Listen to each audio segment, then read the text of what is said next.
nightmare world where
we're running a sound test right now. This is the plugged-in microphone. I'm just attempting to optimize levels.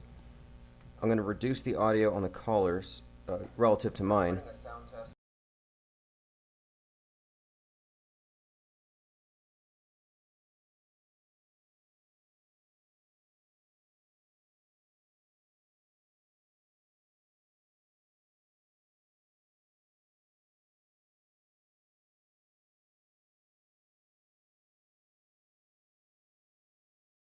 Okay, mic sounds fine. Now I'm going to go ahead and test out the input coming from Radio King.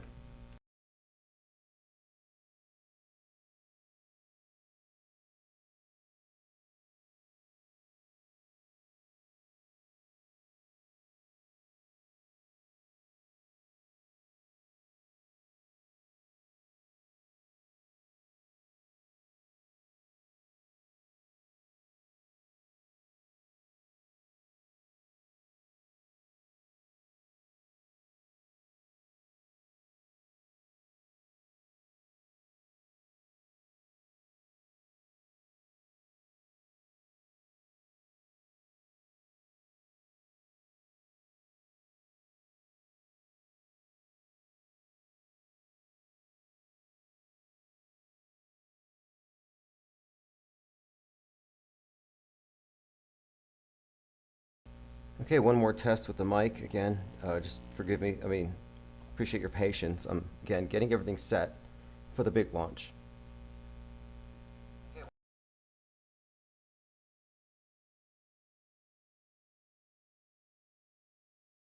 Okay, that one's fine.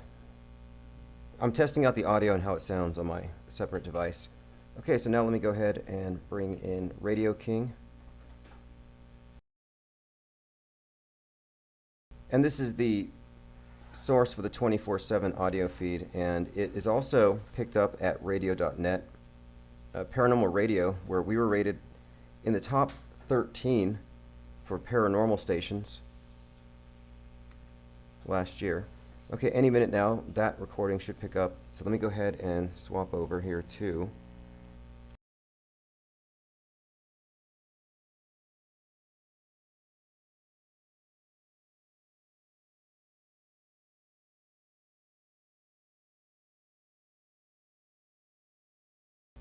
Again, just waiting on a little bit of feedback here.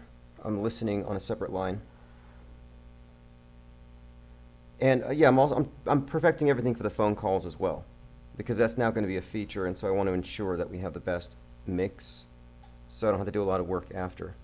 And I'm also going to be working on this. Like, I could start a live Twitter space right now, and then just have that space being picked up here on the live stream, which would mean that the commenters and listeners would actually be listening in on a panel or a group conversation, which is one of the things that we were just happen to be talking about implementing anyway, panel discussions.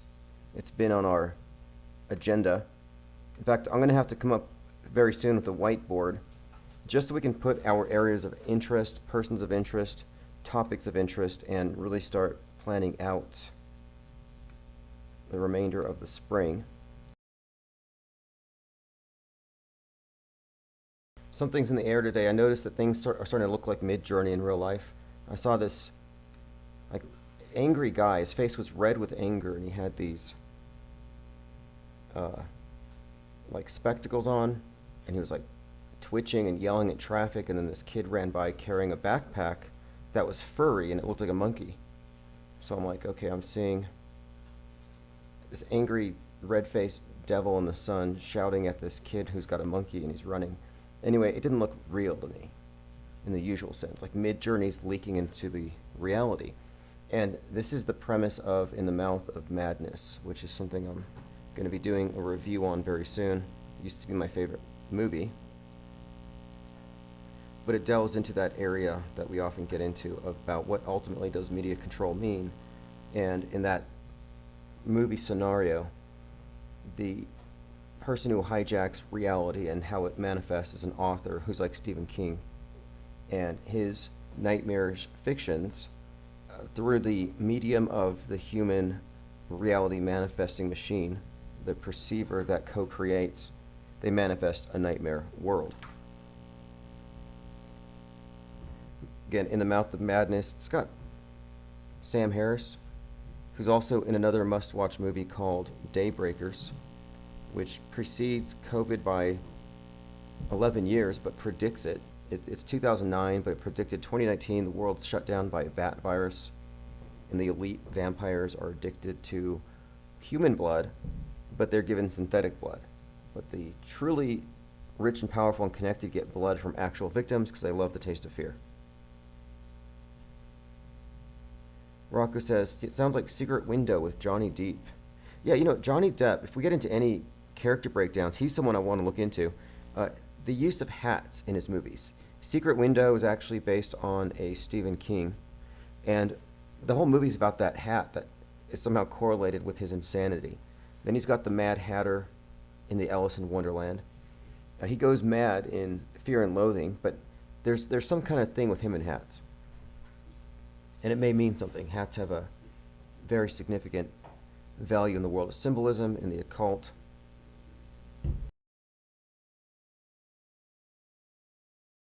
I'm just still checking to see when the OBS is going to start picking up audio from the 24/7 again. It seems to have dropped it.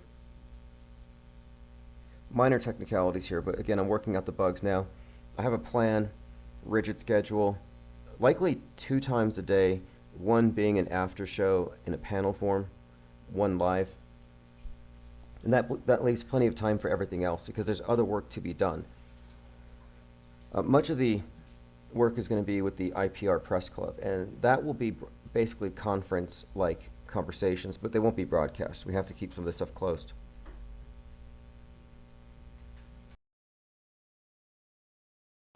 as soon as I can get Radio King to pick up the signal, I will be out of here. Go run some more errands. I'm actually shipping off a lot of art and press passes. We have 156 now, 156 press passes out there across the plane.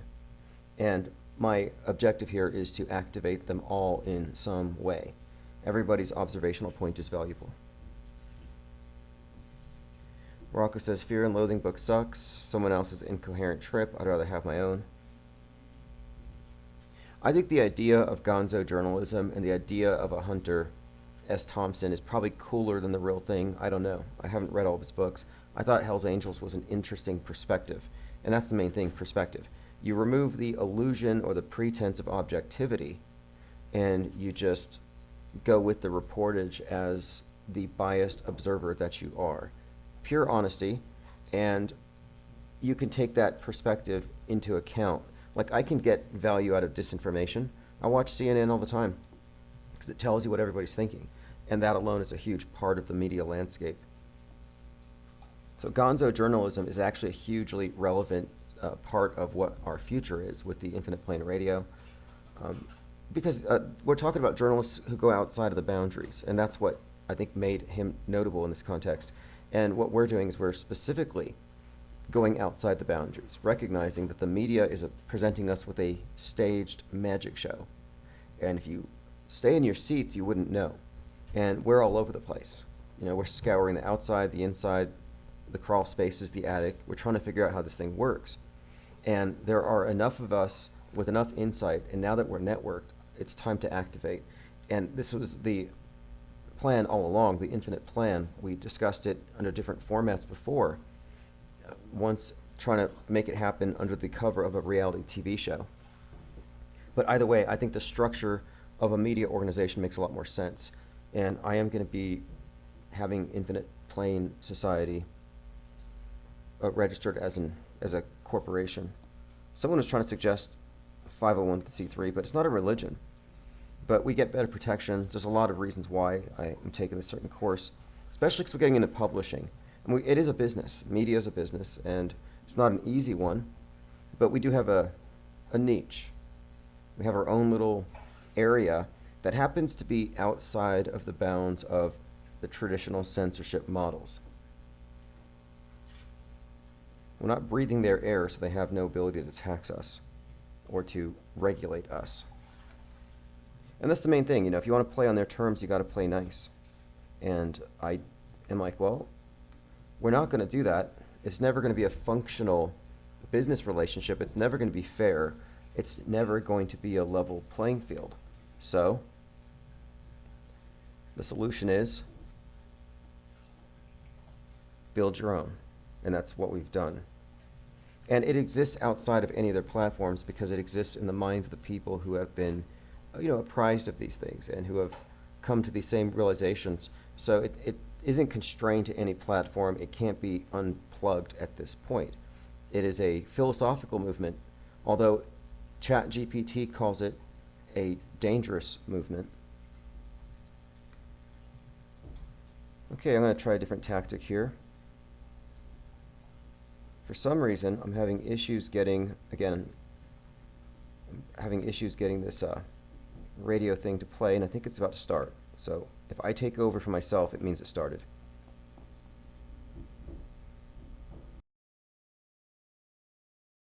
Because what I'm trying to actually do here, the purpose of this test, is I want to juxtapose the mic on my headset versus the mic on the laptop. And when you start hearing the broadcast coming from the audio encoder, it'll be the desktop. And I want to see if it's all that different.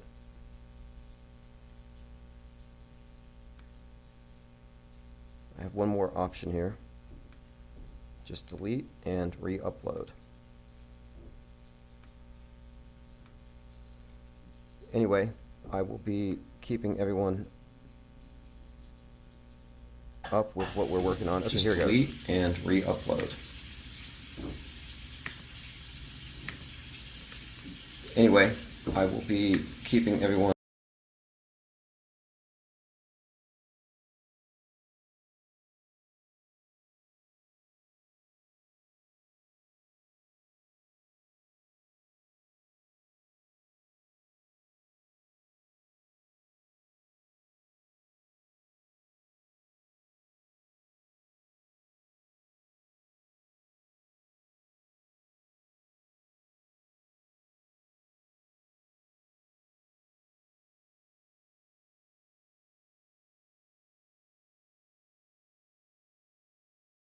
a witness named Simon Perry heard a bang and then saw police chasing this guy.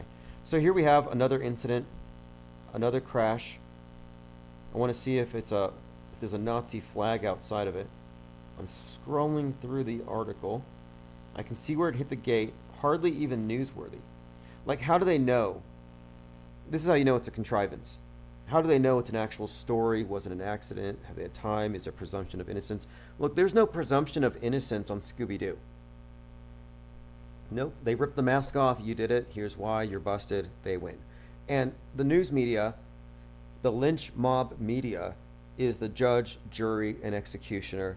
They have the manifesto. They have the motive. They can scapegoat you for doing it or them for doing it before the end of an episode.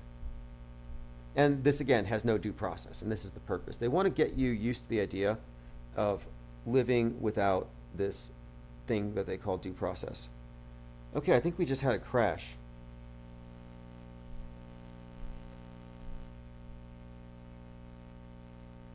Interesting. Okay, we did crash. We're still on the audio stream. Okay, here's the test. Again, this is what I've been waiting for. In a minute, you're going to hear the difference. Okay, I think we're back on.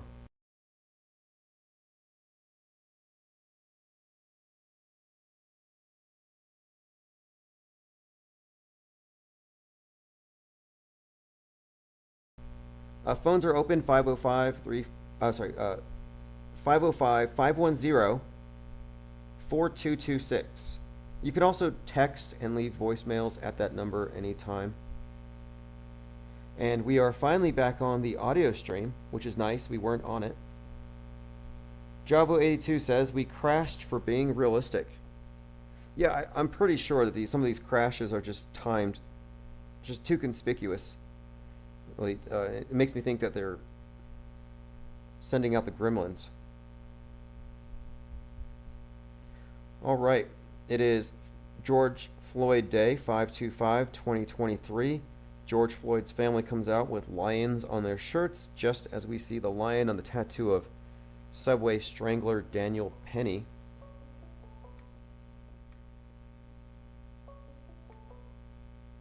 Infinite Plane Radio. This is Harmon. How you doing? Hey, what you doing, Harmon? Good to hear. Just saw you in the chats earlier. What's your take on? Yeah. What's your take on the present news? It's George Floyd's, I guess, anniversary and this Jordan Neely thing. Have you kept up with this story? No, I haven't kept up with that one much. But I was going on all this Vanguard and BlackRock stuff and Target. That's probably in the movie news too. Yeah, let's go ahead and get into that. Yeah, for sure, because Target is really featured heavily in the thing right now, and I was mentioning them because they were kind of cropping up earlier this summer. But yeah, I think Target is going to play a key role in a PSYOP coming up soon. Yeah, because they do that, and even the beer and everything like that. If Vanguard and BlackRock really control all the corporations, have you ever seen the TV series from Canada called Continuum, where the corporations are? It's a 3-year series, I think it is, and where in the future everything's run by corporations. There's no countries, there's nothing. It's just corporations. Continuum? No, I have not, but it sounds it's like a real good series. It uses time travel too, but in the guy who created this stuff, huh? No, go on. I'm listening. Cause yeah, Continuum. I know from you and watch the shows that you like, you would really like that one. And BlackRock is hugely significant in so many ways. I didn't know who they were until really the Black Monday market crash in 2020. But then I realized, okay, this BlackRock symbol, though, is constantly cropping up, and I think it's ultimately a reference to the monolith. Right, exactly. And Vanguard's underneath them, and I think they even own Vanguard now. There's those two, but it looks like it's just a one world. My friends, I've been telling them since 2012, we don't have countries. We haven't had countries. And I wasn't doing none of this, the political stuff. We've always been a corporation. You know, I think we've always been corporations. We're treated as corporations, not as countries.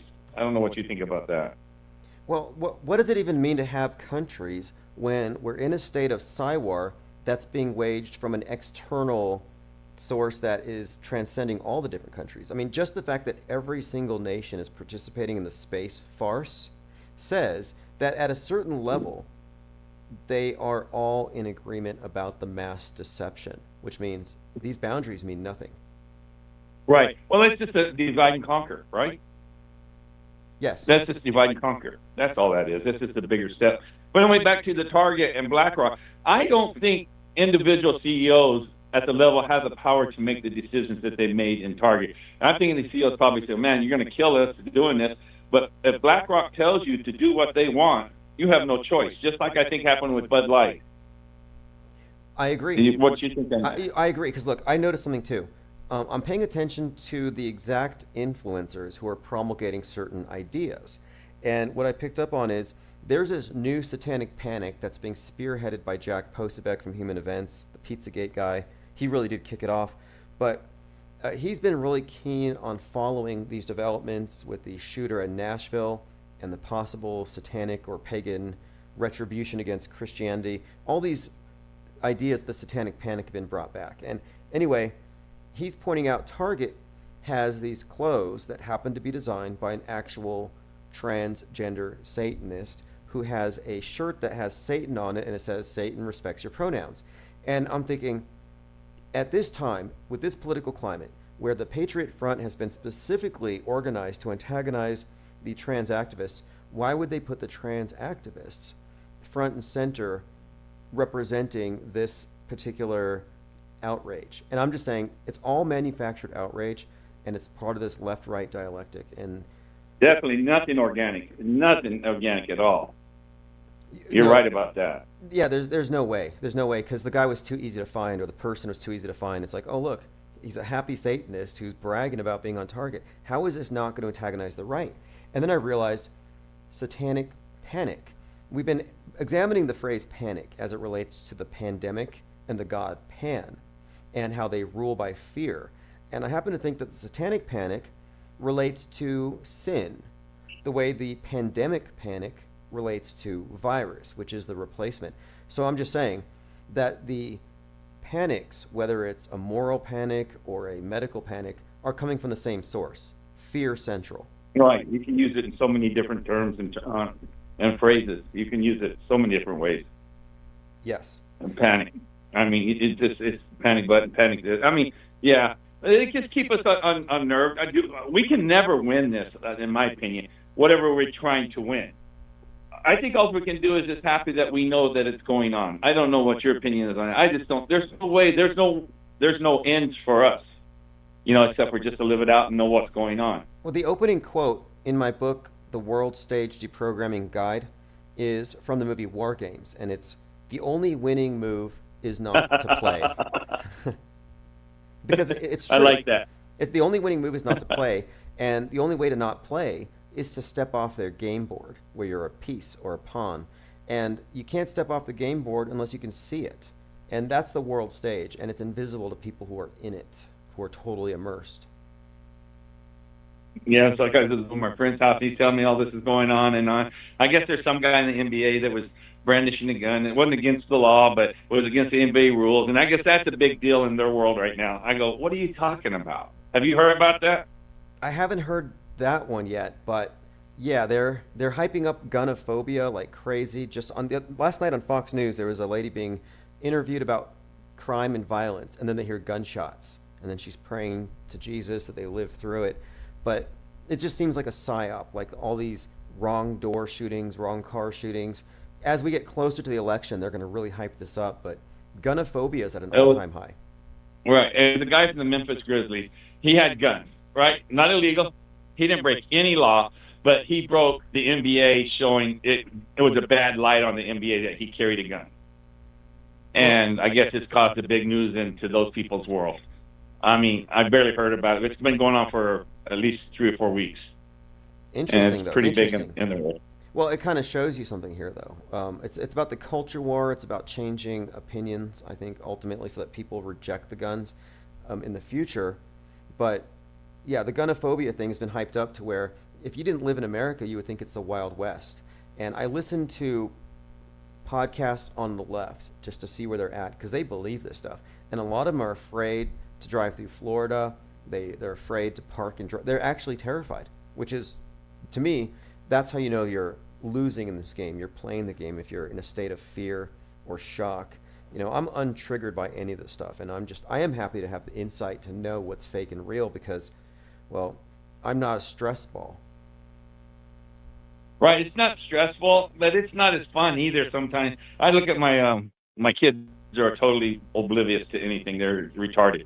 All right. They're 36, 7 years old, twins, but they just happy go lucky, like nothing's wrong in the world. And that's kind of like, that's where I think ignorance is bliss comes in. Oh yeah, you nailed it. In fact, Yeah. I describe this as a world stage because it's a good model. But the world stage is a dream world, and if you're in it, it's actually a dream. But on the fringe of the dream, at the perimeter, it becomes a nightmare as you get away from the central light, as it gets darker. So the conspiracy theories are dark and scary. That's why conspiracy theorists have a darker vision. Things are scary, but they're like, why are these normies so blissfully ignorant?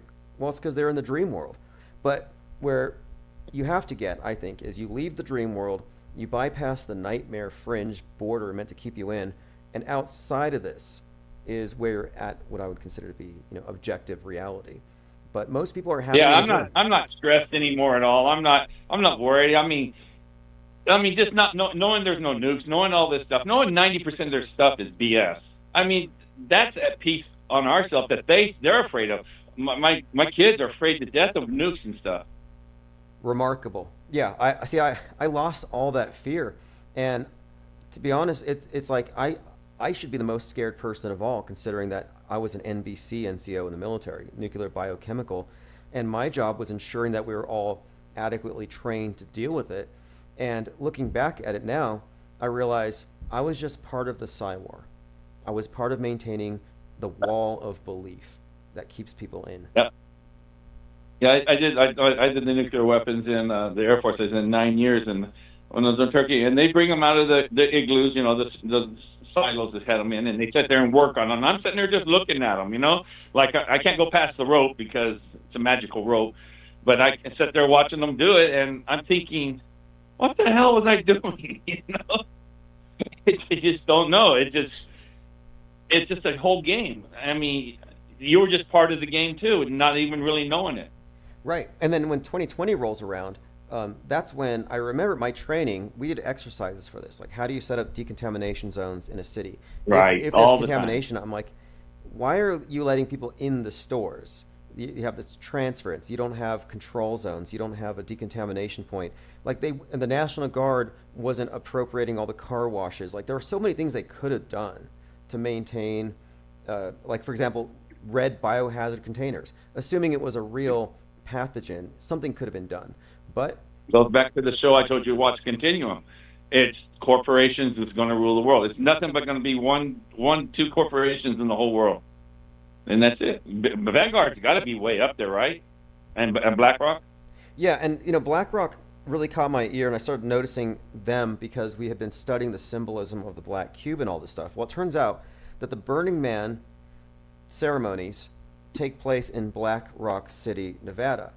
And a lot of the symbolism ties into the Black Monday market crashes. But I was looking at the Burning Man and the market crashes as possibly symbolic of like burning down our system and building back better, like the reset stuff.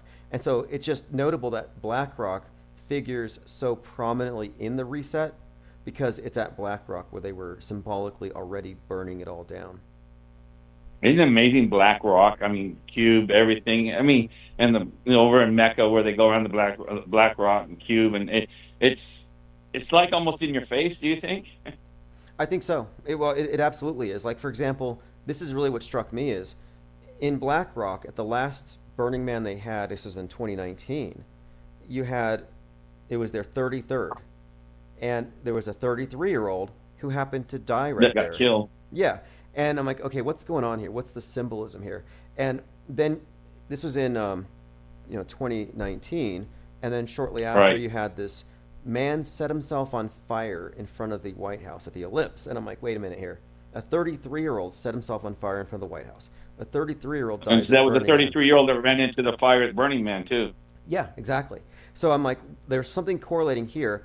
Well, the guy that set himself on fire in D.C. had a shirt that said USA. And he was on fire. And I'm thinking, okay, USA is going to burn. That's what we're seeing here with this symbolism with BlackRock and the 33s. And then sure enough, we had the Black Monday market crash, and it seems like BlackRock is, again, too big of a player in the post-reset, picking up the pieces. They were poised to build back. And that's Okay. pretty clear. Go It's ahead. long-term planning, but I yeah. was just going to ask you, sum it up now.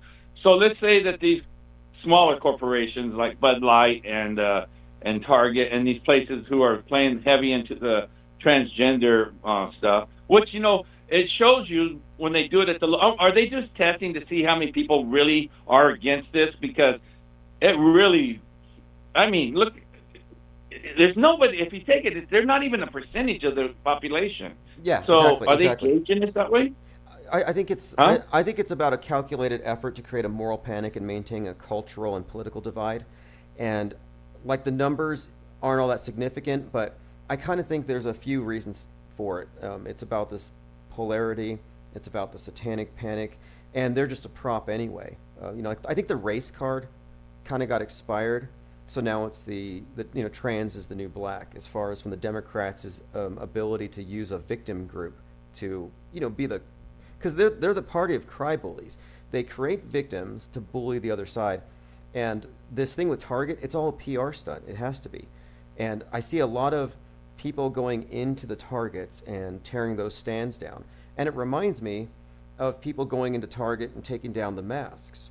So you can see here how in the bigger picture, Walmart seems to be associated with the American right and Target with the left and leftist values. Like there's this definite split there, and it's all culture war. You know what you said there? You just grazed over it before you back into trans. You said that they got tired. That they keep trying to make us have a racial war, all right? And it doesn't work. I remember I've told you before. I guarded Charles Manson back in 1990 when I was working in the prison, right?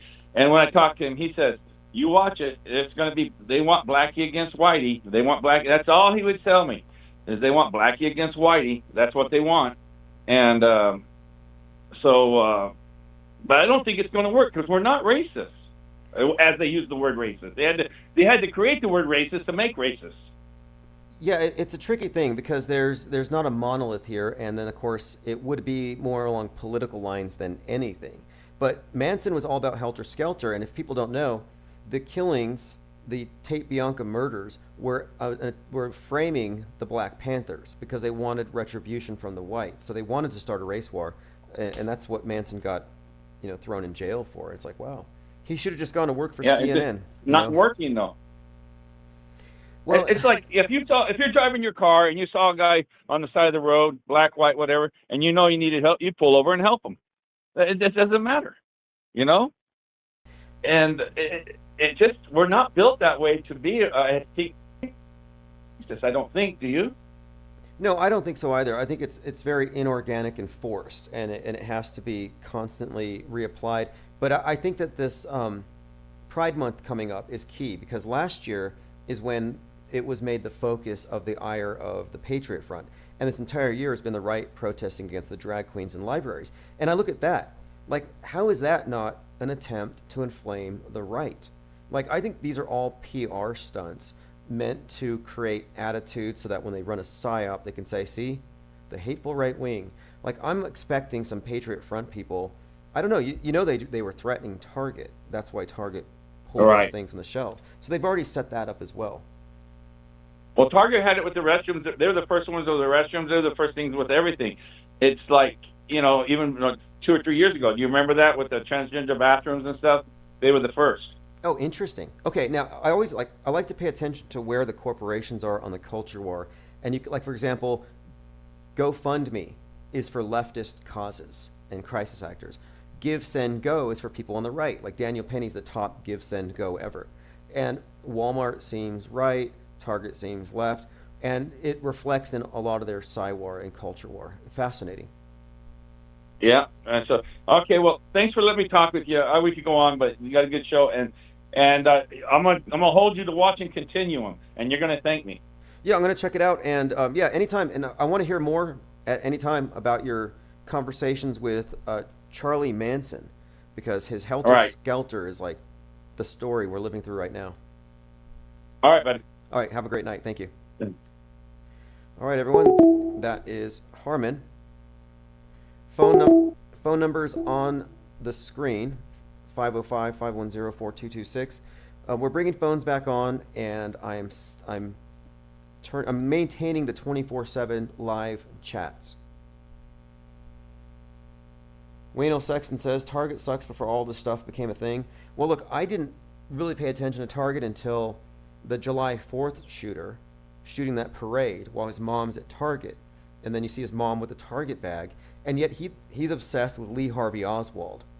So here you have a Lee Harvey Oswald reference while there are news stories, this is last July, around assassinations. Trump is being referenced as a target. And then Trump's friend, Abe from Japan, the former PM, gets shot, assassinated. So you have these buzzwords in the air, assassination, and then of course you have July 4th, this 4th of July shooting, and he's obsessed with Oswald. He goes to Trump rallies, so there's your assassination connection. But then his mom's at Target, and you see the Target thing. And that Target symbol really just kind of stood out as sort of a defining thing in that psyop, and I'm thinking that shooter was wearing a dress and had a wig on, and this is when they really started making the shooters non-binaries. This is when it really kicked off. Highland Park. So there's a trajectory here as this narrative is building. You notice he's shooting a 4th of July parade. Then you have the Nashville shooter, another non-binary, shooting a Christian school, Covenant. So you have attacks on MAGA, on Christianity, and the way the satanic panic narrative is being built into this. All right, going through some comments. Sparkling Water says, my tire blew out on the freeway and a white man followed me off the freeway and changed my tire. The vast, vast majority of people are not racist. Right.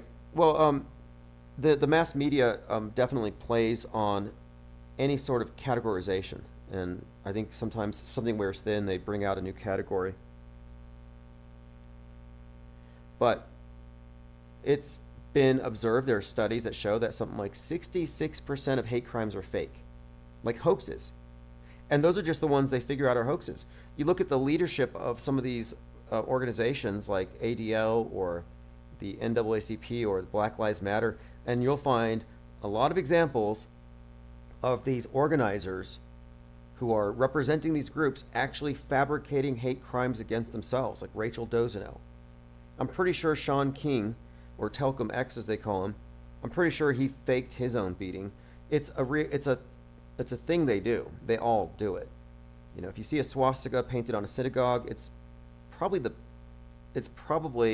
rabbi. He's got paint on his hands. You can find an example of a church that was burned right after the Charleston shootings with Dylan Storm Roof. There was a church burning, and someone wrote "Vote Trump" on the side. Well, it was the pastor who burned his own church. My point is, most hate crimes are fake. Jussie Smollett. Do you remember that horrible story about how he was lynched, covered in bleach? The MAGAs got him. Then it turned out it was all a hoax. Typical. Hate's a hoax. It really is. The way that they define it. And hate is a replacement for evil. Just as they replaced sin with your carbon footprint and the virus, they're looking at ways to regulate you the way that religious systems always have. And I think that for the religion of scientism, carbon footprints, viruses, yeah, that works great. Global warming works great for their fear control, but evil itself has been more or less defined as hate and systemic oppression.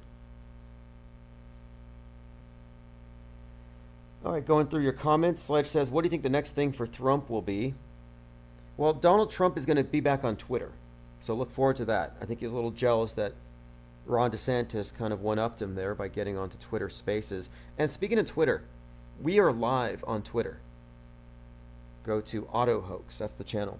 Not only do we have Spaces now available to us, but we're actually live streaming on Twitter 24/7. I didn't know, but my main channel was also shadow banned from live streaming. I mean, this is a lot of time, if you think about it. 168 hours a week. We should just be on all the time, and yet we've been shadow banned. I don't know who's behind it, if it's automated, but for some reason, we've been denied, even though I was paying for a blue check, we've been denied some of the basic features, which means I'm, canceling my blue check.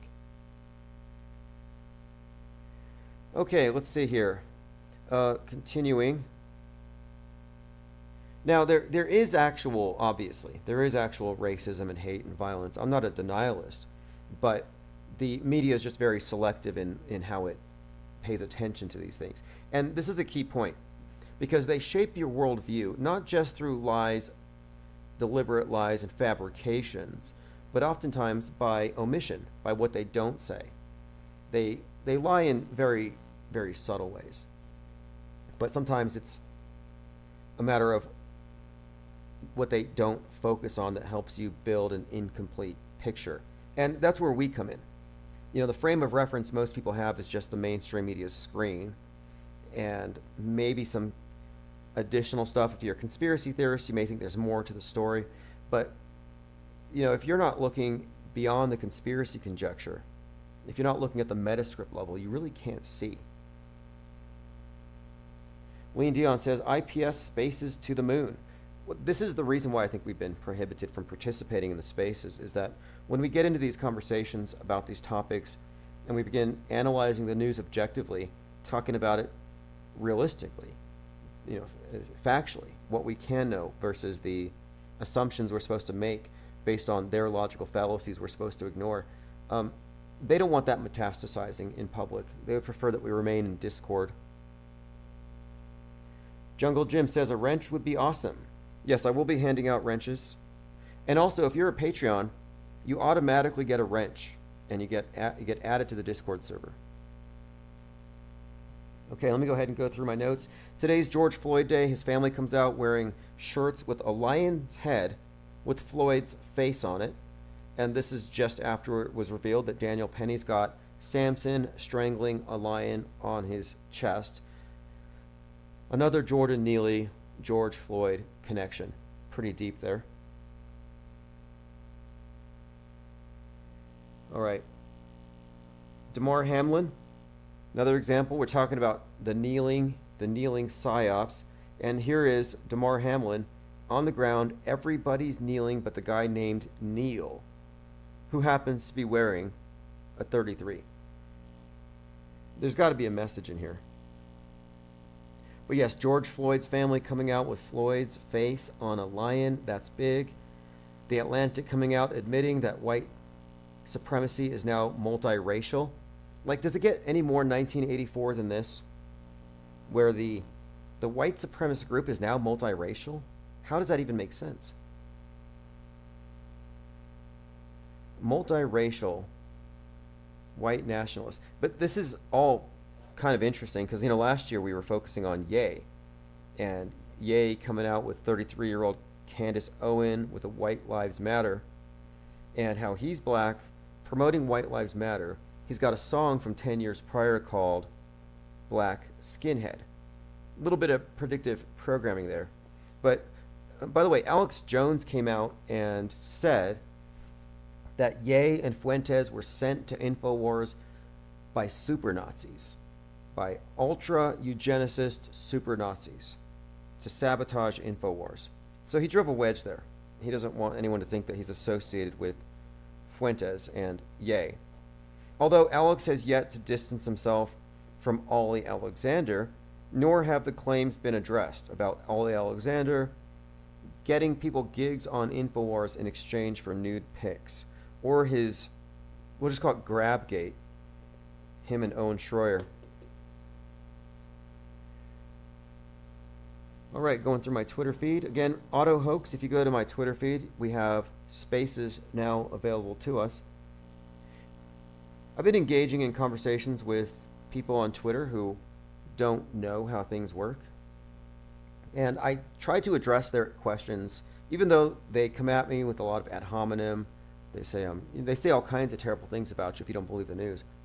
But I'm trying to get them to look at the news as I look at it, or as it actually is, and just taking a different frame of reference for a moment, which is difficult. Because people who are habitually lied to, who don't know they've been lied to, who've invested in those lies, they have a lot of reasons to not let it go. You know, there's ego, there's just the inability to recognize that they're even dupable, which is just pure hubris. If you don't know that you're dupable, you are obviously and most likely therefore duped. You know, the world stage hits you with stage magic, sleight of mind, movie magic, but people are talking about AI generated deepfakes, which I say are a red herring to distract from deepfake technology already in use. That the mass media has been using movie magic and special effects in the news. I mean, they've been using special effects from the beginning. What do you think Apollo 11 is? Movie magic, bad science fiction. But the purpose of media itself is for the deep faking of reality. Faking reality is the new religious mind control. They turn this into a worldview shaping mechanism. That's what mass media is. It's actually supplanted religion. And seeing through it means recognizing, well, you have to first be willing to recognize you've been duped or you're wrong. But if you can identify the techniques used in movie magic, you can see through a lot of these psychological operations. And a lot of it's in storytelling. A lot of it's in symbolism. A lot of it is also encoded, as we often point out, with numbers. But it's almost Shakespearean at times, the way they use puns and names. Like Sam Altman talking about AI. You look at his name, it looks like Sam AI Man. Or the singularity coined by John von Neumann, like new man. Then you got the CEO of Twitter. Her name is Yakarina, like yacker, yakking, to talk incessantly. But movie magic, as a rule, anything they can fake in the movies, they can fake in the news. Stage magic only works on you if you stay in your seat. And you only have that one approved perspective. The people that fall for the illusions are just in their seats, they're in their chairs, and they're seeing it front on. And these are illusions designed to fool your eyes from, directly in front of the screen. You're not meant to have alternative views or backstage views. Sleight of mind is tricking the mind into wrongly interpreting what it perceives. For example, boats going over the horizon only appear to do so to the human eyes, but telescopic lenses contradict what your eyes have reported. Therefore, if you believe their explanation, sleight of mind. Basically you've tricked yourself about what your eyes have told you.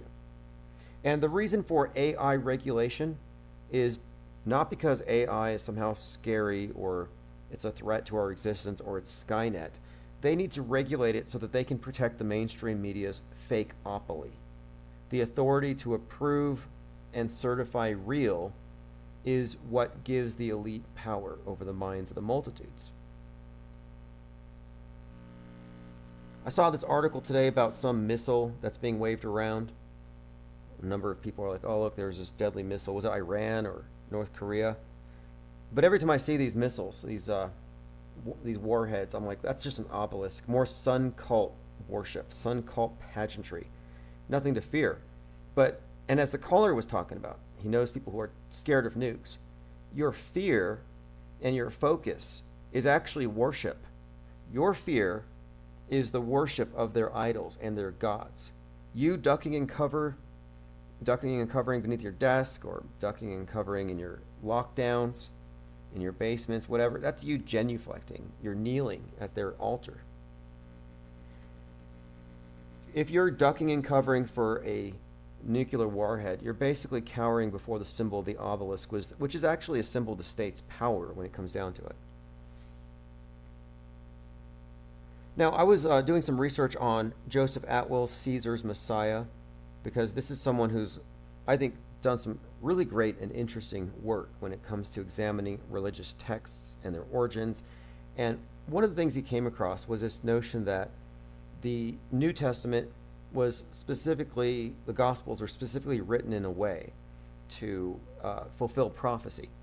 And it got me thinking about predictive programming and how the tactic of predictive programming is actually a sort of prophecy fulfillment. And that the significant events that become our major worldview shaping events, the big psyops, for example, 9/11 or George Floyd, that many of the, or all of these big events have a lot of predictive programming.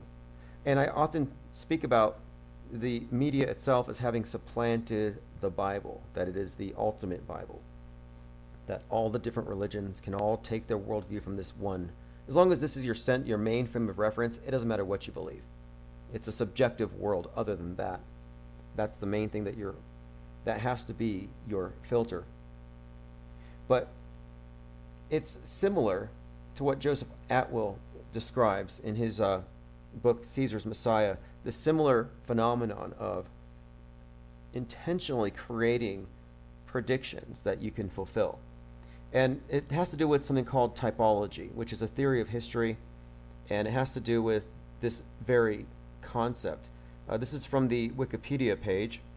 For example, it says, typology is a theory of history seeing the whole story of the Jewish and Christian people as shaped by God, with events within the story acting as symbols for later events. And this is a reoccurring theme, things that are repeated, and it's a literary technique, but some will say this is evidence of divine authorship. Now, this is fascinating to me because many people look at predictive programming and they say this is evidence of AI or magic or dark occultists manipulating reality. No, it has to do with their control over the content that is all published. But now back to the Wikipedia page.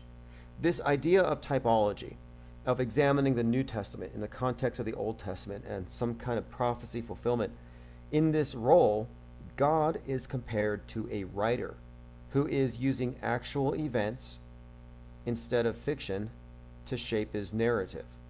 And this idea of God as a writer is key here, because from this biblical typology, from this area of research and this way of looking at it, you're looking at God as a writer, meaning he's the metascriptor, the sole author, the authority. And this is the connection. The idea of God as the author gives a lot of power to whoever controls that God, or whoever's really behind that God construct. And I think that God is the metascriptor in this context, the sole author, and it's the same idea as the monolith, the one screen I keep referencing. The monolithic media is the new monotheism. One eye, one director. I think this is what's represented by the eye in the capstone, which is on your money, the mono eye. Monotheism, it has been updated in this way. And we have this new God construct, this new religion that's been gradually implemented, but more recently accelerated. Now, it goes on to say, and this is from the Wikipedia article on typology, has to do with, it's in the section on theology. The most famous form of this is the threefold Hegelian dialectic pattern, although it's used in later applications beside history. Now, that's the thesis, antithesis, and synthesis, the problem, reaction, solution. But this is kind of interesting because this is the communist idea that also rules out God and replaces it with the state. The idea that man takes over writing history for God. And this is all intriguing to me because we are often talking about how this modern day script we're living through reflects the Old Testament and the New Testament. We're finding, for example, Noah's Ark, the Noah's myth, and then Noah with its actual dove as the symbol telling us that global warming is happening. Then you got characters like Bezos, Jeff Bezos, who's clearly templated off of Nimrod, builder of the Tower of Babel, first to build a civilization after the flood. Then you got Elon Musk and his connection with the historic role of Constantine. In other words, what Joseph Atwill, I think what he uncovered is that the elite have always maintained control over reality by controlling our worldviews through their disseminated news. It's a templated worldview, and we are seeing the new updates as they are being installed. I'm going through your comments. All right, here. Sledge says, we are in our sub-matrix vision of reality. Yes. Look, I've been talking about the Mandela effect for a while and working on a documentary about debunking it. But the very premise that reality is somehow splintered or that we're each in our own subjective, like, oh, in my reality, Mr. Rogers used to say this. Like this idea that we're totally subjective and fractured, I've always rejected it because I feel like this is where they want you to be. They don't want you to have a grasp on objective reality, and they don't want you to maintain that grasp because then you would have a counter narrative to their story. You know, history, which is basically a reflection of the elite. They write the news, and over time, that news becomes calcified. It might as well be carved in stone, crystallized. It's unimpeachable. It's settled journalism. Once that happens, it's history. Like they write our history as we go. Like all the fake news that we debunk, all the fake news that we see through, guess what? It's going in the history books. Doesn't matter what we say.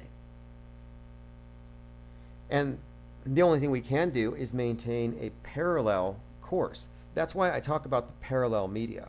Like not only are we keeping track with their story as it unfolds, and not only are we maintaining a grasp on objective reality, but we're maintaining a linear continuity. And we're going to do so through time. So we're not going to get lost as the public gets diverged into the space age and they get shuffled off into their deep underground Mars bases to live as Molochs. Yeah, we're going to go ahead and avoid that kind of thing. Javo82 says, all coins will fall before the Fed coin comes out. P dollar is going to be replaced. You're probably right about that. We just mentioned the Hegelian dialectic. The reason for all the rug pulls and all of the Ponzi schemes and all of the grift is probably to create some kind of sentiment among the public that we need to have regulation. I mean, look how quick people right now are already calling for AI regulation. They're saying, oh, TikTok's got to label the deepfakes because we can't tell. They're forever posturing as saviors. All right, we talked about white supremacy being multiracial. Here we are on the 3rd anniversary of George Floyd. We have a new similar event. I saw some headlines about how Black Lives Matter is going broke, that they don't have the money that they need. And I think all that means is summer is here and maybe another round of perhaps looting. I don't know what's in order. What do the communists have in store? 5/1, National or International Workers' Day, communist holiday. It's when they kicked off this Jordan Healy thing, and it's all about class warfare. You have to look at the subway as a symbol of the underclass and the violence on the subway that the right has been warning about, that has caused them to characterize New York as Gotham. Yeah, this subway violence has been the subject of the right-wing media echo chambers for some time, and it's because it's the threat of the underclass and the uprising. That's why Joker, Kill the Rich, was one of the slogans in that movie on all the signs. It was on the newspaper, and he kicks off the uprising by shooting some rich people on the subway, whereas Batman beats up the Jokers on the subway at the beginning of the Batman movie. Well, it's the class warfare again. It's all communist beneath it. That's what the slogan, I can't breathe, really means. I can't breathe because of oppression. I can't breathe because of capitalism polluting the environment.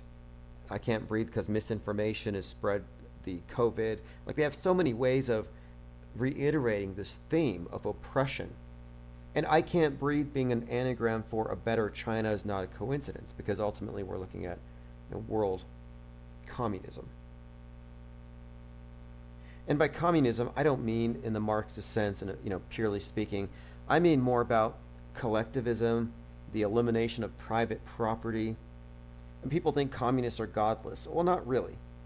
The whole thing is, I think more or less, we're looking at replacing the old concepts with the new construct, essentially a proxy for the state. But I think the age of Mars, which is not the age of us going to Mars, but it's the age of turning Earth to Mars, living like we would live on Mars. It's the age of the sustainable enclosed system, and I think it's essentially analogous to serfdom. And that's one of the connections between Elon Musk, the Age of Mars, and his Constantine template. Constantine and the serfdom. Because, I mean, think about this. If you can convince people, the freest people in the world, in the wealthiest nations, that the ultimate goal for mankind is to go live in a spaceship or in a lunar base or a Mars base, you're convincing them to get rid of all of their private property, to get rid of all of their freedom to move and to travel, and you're basically putting them into a gulag, into a commune where there aren't any options. It's a one-way trip. I mean, I'm talking about, this is the idea of the communists who are like, we have to take a long march through the institutions to brainwash them because they're too comfortable. International workers, workers of the world unite, didn't actually happen. Well, workers of the world will unite for outer space because they have managed to trick the free people that the space program is somehow different from the environmentalist agenda, which, no, it's actually the same thing. Going through your comments, Lean Dion says Subway and Snowpiercer. Yes, trains and subways and planes have been turned into props, and they're all symbols in this.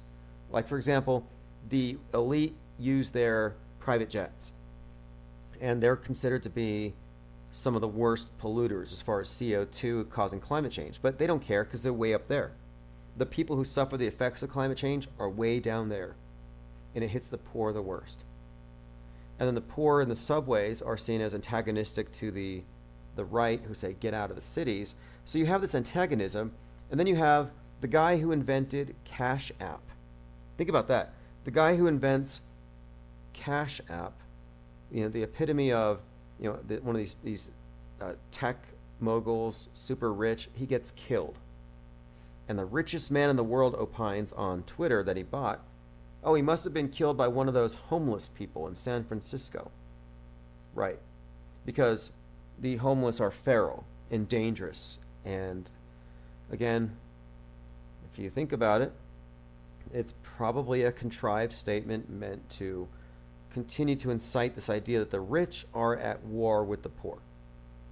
In fact, didn't Joe Rogan and his friend joke about shooting the poor or shooting the homeless? I mean, we've seen a lot of these lines that are thrown out there, and this is meme warfare, it's info war. None of this stuff is random. A lot of these little phrases, these things that are meant to shape attitudes, they're mind viruses. Rob File says, did you notice in Joker when he receives a revolver and takes it home, he then fantasizes and dances with it, and when he actually accidentally fires a round, he runs to the TV to hide his crime? Interesting. Well, I was thinking about the Joker movie and how he represents the mentally ill, the poor. He's just like Jordan Neely. And he lashed out violently at a system that treated him like trash. And at the end, he shoots the talk show host on TV.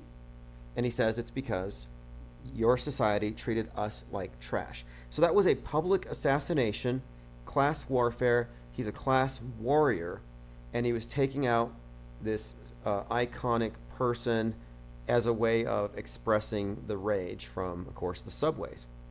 Then you had the new Batman movie, and as it comes out, you have Frank James, who shoots up a subway after sending videos to the mayor complaining about the lack of mental health services.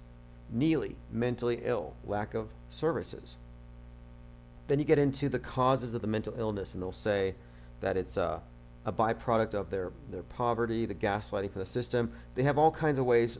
In fact, they'll even say that, I think they even do say, that blacks are disproportionately afflicted with schizoaffective disorders. And my point is, it all ties in to this repudiation of capitalism and how the rich are rich at the expense of the poor.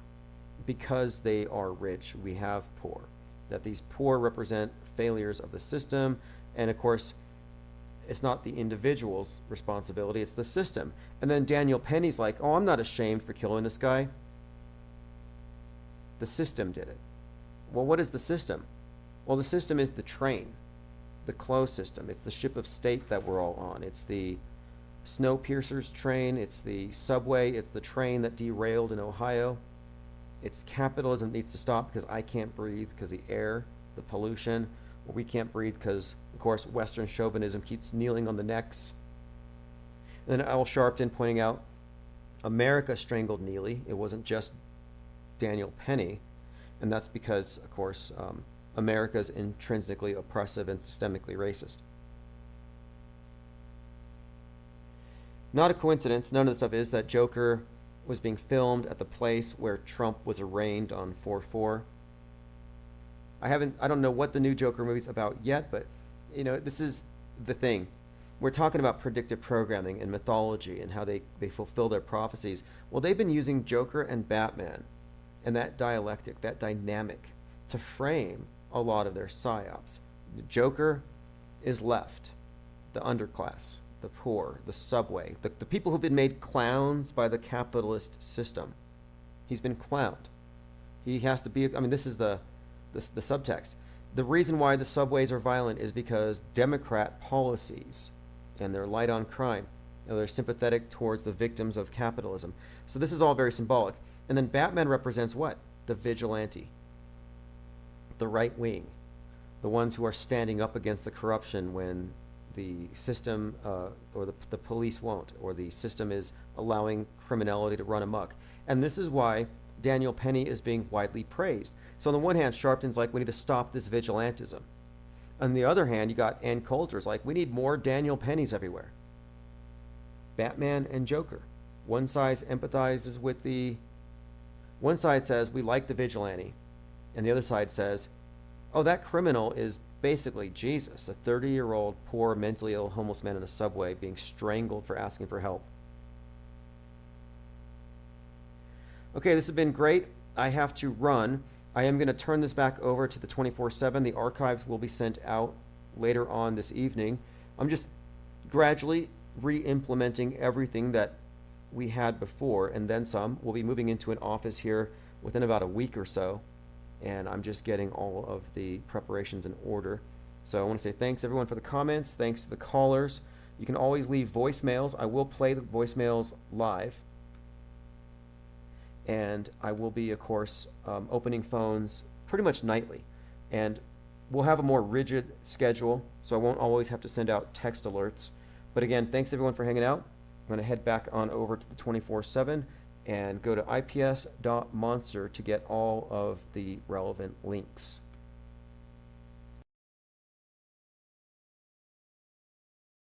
Pretty much nightly. And we'll have a more rigid schedule, so I won't always have to send out text alerts. But again, thanks everyone for hanging out. I'm going to head back on. You are listening to Infinite Plane Radio. Stick around for live call-in shows. Stay for the music and recent replays. Join us at infiniteplane.live for 24/7 live chat with other listeners.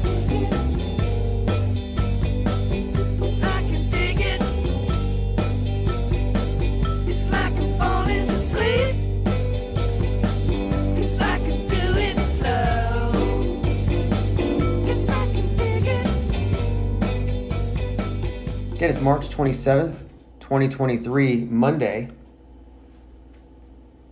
I had pointed out that this is International Women's Month, and I thought, what an achievement. We have our first female mass shooter. And someone kind of corrected me on it. There's actually a couple of other shooters that preceded this one. There's actually a song called I Don't Like Mondays. I Don't Like Mondays is what the shooter in 1979 said when asked, why did you have to shoot up your school? It was a song by the Boomtown Rats. I Don't Like Mondays, if you're familiar with that song. But again, it has to do with the Cleveland Elementary School shooting of July 1979. But today there was a shooting, and it has all the hallmarks of a hoax as you would expect. For example, 33 Burton Hills. 33 Burton Hills. 3 children, 3 adults. Starts at 10:30. Don't know the significance of that timestamp particularly, but you have the requisite 33s. The shooter being a female is what really stands out. In a place called Covenant School. The school is called Covenant, which may tie in. Biblically, there may be some tie-in with this Daniels and Revelation scripting we've been picking up on. But the incident was reported at 10:30 a.m. at 33 Burton Hills, 3 children, 3 adults. The shooter's picture has been released, and if this is the one, if I'm looking at the right photo, bowl cut confirmed. And it's not one of these sloppy school shooter, low income, resentful, white bowl cut shooters where it's just like they look like they just literally did it with a bowl and some scissors. No, this is actually pretty stylish, like Charlize Theron level. Like this is a movie star looking shooter, if this is the one. And I have no reason to doubt it. Although it could just be one of these Instagram models trying to put their face out there. Let me go ahead and see what's up with the chat here. All right, Rocco, let's go. Excellent. And I am multicasting. We're on all platforms. Appreciate the support. IPS or bust, says Copaesthetic. And I decided I'm going to go down to the courthouse tomorrow morning and I'm going to refile. Well, not refile. There's an attempted suit against one of my trolls from 2017 that's being refiled. And I'm going to refile my domain squatting case against Goldfinch. But I'm also filing a couple of new suits. I'm suing Spotify tomorrow. I figured now's a good time just to put all the paperwork in, get the process started. It's all going to add up. And we should have a lawfare update this week, which I'm definitely looking forward to, because we are suing a politically connected, wealthy, White House affiliated cyber criminal. It's a huge scandal. And exposing this is great for a few reasons. One of them is we are a media investigation. I mean, as far as like our think tank goes, what is our focus? Media deconstruction. We're always investigating, examining things, reading between the lines. And as a think tank, we never fell into the Q psyop. We knew it was a psyop. But I don't believe ignorance is a defense in the information war, in this psy war. And I did my diligence. I studied the group, and I continue to study the group and its origins and where it comes from, who's behind it and all of that. And in our research, we have uncovered that the QAnon is largely fed out of the White House, that all the Q drops can be attributed to an individual who's part of a group who is now, and look, this is a White House dignitary.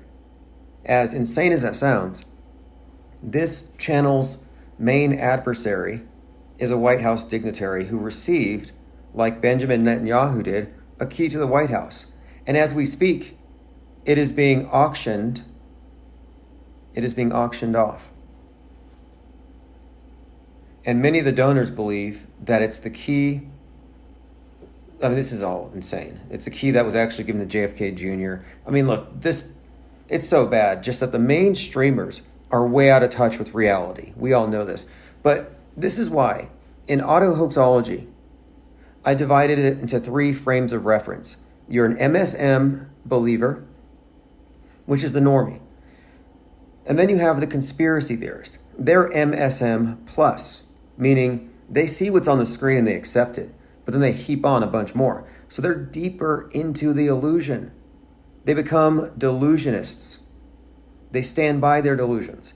And that's the purpose of people like Alex Jones. It's to draw you deeper. So the American dream, if you start to wake up, turns into a nightmare. And hopefully you just go back to the dream, that you fight back, or you get comfortable in the nightmare and you get terrorized like all these conspiracy theorists who believe that Hillary Clinton drinks baby's blood. I mean, they live in an alternative reality. Now, those of us who strip away the unverifiables, who reject the premise that it's real until proven fake, we're being increasingly vindicated again and again and again. I can point to numerous instances. We can point to the salami in space that tricked the brightest minds in the world, and they thought they were looking at a distant star. We can point to the deepfakes of Donald Trump running from the police going viral and CNN saying, hey, this is terrible. We have to they put warning labels. I'm watching CNN and they're showing us this deepfake image of Donald Trump running from the cops. And they put fake on there. And they said, this is very concerning. The public needs to learn how to tell between real and fake. Like, they're actually doing my job. And I'm like, you know what? They're going to have to put the brakes on that. The last thing they want is to wake these people up. But, just moving forward, what we're doing with this channel is so far different from what every other news media organization is doing, because we're not part of the mainstream media ecosystem. And alt media pretends to be, but it's controlled up, always has been. It's facing in, not out. They're part of the closed system. All right, we're joined by by Base Koning. Awesome. Now, the mainstream media right now, and I'm following it very closely, it's promulgating a consistent and steady message, and it's very easy to see where it's going. Like, I'm watching this story about these recent tornadoes. Tragic, terrible, people dying, serious destruction. I have no reason to think it could be faked. However, they can attach a political agenda to real things. They go out there and they show nothing but sympathy and support. But what is their real agenda? To be honest, their real agenda is about blaming the weather on the Republicans. But I'm watching this, and every eyewitness says the same thing. Every eyewitness says this is caused by, or this sounded like a passing train. They've all compared it to a train. Anders says, fix the sound or don't go live, annoying as hell. Yeah, I'll go ahead and block you, and you can go ahead and find somewhere else, because it's annoying as hell for these trolls just to come along here and you don't know what's going on. I'm sorry this isn't CNN. Maybe you should tune into CNN. I'm pretty sure Logan Paul has a live stream. Disney, I'm sure they have higher production value if that's what's important to you. I'm here for the information. And I'm just saying here that this channel has been targeted by politically connected, and this is provable. You show me another channel that has a cyber criminal assigned to it that is directly connected to the most powerful people in this country, as far as the world stage goes, politically connected, etc. He's friends with Joe Rogan. That has to amount to something. I'm not saying we're victims, but we are targets. And to pretend like you should expect InfoWars level production value here, I'm sorry, we're not part of their world. They're actively working against us. And I've proven this. And the fact that that Goldfinch, the fact that this White House connected hacker is auctioning off this key, and these keys, like I said, are only given to White House dignitaries, that fact alone underscores everything I've been saying here. But it doesn't matter how the audio goes, if it screws up, if it doesn't screw up, whatever the case, I have a backup. Right now, everything is being recorded on my iPhone. I have redundancies, which is what we've always done. If you remember last year at this time, we were streaming on 25 video platforms, and the purpose was, we know we're under attack, so we're just going to go with redundancy after redundancy, to the point where as long as I have one feed that survives, it goes into the archives. Now today we're talking about how Women's Month is ending with a bang. We have a female mass shooter in the news right now, bolt cut confirmed. 3 victims that are adults, 3 that are children. Address is a 33. Let me just say this. If your children are in a school with an address with a 33 in it, pull them out. And if their teacher is 33, pull them out. If you have a family member that's 33, quarantine them. Quarantine all the 33-year-olds. You know what kind of trouble this world could have evaded? Code Monkey Z, Q Shaman, Tim McVeigh, Dave Koresh, Charles Manson. There's a list of people that are just conspicuously... Candace Owens. How much better would the world be if these individuals had all been locked up in their 33rd year? And how many people would still be alive? They like to kill off a lot of these 33-year-olds. A lot of rappers would still be alive. Nipsey. If Nipsey had gone quarantined in his 33rd year, he would still be here. Commenter says, IPS is the only persistent investigator that didn't give up and leave YouTube. Most cave in and go to other controlled or so-called alternative platforms. Yes, I don't believe, and I never thought that was a good idea. I don't believe we should leave because this is the commons. YouTube is a search engine. And by the way, they're part of this litigation. They are being sued. They are being sued. Wee says, hey, you finally got a female bowl cut shooter, but is it a cis? Good question. I believe that it's a gun person. Someone had shared a meme, and I get most of my intel from memes, and the meme said it's gun person. So this gun person, I mean, they already should have made Kamala president because by the time she becomes the first woman president, it's not going to make a difference anymore. In fact, it'll be against her political interests to assert herself as such. Wee says only cis should count, really? Oh, you don't think that it would be fair for trans women to invade that space and take the lead in the realm of mass shootings? Real until proven fake is how the public sees it, and they're like, okay, we got to get the guns, time to grab the guns. And all of this ties in to the bigger agenda. The gun grab agenda is fake, just like the forced vax is fake. These are things to keep people in a constant state of fear. It was very clear last year when you had the Roe v. Wade thing, the leak, and you had the females marching for their wombs, womb control. Like, they're going to grab our wombs. And then you had the males marching, they're going to grab our guns. So you have the guns and the wombs. And you see it's male, guns, right wing.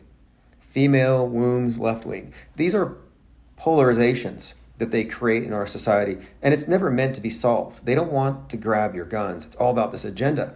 But interestingly, Trump just gave his inaugural campaign speech, his rally in Waco, and the Waco standoff was triggered by weapons violations. The ATF, they were coming to grab the guns. That's the event that radicalized Alex Jones. And Alex Jones has always been about, they're doing these gun drills or false flags because they want to take your guns. That's been his narrative for decades. And now he's in trouble for it. But it's not a coincidence that he started at Waco, and now we have, of course, this latest shooting, which kind of breaks the mold a little bit. But the school, 33, Burton Hills, 3 casualties, 3 adults, 3 children. Oh, come on. Joined by JT33. Thank you for joining. And those aren't the only 33s associated with this event. It's ridiculous. And I'm going through all of it here, piece by piece. But yeah, I was saying, fascinating to see that Women's History Month is going off with a bang. Now, the only reason why I've really had to hone in on this is that this has been a major inconsistency, and I've been saying it's intentional because they want to associate guns with men, with toxic masculinity. And masculinity is a toxin, according to James Cameron. James Cameron, Avatar, James Cameron, Skynet, Terminator, who happens to believe that right now, as we speak, the AI is already taken over, and it is already in the process of eliminating us. In fact, he said that if the AI, the Skynet, were to take over and wipe out humanity, it would do so in a way that resembles the world right now. And he has a very, very good point there. It wouldn't do any ecological destruction. It would set us against one another using deep fakes. That was his argument. And I'm like, you know what? That makes perfect sense. Now we're talking about 33-year-olds, and I have a pop quiz for you. Who is the most, maybe you already know this, but the most popular artist in the world today? If anyone here knows the answer, it's The Weeknd. But how old is The Weeknd? And this is according to Guinness. They said he has the most monthly listeners on Spotify. It's like 111 million people. Yep, he's 33. I don't maintain that he's a deep fake or that he's Justin Bieber in a mask, although that would explain a lot. Overlapping girlfriends, overlapping wardrobes, overlapping addresses, more or less. But he is an interesting character if we go into it. Joined by Clockwork 113. Yes, we are back. I didn't send out a notice because I wasn't sure, but I have a backup, a redundancy. This will be recorded.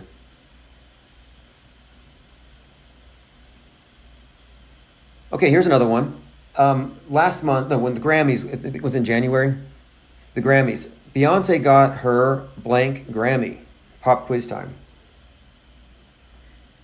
Taylor Swift got one too, and she was blank number of years old. Isn't it just interesting though? Like, let's say we're wrong and these things are all real. Well, someone needs to come out here and explain these highly improbable coincidences then. Can we just explain it away as eerie? Oh, it's just eerie. It's just life imitating art with all this predictive programming. And speaking of, Waco Apocalypse is on Netflix right now, and that's the one that connects with this Trump rally.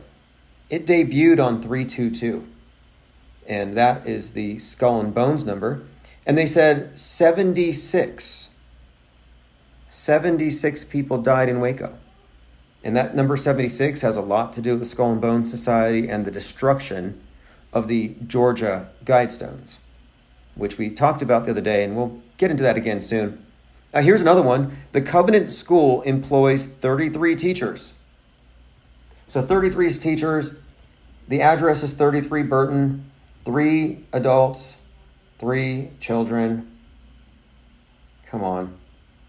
Hoax code all the way. That's what it tells you. It tells you order out of chaos. The number 33 pertains to the highest rank in the Freemasonic order, but their logo, Order Out of Chaos, is synonymous with that number. And if you think about it, what do all these psyops do? They impose chaos.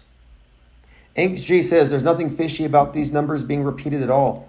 Look, there's no limit to the amount of self-gaslighting. Like, people will lie to themselves. In fact, I've been researching lying and studying lying itself. Just the idea, the concept of manipulation with a really sophisticated form of lying. It's like witchcraft, magic. But the more I look at it, the more I realize that it all relies on the consumer of news media lying to themselves about things. Like, there's this picture going around, and this is just being purely objective.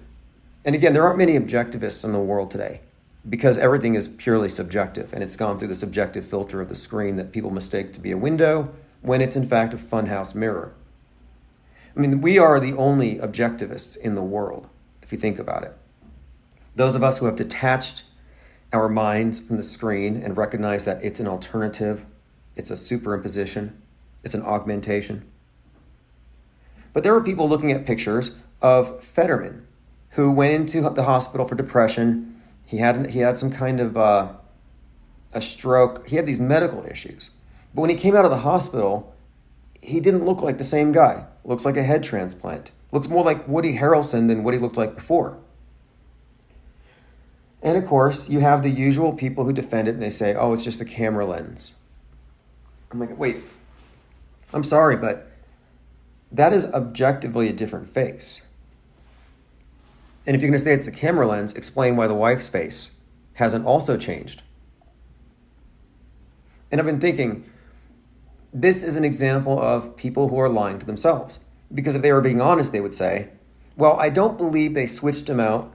I don't believe in body doubles. And I don't believe in disguises. And I don't believe in deep fakes. I don't believe in that. However, I can admit that it doesn't look like the same guy. But they can't even do that. They can't even admit what their senses are telling them because they're refusing to process it. You know, your consciousness is a filter.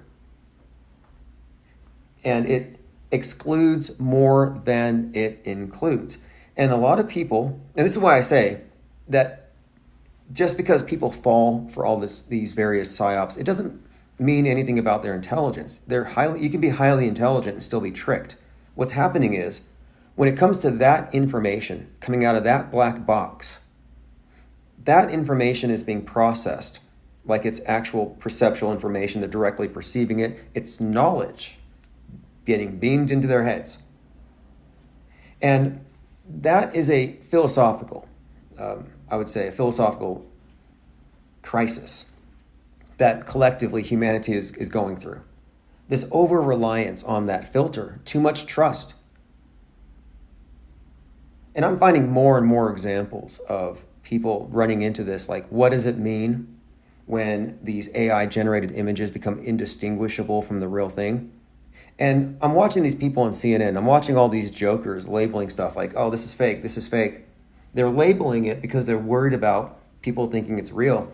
And it's like these low-level dupes have no idea how fake everything really is if they're freaking out over these pictures here and there. It amounts to misdirection, because you're focused on what could be. Oh, this technology is getting so good, it's going to be disruptive. That's a great bit of misdirection, because the fact is, our reality has been deep-faked for multiple generations. We were all born into a mental quarantine.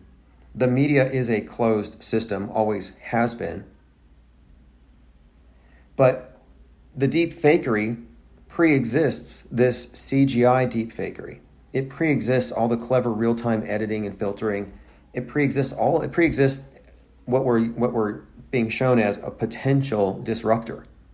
It goes back to disguise, spycraft, liecraft. Cubstar says ChatGPT is better at writing stories. Well, it does seem, and a lot of people point this out, it does seem like these stories are synthetic and they could be AI generated. And I know what they mean. But when you look into subliminal programming and symbolism, Jungian symbolism, double entendre synonyms, there are various ways that messages can be conveyed. And I think we're just looking at multi-layered media where it has the exoteric version for the true believers, and it has the side stories for those who think too much, and it diverts them into the mainstream media plus universe, the conspiracy realm. You know, they have this, it's almost like this thing has like an immune system. You know, if you question it, they have these explanations ready to fill in the gaps. Someone says here, we're born into an insane asylum, a literal nut house. You know, that's kind of an interesting point to bring up really quick here, because what is an insane asylum? It's a quarantine for ideas, and the insane are what they call insane, or people who are mentally ill or quarantined for their own health if they're a danger to themselves. But what we're seeing now is the weaponization of psychiatry, where your ideas are dangerous to society, and therefore your ideas must be contained. They're trying to get you to mentally quarantine, and it's working. I mean, we're part of this. We have been quarantined. We are the hot skulls, like in that series. And the Hot Skulls series perfectly shows how society is, in that movie, in that series, they're already put into quarantine because of idea super spreaders. And these verbally communicated mind viruses have the potential to destroy society. And we're there right now. Joined by Uncool Ben. Thank you for joining. Now, I want to go ahead and get into something else, another topic here, related to this, though. And it has to do with stochastic violence, because we've been hearing a lot about this for some time. Stochastic violence, the idea that Trump says something, and then somebody does something, and there's some kind of connection there. And I kind of tacitly accepted it. I never really questioned stochastic violence. I figured, okay, some leader goes out there, and he says something. It'd be really great if somebody would stop the certification of the election, and then it happens. And you can say, well, he incited it. Well, is that incitement? It's too vague. And I've been thinking perhaps we should look more closely at the premise and maybe even reject it altogether. Because the idea of stochastic terror says that when this or that political figure puts it out there, it's more likely to happen. And this sets a precedent that if it happens, now we have an explanation. Now it's not so much out of the ordinary, it was expected. And that gives the mass media a lot of power. Because, of course, we're dealing with the media that reports stories like the one conjured up by Jussie Smollett. They can fake events and say, hey, this event was caused by you, which is what they do all the time. In other words, by not rejecting the premise of stochastic terror, we're allowing them to set us up to be framed for whatever they gin up. And I think it's a parallel to the copycat killers that they used to talk about. Like, oh, there's a mass shooting here, and somebody else is going to pick up a gun and do a shooting. A copycat. I don't think that's even a legitimate notion. And I've been questioning this because, of course, are gun attacks also now contagious? Is gun violence contagion like bank failures are? So let's go over my Substack account. It's timosman.blog, the stochastic terror myth. I've been monitoring CNN, and their dominant narrative is that former President Donald Trump upped the ante for potential violence with his rhetoric. And they're citing this stochastic terrorism, saying it's, quote, the use of mass media to provoke random acts of ideologically motivated violence. And that's from an article I have linked, but yes, mass media provoking random acts of violence. Now, again, this to me is almost akin to blaming rap lyrics for violence. I find myself rejecting it because if somebody of influence says something and something happens, it just plays into the hands of media manipulators. And this is a very similar ploy to copycat killers, which is the alleged tendency of sensational publicity about violent murders or suicides to result in more of the same through imitation. And the idea of a copycat killer emerged after the Jack the Ripper killings. I mean, this isn't true criminology. I think most of it is almost like superstition. But now, this is a theme that's come up since the storming of the Capitol, because the people who are chanting this, and I'm seeing it all over CNN, they're saying that the president's use of language prior to January 6th was tantamount to indirect incitement. Now, let's say we accept this and we say, okay, this very powerful person came out onto the world stage and he said these things, and now this happened and it threatened our democracy. We need to do something about rhetoric. Well, now we're accepting the premise that our speech needs to be regulated. But then what if you find out that the 1-6 thing wasn't explicitly an incited riot? What if it was a psyop? Well, then, if it was a psyop, then why would we allow that to serve as a justification for killing our freedom of speech? It's an indirect way of arguing against free speech, and it ties in perfectly with the left's overarching agenda of silencing the right. And should we accept it, then we're treating all these psyops as real. Like, we can't talk about copycat killers until we examine if the events that they were inspired by were even real. I mean, I could point to a number of shooters. Like, let's look at the Christchurch shooter. He was inspired by Anders Breivik, the Norway shooter. For the same reasons, same manifesto, totally plagiarized. Well, let's say one of those is real, like the second one is real. Well, then this real event in Christchurch was inspired by a fake one. So good job, media. Your fake story served as stochastic terrorism and inspired a copycat killer to murder a bunch of kids. Like, if we accept the premise of copycat killers being real, then if anybody's going to inspire it, if anybody's responsible for any stochastic terror, it's the MSM. Again, assuming these things are real is a huge assumption. And it assumes, too, that violence is a contagion like bank failure. I can't accept it. And it's just a further angle to erode the Second Amendment in principle. And we don't want to give the government-controlled media the power to alter our reality based on a false representation of the reality.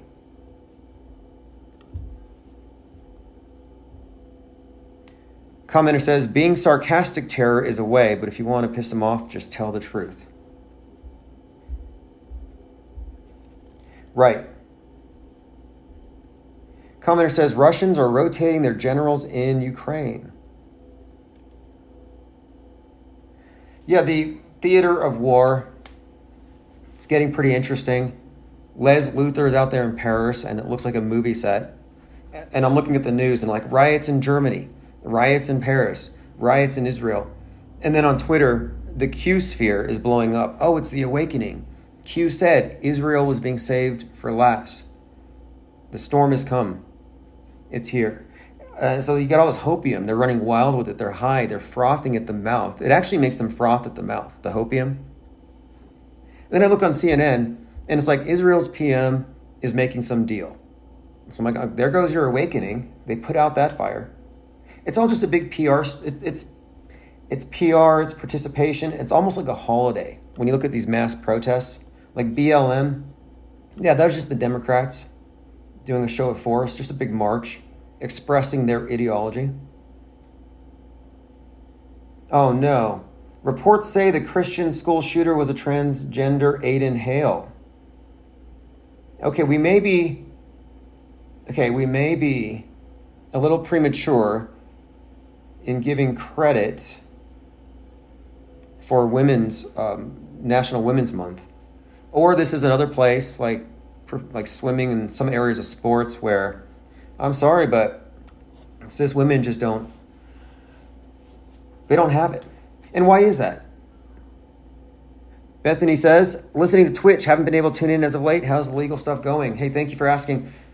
Right now, I responded to a motion by Google and YouTube, and I'm waiting on a response from the judge because the judge now has in his hands, and so do YouTube, what they have in their hands is conclusive evidence from 4 different witnesses that I have. I'm talking about Kickstarter, Vimeo, Gravatar, WordPress. I have eyewitnesses that one of the defendants is real-time still hacking my accounts, and I'm intimidated by it. In other words, I'm telling the judge that the defendant has been hacking my stuff after I sued him, and he's trying to, intimidate me in order to get him to look at it even closer. And in that packet, in that motion, in that response, I included as Exhibit A the email that he sent to YouTube in 2018 when he claimed that my voice was his. And ever since then, he has priority treatment when it comes to copyright claims. Well, they all have the evidence. It's there. It's in the judge's hands. And I included also the FBI reports, and I included a friendly letter with this to the judge saying, I think we need to pursue criminal charges. Because, and this is the reason for the civil suit. I'm not trying to shake down YouTube for $5,000. The whole purpose of the civil suit is to get the crimes of my White House connected, very wealthy cyber criminal antagonist in the public record in front of a judge and to blow up the story. That's the only way I'm going to win. I have to really shine a light on this. But it's going very well. I have them in court. He's in there. And I sent another motion to the judge, and it hasn't been refused. And it was a motion for the judge to subpoena Google to get the service at the home address of the defendant that I'm trying to sue. Or if he won't do that, to give me permission to have him sued by or served by email. And that has not been rejected. So my assumption here is that the judge is going through that process. I don't know if he has anything to do with expediting the criminal charges here, but that's the whole point of this. Like, that's going to happen. And what's more, he has an address now that I know of. It's in New York. And statutory damages for malicious domain squatting, we're not talking about accidental. We're talking about stealing somebody's intellectual property, their username, their websites, in order to steer traffic away and steal from them, to steal their right of publicity. Domain squatting has statutory damages in New York of $100,000 per offense. And we have 40 examples. And actually, it's more if you count the times that he has renewed these domains. But let's just go with 40. If he has 40 counts, $100,000 times 40, and then treble damages is triple. And to prove treble damage, to prove malice, there's a number of boxes that have to be checked off. And his confessional amounts to that. His confessional, and when I say confessional, this is where I also got him, and the judge has this. He actually bragged about his crimes before he was doxxed. and his confessional reveals the malice. So it's all there. Now, who is he? He's from the government. He works with the government. I think he's with the DOD. He is, and if you look him up, and this is all going to come out, it really is. He's a White House dignitary. He's been given a White House key, and he's behind or a large part of the QAnon psyop. He's friends with Roger Stone. He's very well connected with the Ultimate Fighting groups. He's connected with the military. But this individual is also an actor with a very impressive Internet Movie Database. He's been doing extras. He's been doing stunt work ever since like Xena the Warrior Princess. But he also is a hacker. He's part of that anonymous thing. And he has some kind of connections. It's unbelievable. I mean, in 2018, when David Hogg went viral as an actor, it was because this guy found Hoggs's old video reels and published them. And he went viral. And YouTube pulled his channel. Back then, he was MGTV. MG being the initials of his name. Now, you can look this up. The Parkland school shooting crisis actor controversy. He started it. But you will not find his name. You will not find his channel. Why? Because Forbes, because Vice, because every single news outlet that covered it deleted it. I have evidence. In fact, I went to the Wayback Machine and I can show you how it was like YouTube user MGTV history started this rumor and it went viral and YouTube CEO apologized. Now you won't find his name. They don't want him to be searchable because after that event, he was repackaged as George News and he went to work immediately with the Trumps. He's friends with Ivanka. He's friends with Donald Trump Jr. He's done some screen shares to show that he has some, to give himself some credibility. He's revealed quite a lot. And originally, he was I mean, it's kind of strange. It's like he has his hand in everything.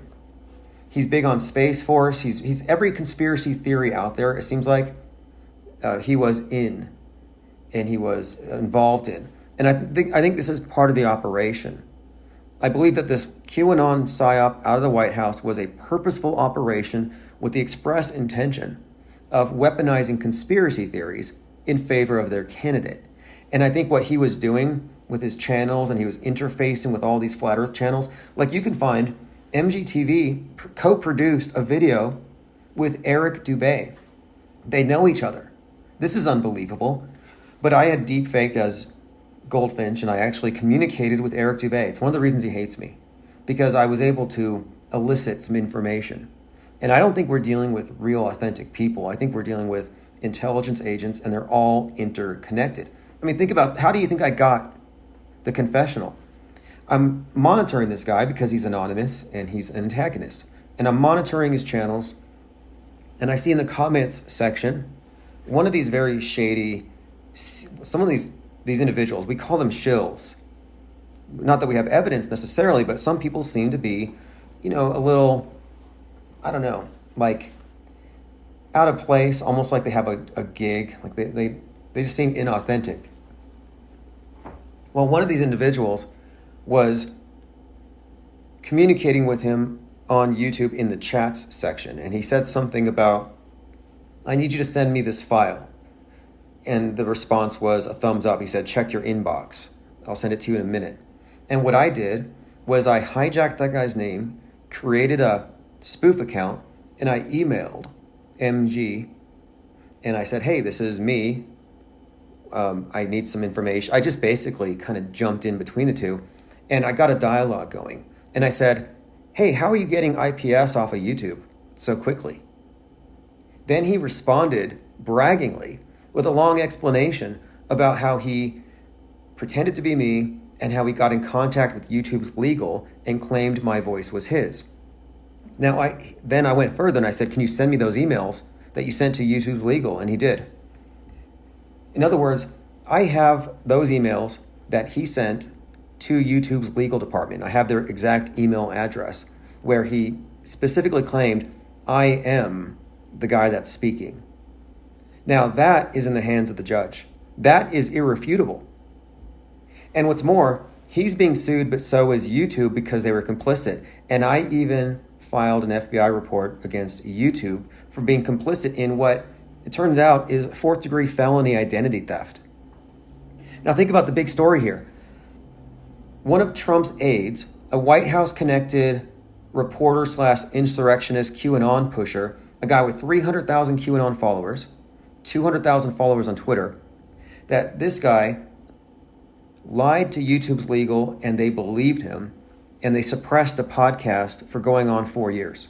That's the story. And he's a big patriot, QAnoner, fighting for America, yet here I am, a veteran, and he has been suppressing my free speech. He's been stealing my right of publicity at every opportunity, going back years. So I think this is a huge scandal because YouTube has protected him. They have accepted 400 false copyright claims. I mean, this is insane. By the way, the audio of this live stream is also being picked up at infiniteplane.live. If you just click audio, there's the audio player. If you just click that, it might sound better than the video. But however it goes, if it's laggy or if there's a buzz in the background, I have a clean recording on my iPhone. So just to kind of finalize this, I sued YouTube in 2018, and I got some bit of progress made there, and that really just got, this is insane. It's just it's insane that it's gone this far. I mean, every single false copyright strike is a instance of, I think it's perjury.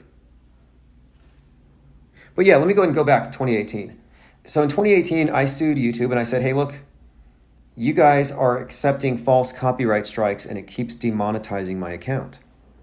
And I showed them examples on a spreadsheet of all these false copyright strikes. And I sued them and I sued him in the same way. But he, at the time, was traveling. He was in Samoa, he was in the UAE, and I wasn't able to serve him papers. And I wasted a lot of money attempting to serve. Well, I didn't waste money. I mean, I'm just getting feedback and learning. But it was difficult to get him served. So there I am in court. It's me and it's YouTube's local attorney. And their attorney and me, we're speaking, but they're like, the judge is like not wanting to hear anything I have to say. They're like, I'm sorry, but they put a motion in that you're in the wrong venue because when you became a YouTube customer, you agreed that if you're going to sue them, it's going to be in Santa Clara County. So they threw it out. So you could say I lost. But the fact is, in that conversation leading up to that, I gave them a letter explaining my issue. The issue was that this stalker of mine was exploiting a loophole with false copyright claims that allowed him to shut down channels automatically. And because of that, YouTube changed their policy. So back in 2018, they made the first change to their strike policy in 10 years. And the change was, your first strike is a warning. And they made that change because of what I exposed, which was a significant loophole that was being exploited. But anyway, it didn't go much further than that because I couldn't serve him, couldn't find him at the time. And I had nothing further to gain from YouTube. I'm not trying to get their money. I'm just trying to get back on their platform, which I did. And they pulled down his MGTV channel. That's why it's not there anymore. That's why, one of the reasons he's really mad at me, because it was a pretty big channel, making a lot of money, millions of followers. But that was a few years ago. And what I learned, of course, is that they have this jurisdiction thing that I have to get around. And I'm not going to Santa Clara County. What I did this time, because I read what they did last time, they sent a motion to dismiss. I had a response and I actually used ChatGPT to help generate this response. And the response was 4 parts. Part of it was, I'm not a YouTuber. You won't let me be. Someone else has stolen my place. So I'm not suing as a YouTuber. I'm suing as an individual whose identity has been stolen with your help. Wittingly or not, YouTube is complicit. They're colluding in a conspiracy against me, and it's criminal. It's felonious. I mean, this is YouTube committing a crime. This is definitely a story where you're looking at an underdog versus a very big company. Well, now they know. They cannot claim to not be a witness. They know it's in their hands. It's in the judge's hands. And I also put in there that I am not only am I not suing as a YouTube user, but that I'm suing Goldfinch for a few things beyond just the stalking. I think the other thing I put in there was intentional infliction of emotional duress and that stuff. I didn't really worry so much about that, but it was more like defamation. Because some of the things he's done when he's hacked my accounts is he rewrites my profile pages. And it's not like it hurts my feelings, like I don't have any. But it's the malice that he displays. Like when somebody vandalizes your channel and then laughs or whatever, it's like, okay, well, there's malice. Now the judge can't ignore the fact that there's malice. And malice triples the damages. I want to prove that this guy didn't accidentally cyber squat on 20 or 30 domains of mine. Or, I mean, like when I say domain, like infiniteplainsociety.org, .net, .live, infiniteplainradio.com.org, down the line, buying all these domains. And look, I've been buying domains whenever he lets them lapse. I got one of them back, like timosman.art, and I was surprised to find that these domains do generate a fair amount of traffic. And from 2017 until recently, all these domains were actually feeding traffic to another person that I had sued, to his website, where it was a defamation site set up against me. I mean, isn't that interesting? I've got this White House connected stalker, and then I have a NASA/NOAA connected stalker working together, using, collaborating. I don't know if they're communicating directly between each other, but those stolen domains were directing traffic to this other guy. Now, this other guy, I already sued him, and he pulled that material down. But he countersued me, and, he won, but it's a very weak, worthless collection notice. So supposedly I owe him $50,000 or $60,000 for trademark infringement. I intend to fight it all, and I intend to sue him back for malicious prosecution. But these two are working together. So once I get this thing with Goldfinch going, like once this thing has a trial date, once I get it moving, I'm going to have to just say, this stolen traffic was directed to this guy, and he claimed in his suit against me, which was a lie, he claimed in his suit against me that his website was for commerce.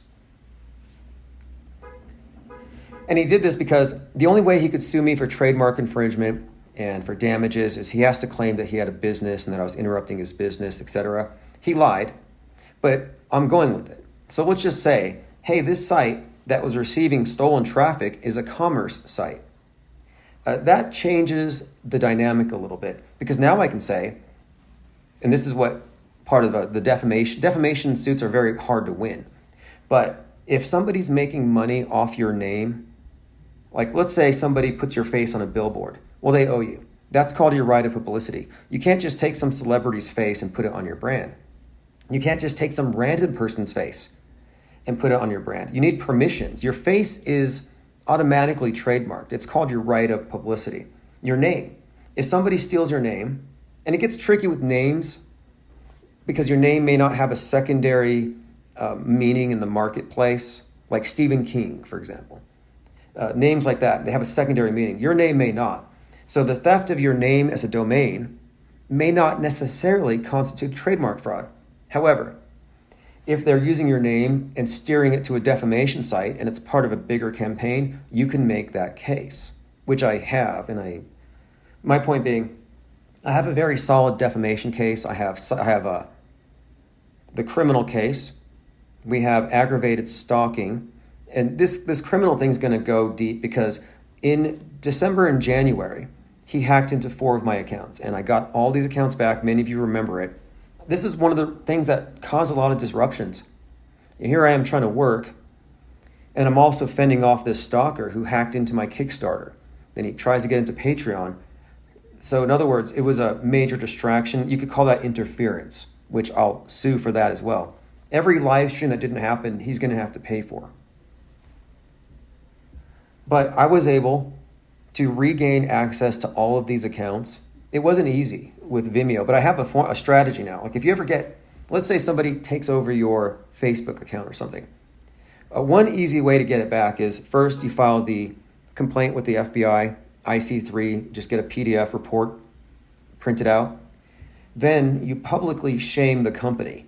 Like I went to YouTube on their public page and I showed them the FBI report and I said, hey, this is what I've been doing to all these companies. I did this to Kickstarter. I'm like, look, this guy hijacked my account. I've attached the FBI report. I'm going to have to add you as a co-defendant in my lawsuit if you can't give it back. And that little bit of leverage worked every single time. And I even got IP addresses, which means even if Goldfinch had not done anything in the last 4 or 5 years, what he did in the last 3 months still is actionable. So to me, this is a win-win situation. I have a history, I have a long pattern of abuse, we have confessionals, we have evidence, and we have 4 recent crimes with 4 witnesses from these respective companies. Like, I don't think this can be lost. But the angle here for me is, like, I got to win in the court of public opinion. And this is why I have been fishing this story around lefties, because this story has a lot in it for people who are anti-Trump. In fact, Will Sommers, who wrote a book about Q that just came out, he's a writer for the Daily Beast. He has a podcast. I think he has 700,000 followers. But I got him to acknowledge this Goldfinch thing, the key. I'm like, hey, look, you missed this in the book, but the top QAnon influencer, and this is insane, these big QAnon books that have come out, none of them mention George News. That's insane. I'm like, are these people not allowed to? I'm like, look, this guy's pretending to be JFK Jr. He's raised $50,000 plus on this White House key that he's selling for some reason, a key that's only given to dignitaries. And I called it the QAnon Grift of the Year. He has people in the comments, here's $50, JFK Jr. I'm like, that's insane. You think this is JFK Jr.? One guy's like, I can't wait to see Trump and John F. Kennedy having coffee in the Oval Office. We're talking about JFK Sr. Like, is this guy bilking dupes? Is he sowing confusion? Is he selling hopium? Like, what is he actually doing? But I brought this to the attention of the Daily Beast, and if they don't run with it, then we just have to assume that they're covering for this individual. Because he was not supposed to be exposed. This guy was anonymous. He would not have been exposed if it wasn't for us. Like, I kind of think that we are sort of an anomaly in this matrix. 737 said, did we talk about the female Tennessee shooter? Yeah, we just realized like 5 minutes ago that it might not be what we initially thought. Like, we may not want to assume anything about the shooter. We're just going to say a gun person. Now, the shooting did happen with an address with the 33 in it. It was 3 adult victims, 3 child victims, and there were 33 teachers at the school. So 33, 33, 33, is it right? I mean, is it real? Is it fake? Angst G says, you can make the argument that YouTube making it difficult, if not impossible, for you to live stream is retaliation. Right. Well, what I intend to do, my very next step, after this trial, whatever happens, like let's say we do get some kind of court victory here, I'll be hiring an attorney because I will need all these different avenues pursued. I know what needs to be done, and I have handled it pretty well so far, and I have a pretty big stack of things that I've filed. In fact, I'm ready to sue Spotify next because this is what got me into this. Like, I was 100%, 120%. I was just live streaming, producing content, expanding, but he shut down Spotify with a false claim. And Spotify won't give me a copy of his complaint. He sent a legal complaint and he shut down my podcast with 4,000 subs on Spotify, connected to Apple, which had 2,000, and it was growing. It was actually just a few hundred subscribers a few weeks before. It was growing fast, and he copyright struck me. So I write Spotify, and I send a letter to the legal department. I said, hey, could you please send me the copyright notice that you used as an excuse to pull my channels down? And that pulled us off of 25 podcasting platforms, by the way. And they didn't respond. And it's been 5 months now. 5 months now. They have not responded. Therefore, I'm going to sue Spotify. I have my lawsuit written up. I'm prepared to drop it off in the morning. Another troll, not such a big deal, but early on, the very first person to demonetize Infinite Plane Society. Now, in the beginning, we were doing billboards, we were doing organization, magazines, we were pretty active. We were actually working on so many different projects. It's kind of mind-blowing. And that's about the time that we were connected with the Daredevil, Mad Mike Hughes. And the channel, just through ads and through just the regular course of things, was earning a sufficient amount of money, not only to keep the operation going, but for me to invest. And I was constantly investing in other channels as well. And it was just because I saw this as a network of people who were actually breaking off of the main.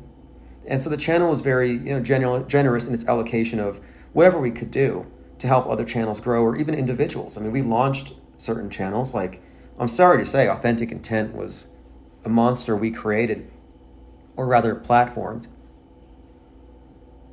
But the first person to shut the channel down is a guy named Ellen.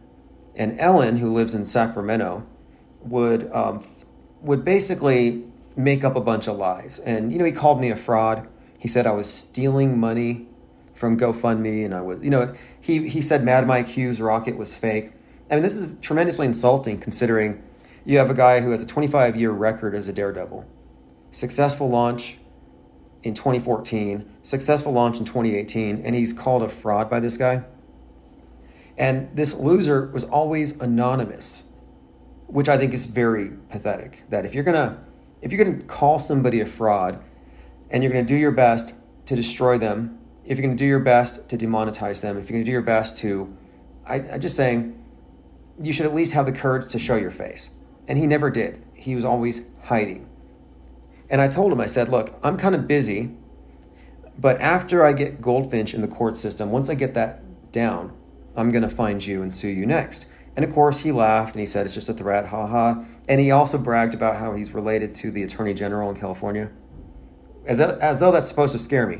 So what I did is I followed through with my promise. I got Goldfinch sued, and my next step, of course, was reset.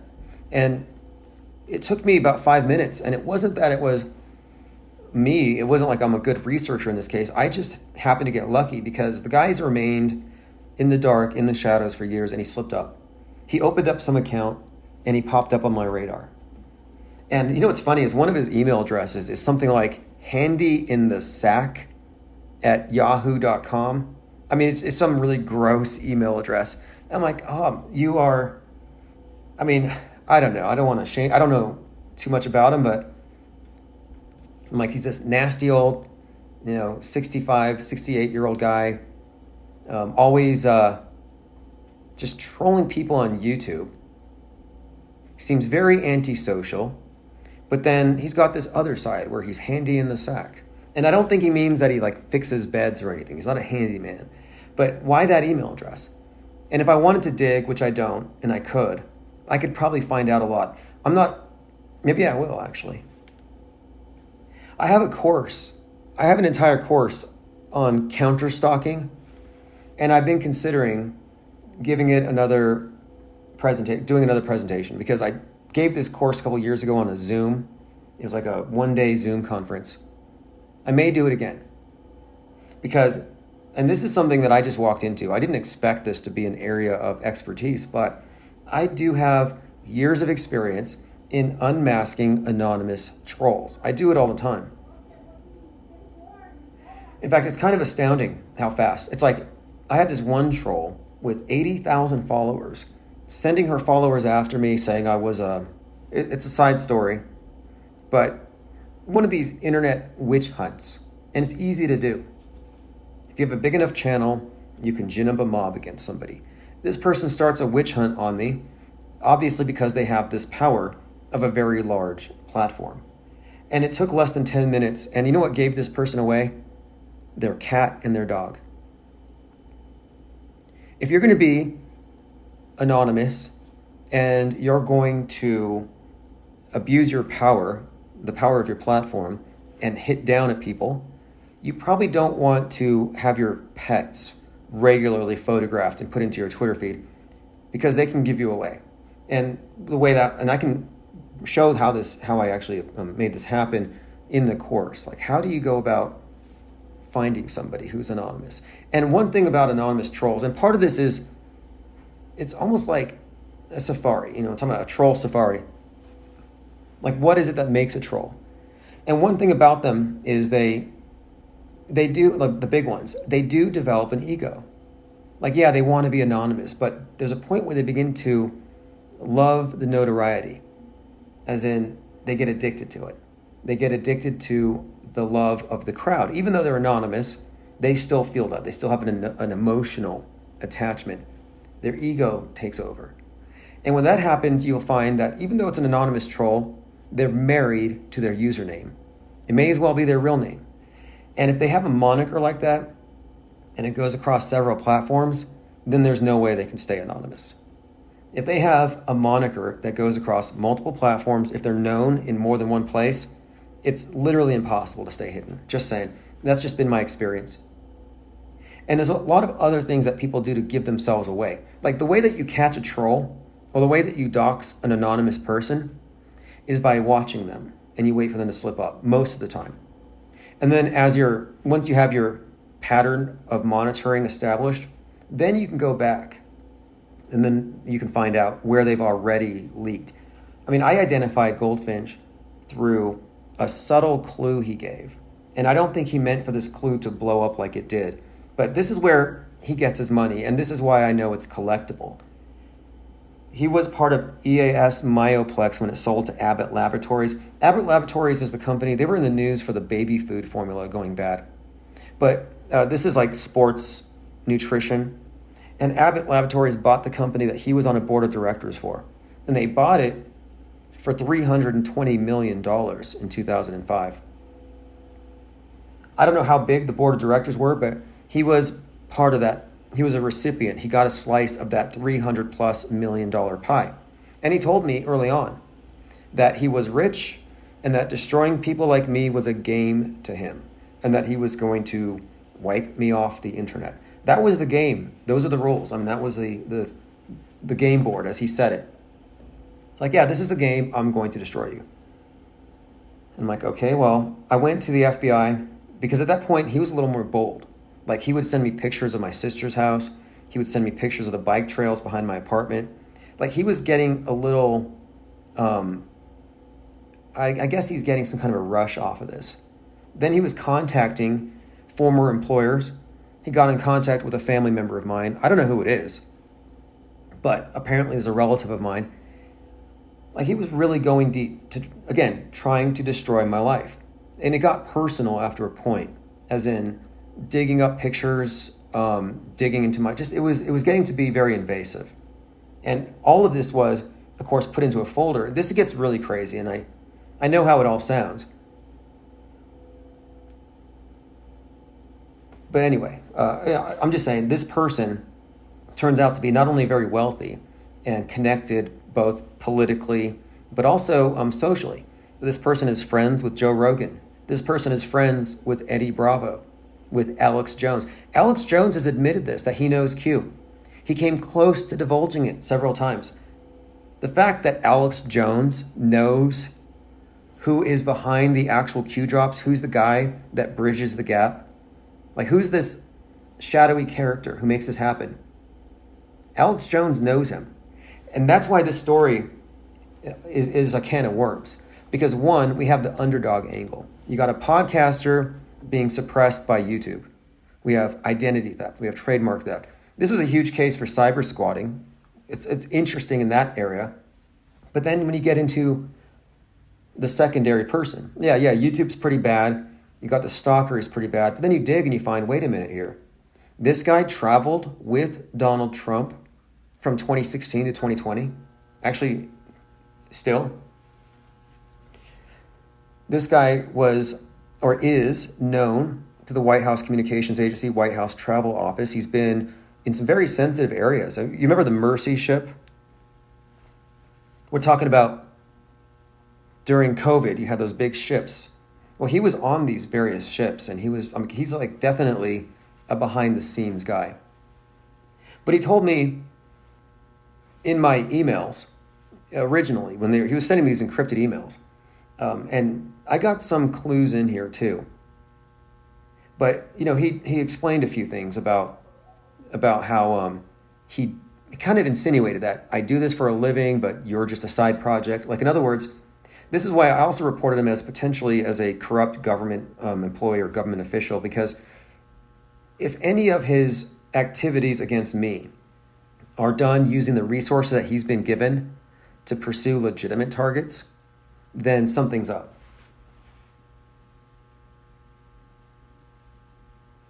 But this is just one facet of this case. Again, we're looking at a case that's going to be resolved very soon in small claims, and the small claim suit is going to open the door to other things because I'm using the power and leverage of a judge to get this guy's service address, because the domain squatting case is actually just a damage complaint. There's no trial for it. When it comes to domain squatting, the case has my paperwork. It's 34 pages, but there's like about 10 boxes to check off. And if these check off, the judge reads it, it matches up, you get your claim. There's no trial. And my claim is solid. In fact, I'm adding on to it now because since I wrote it, he's renewed all these domains for another year. AnxG says, if your lawsuit moves toward monetary damages or out of court, please be aware and read up on CA Law 998, where they can carefully calibrate a lowball settlement and screw you. Well, it's past the point of settling. It's past that point.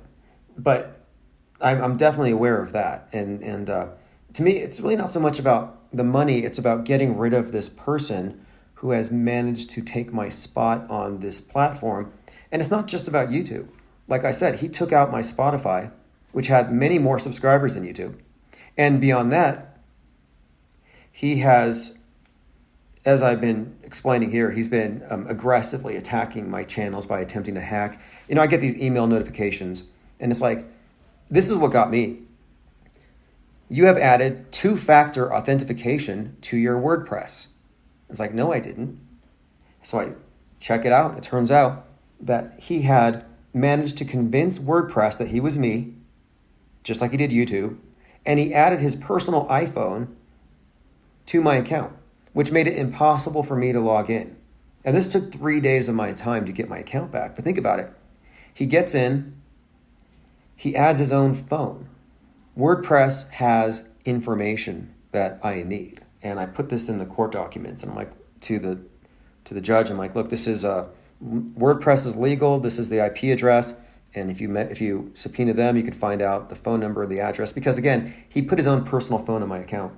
So this person is not going to go away without the power of the court system to shut him down.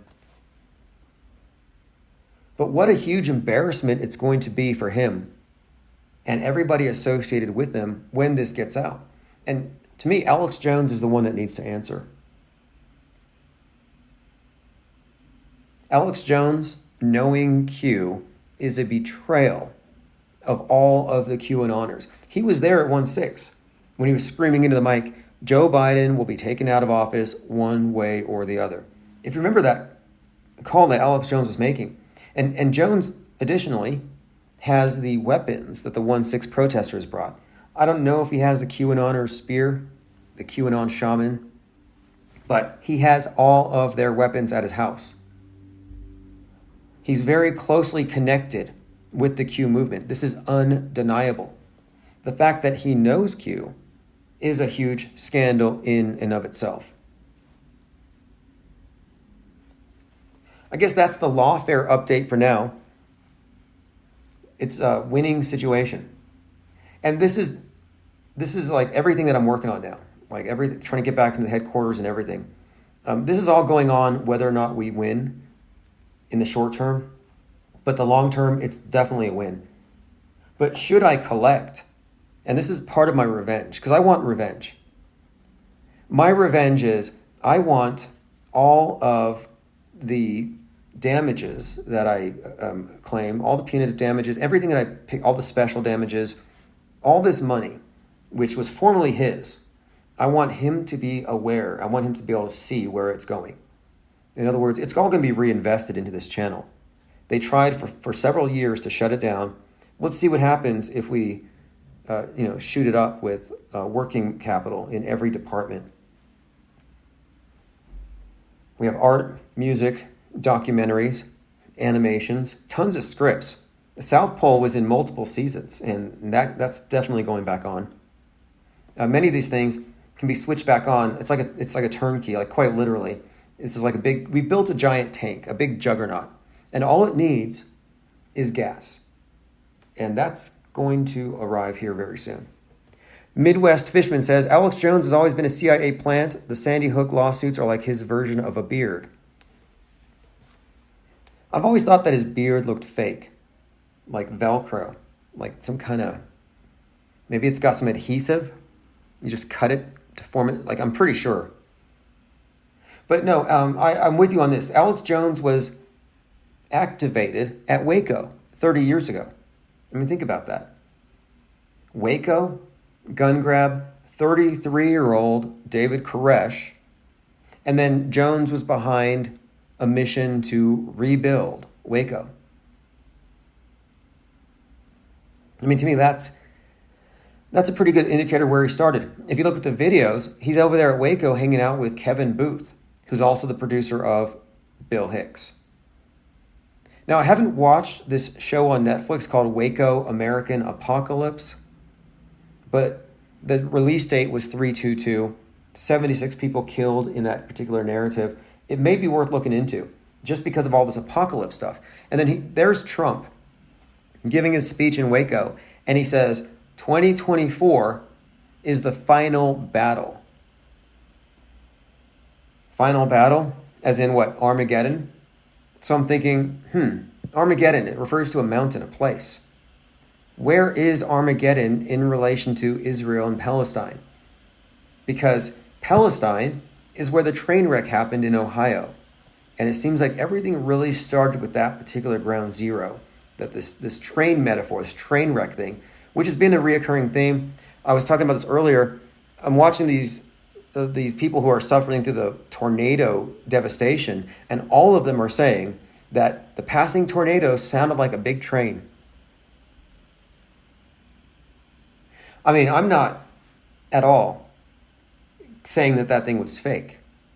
I'm not even saying it's fakeable, because tornadoes really aren't. I mean, yeah, they're fakeable in a sense, but no, you're not going to be able to pull something off like that, but you can certainly capitalize on it. You can blame Republicans and fossil fuels for it. But why is it that every eyewitness testimony, like one lady was in her closet, another was in the bathtub, they described what did it sound like when the tornado was passing over, and they said it sounded like a big train. Another person said, I don't know why everyone's saying it sounded like a train, but I guess it sounded like a train. Trains and planes are under attack right now. The planes are, I'm seeing articles, it's on CNN all the time. Turbulent times for the airlines. Person dies because of turbulence. Near collisions on the runway are more common than we think. What they're trying to say is the body of America has clogged arteries because of our unsustainable political and economic system, because of American greed. It's not a coincidence that this whole thing begins in Ohio. Ohio, since 1984, has had the slogan, the heart of it all. It's the heart attack of Damar Hamlin. It's the suddenly died psyop that the anti-vaxxers were all about. Not so much anymore. And on that note, anti-vaxxers, and I'm sure there's still a few out there, and I know they're not dying, it's just that there's a new shiny object to pay attention to. But wouldn't it not be true that most of the victims of this nefarious thing, if it be such, would be Democrats? And if so, why the protests? Why try so hard to save your enemies when they're making mistakes? All right. We started off the day talking about this shooter. We'll find out more about the shooter. If it isn't a cis female, sorry, it doesn't count. I stipulated this earlier on. I said, hey, look, they're associating toxic masculinity with guns. We're never going to have a female mass shooter, which makes no sense logically if we're supposed to believe that this is the byproduct of American gun culture. And that's what they were trying to say. And, earlier I was talking about stochastic violence. One of the cases that has been made for some time by the anti-gun people is that American gun culture itself constitutes a form of stochastic terrorism, always putting it out there. Copycat killers. Oh, I copied it from the movie. Do you remember The Matrix? They come out in their trench coats, the trench coat mafia, the Matrix shooters, Eric Klebold and Dylan, Eric Harris and Dylan Klebold. Dylan Roof was a tie-in to that guy's name, by the way. But they come in with their trench coats and their black shades on and their big guns, all flashy, walking through the halls. And it's like, wait, they stepped out of The Matrix. The Matrix movie was released at the end of March 1999. And on April 19th, was it the 19th or the 20th? I think it was the 19th. These two shooters shoot up Littleton. But they looked exactly like The Matrix. And it was pointed out at the time that The Matrix stylizes gun violence, makes it sexy, makes it cool, and now they're copying it. They've been using this narrative for a long time. If you recall, they even blamed Marilyn Manson, KMFDM. Like I said earlier, if we're going to accept the premise that Donald Trump is triggering terror attacks by his words, then let's go ahead and start blaming rap music for gang violence. I mean, it's convenient to scapegoat, and it might sound acceptable, but knowing what you know about how many of these mainstreamed mass tragic events are faked, knowing how faked these events are, why would you accept their premise that your words, your blog post, your tweets can cause violence? If you accept that premise, then you're accepting it based on fabricated anecdotes, fabricated evidence. Midwest Fishman says, while Tennessee is all about their churches, this is definitely be nuts for Nashville. It's NRA heaven in TN. Right. Nuts for Nashville. It kind of reminds me, because we're trying to figure out this shooter, is it a cis female or not? And I've noticed that at the airports, one of the other stories is there was a very famous flight attendant who was trans who committed suicide. And this is one of the issues afflicting that particular demographic, according to a lot of the propaganda that I've been following. And I'm like, okay, it could be real, but it's a very useful and politically expedient death if it's not an all-out psyop. Then, yesterday, another story trends, and it's about another trans person at an airport who went through the cis female line and got groped too hard by a TSA agent who essentially, quote, punched her in the balls. That's what she said. And that story's going viral. And I'm like, okay, there's like a multi-pronged attack against the airports, against air travel, against travel in general. And then you have these, I think there's another story out right now. I don't have the name yet, but it's another one of these martyrs, like a Matthew Shepard type. I'm just saying a lot of stuff leading up to 2024. And we predicted this before 2016. As we get closer to the election, you're going to see psyops connected to all of the hot button issues, foreign policy, cultural issues. We're going to have more school shootings, obviously. All these things to be politicized. It's just to be expected. Now, what we haven't seen, and their absence is still conspicuous, is we haven't seen any radical Islamic terrorists in a long time. Why do you think that is? It's because they replaced it. This is how they get you long term. This is why I say reject the premise of copycat killers, reject the premise of stochastic violence, because they will get you to accept something in principle and then use it against you later. Think about the Patriot Act. Oh, well, we need to go ahead and curtail our freedoms because these terrorists from over there might come over here and do bad things. You accept it. Well, now they just turned it on us because now the terroristic threats are considered to be domestic. But we accepted the apparatus to go after them.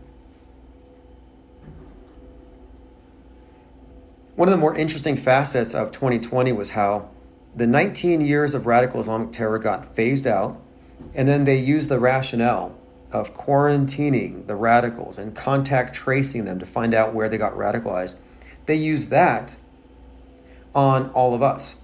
Like, there was this talk about profiling at the airports, a big controversy about profiling people with Middle Eastern descent. Like, that was something of a big issue right after 2020.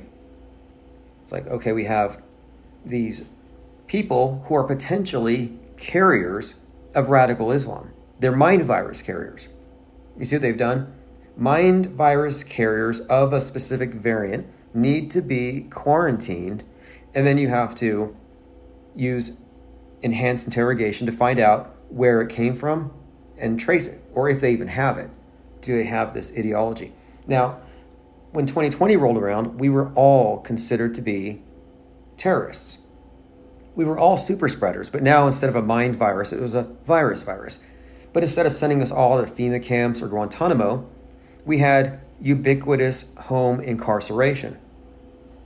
Enhanced interrogation, PCR test. But what they did is they got us to accept the premise that we were all guilty until proven innocent, unhealthy, infectious, until considered healthy. Mick Dirtywork says, in order for us to preserve your freedoms, we need to take some of your freedoms. Well, this is where they're leading us to, because Donald Trump tweets out an image, or truthed out an image of himself with a baseball bat. And adjacent to that picture was D.A. Elvin Bragg. I'm like, wow, that to me is a threat. Whether it's a gun or a bat or a raised fist, that's an obvious threat. I'm surprised. But the point of it is, if anything happens, real or fake, good luck showing anybody it's fake, because they're all going to now say, oh, that was caused by Trump. They use suggestion, they plant seeds, and this stochastic terror narrative gives them room to run psyops without question.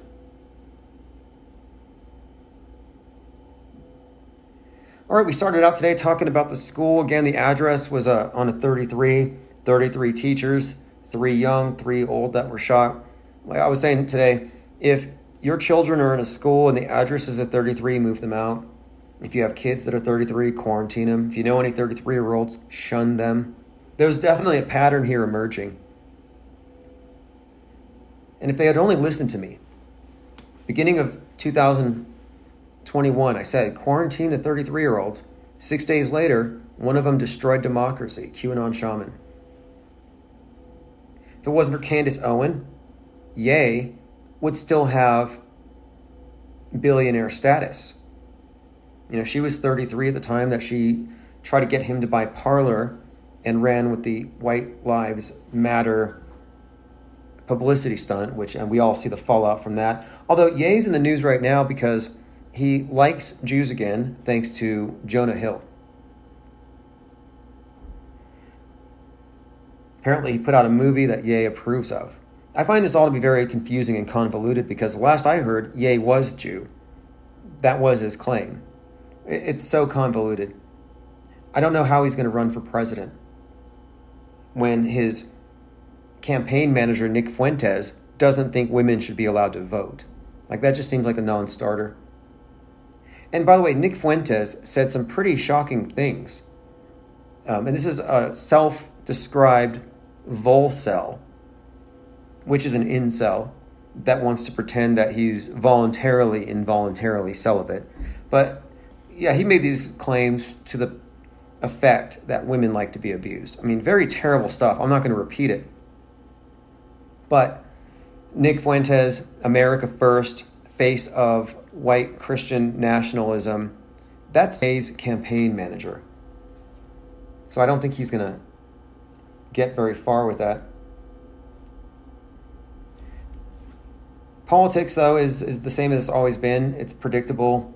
And you have this fascinating juxtaposition, and it shows you how people are just about imagery more than anything. I mean, for example, You have Donald Trump arriving in Waco in Trump Force One with the Highway to the Danger Zone theme track from Top Gun playing as he lands. And you got some artists doing a big painting of him live, real time, and he looks like Rocky Balboa mixed with Trump. And then you've got Ron DeSantis. And the biggest news you can find about Ron DeSantis, that apparently he eats his pudding with his fingers, much to the chagrin of all of his assistants who are just having to deal with it. We says, so you think Ye is still alive then? Oh yeah, I think he's still, I don't think he's dead. Now, I think he's insulated. I have a hard time believing that he's some kind of diabolical game-playing psyop operative. I think he's a musician who's been born into the club. And I've noticed this, that some of these second-generation Illuminati type aren't always clued into everything. And why would they be? And he's a good example. Like, there's a few examples I could point out, like Pete Davidson. Okay, Pete Davidson may not know that his dad didn't die on 9/11 in one of the Twin Towers. He might actually think it was real. Why? Because according to a recent interview, which I played it before, but you can find an interview where Pete Davidson, the one who was dating Ye's wife for a while, his dad died at the age of 33 in 9/11. And by the way, the lead hijacker, Mohammed Atta, was also 33. His birthday was September the 1st. But Pete Davidson's dad was also 33 when he died in one of the Twin Towers. And in this interview, Pete was saying that for years, he was followed around, periodically interviewed by doctors from Columbia who were asking him if he really believed that his dad was dead. Like, isn't that strange? And he commented that it was a really effed up thing for them to ask. And it seemed to me, he wouldn't bring that up in an interview if he was an insider. Do you know what I mean? It wouldn't even be brought up at all. I think there's something very shady about that. And then he's got this movie called King of Staten Island. I was able to stand about 10 minutes of it. And in the first 5 minutes, he's driving in his car and it's 11:13, which ties in, 113. It was 11:30 on his car, his dashboard, one of the two. But this, again, he's driving and there's these two cars behind him that collide, like Twin Towers collapsing. Fascinating all around when you look at this, how he might not be in the know, but he's clearly on the world stage in a very conspicuous position. So I'm thinking some of these celebrities could be like Truman in a Truman Show, surrounded by handlers. And Ye has even attested to this. He claims he found out that his personal trainer was some kind of Canadian intel. This was the guy that threatened him and said, if you don't play nice, you're going to be drugged up, you'll be a zombie, and you'll never see your kids again. So in a way, Ye could easily be a victim and a puppet and totally insulated. And why would you expect otherwise? I mean, how did you arrive at the conclusions you've arrived at? And I've arrived at conclusions. This is not conjecture. I'm not debating, did this plane really hit this building? Like, I know what happened, and I know what didn't happen, and I know the MO, because we know what media actually is. And that's the biggest secret of all, that media isn't what it pretends to be. It's not a window to the world. It's not partisan slants on the same objective reality. No, it's a fictional reality that they're all conveying, and they're superimposing it onto the objective reality. And by doing so, they've destroyed any true objectivism. Nobody is grounded in reality. I mean, this is the lie world order. And it makes perfect sense also that you wouldn't allow everybody in the club to know everything. That would be a security flaw. It would be a bad idea for someone to know everybody else's. I mean, there's so many issues here with the idea that everybody's in on the conspiracy. One of the refutations to Apollo 11 being a hoax, the believers in it, the believers in bad science fiction, yeah, they say, oh, there's no way it could be a hoax because 400,000 people were a part of that. Oh, 400,000 people were a part of that. Okay. You're looking at contractors, every engineer. And sure, there is a point, though, where the knowledge becomes a bit stratified. It's like in the military. It's a secret society in the sense it's a security clearance society, need to know basis. The higher up you go on their pyramid, the more you know, and the less you believe, because the more you know, the more you realize, or the more you're figuring out that the beliefs are fake, they're fronts, they're false explanations. And at the top of the pyramid, they know it's all hoax. At the bottom, where we all live on the world stage, we think it's objectively real. And the device that they used to put everybody into this pseudo or simulated or super, I would say it's a superimposition. It's an augmented reality. How did they get us into the augmented reality? Through the screen. And while, you look at the Oculus, the headset. You put the headset on to add to reality. Yeah, you're looking at the world, but now you've got a Pokemon over there. You've got an ISS up there. You can add things into the world with this lens. Now, what I've been saying for some time here is that that's one of these instances, kind of like with deepfake tech, where we're already there. We're already in this metaverse. That just by accepting the screen as a primary source of info and accepting it as real until proven fake without any critical analysis, you're effectively in an augmented reality. Pokemon may as well exist for you. It doesn't have to be on your face. For all intents and purposes, you're in that screen. You've gone through the looking glass. And this is the meaning of the monolith in 2001: A Space Odyssey, the space age. The space age was not about man conquering outer space and going to the stars. The space age was man's mental world merging with the screen. The monolith. The monolithic worldview that we're given through our monolithic media, which is worldwide. This monolithic worldview is the new monotheism. The eye on your money, the eye on the dollar bill, the one eye, the mono eye, that is the director's view. That is the director of the world stage script that sets the playing field for everybody. And it is ubiquitous and universal. It is a universal religion. The fact that even Iran has a space program, there are no outliers. Any nation that has a space program, yeah, they're in on it. There's no outliers.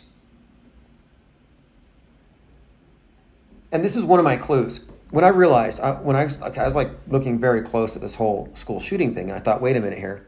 Are the Democrats faking the news to gain political points, to win on this particular political football?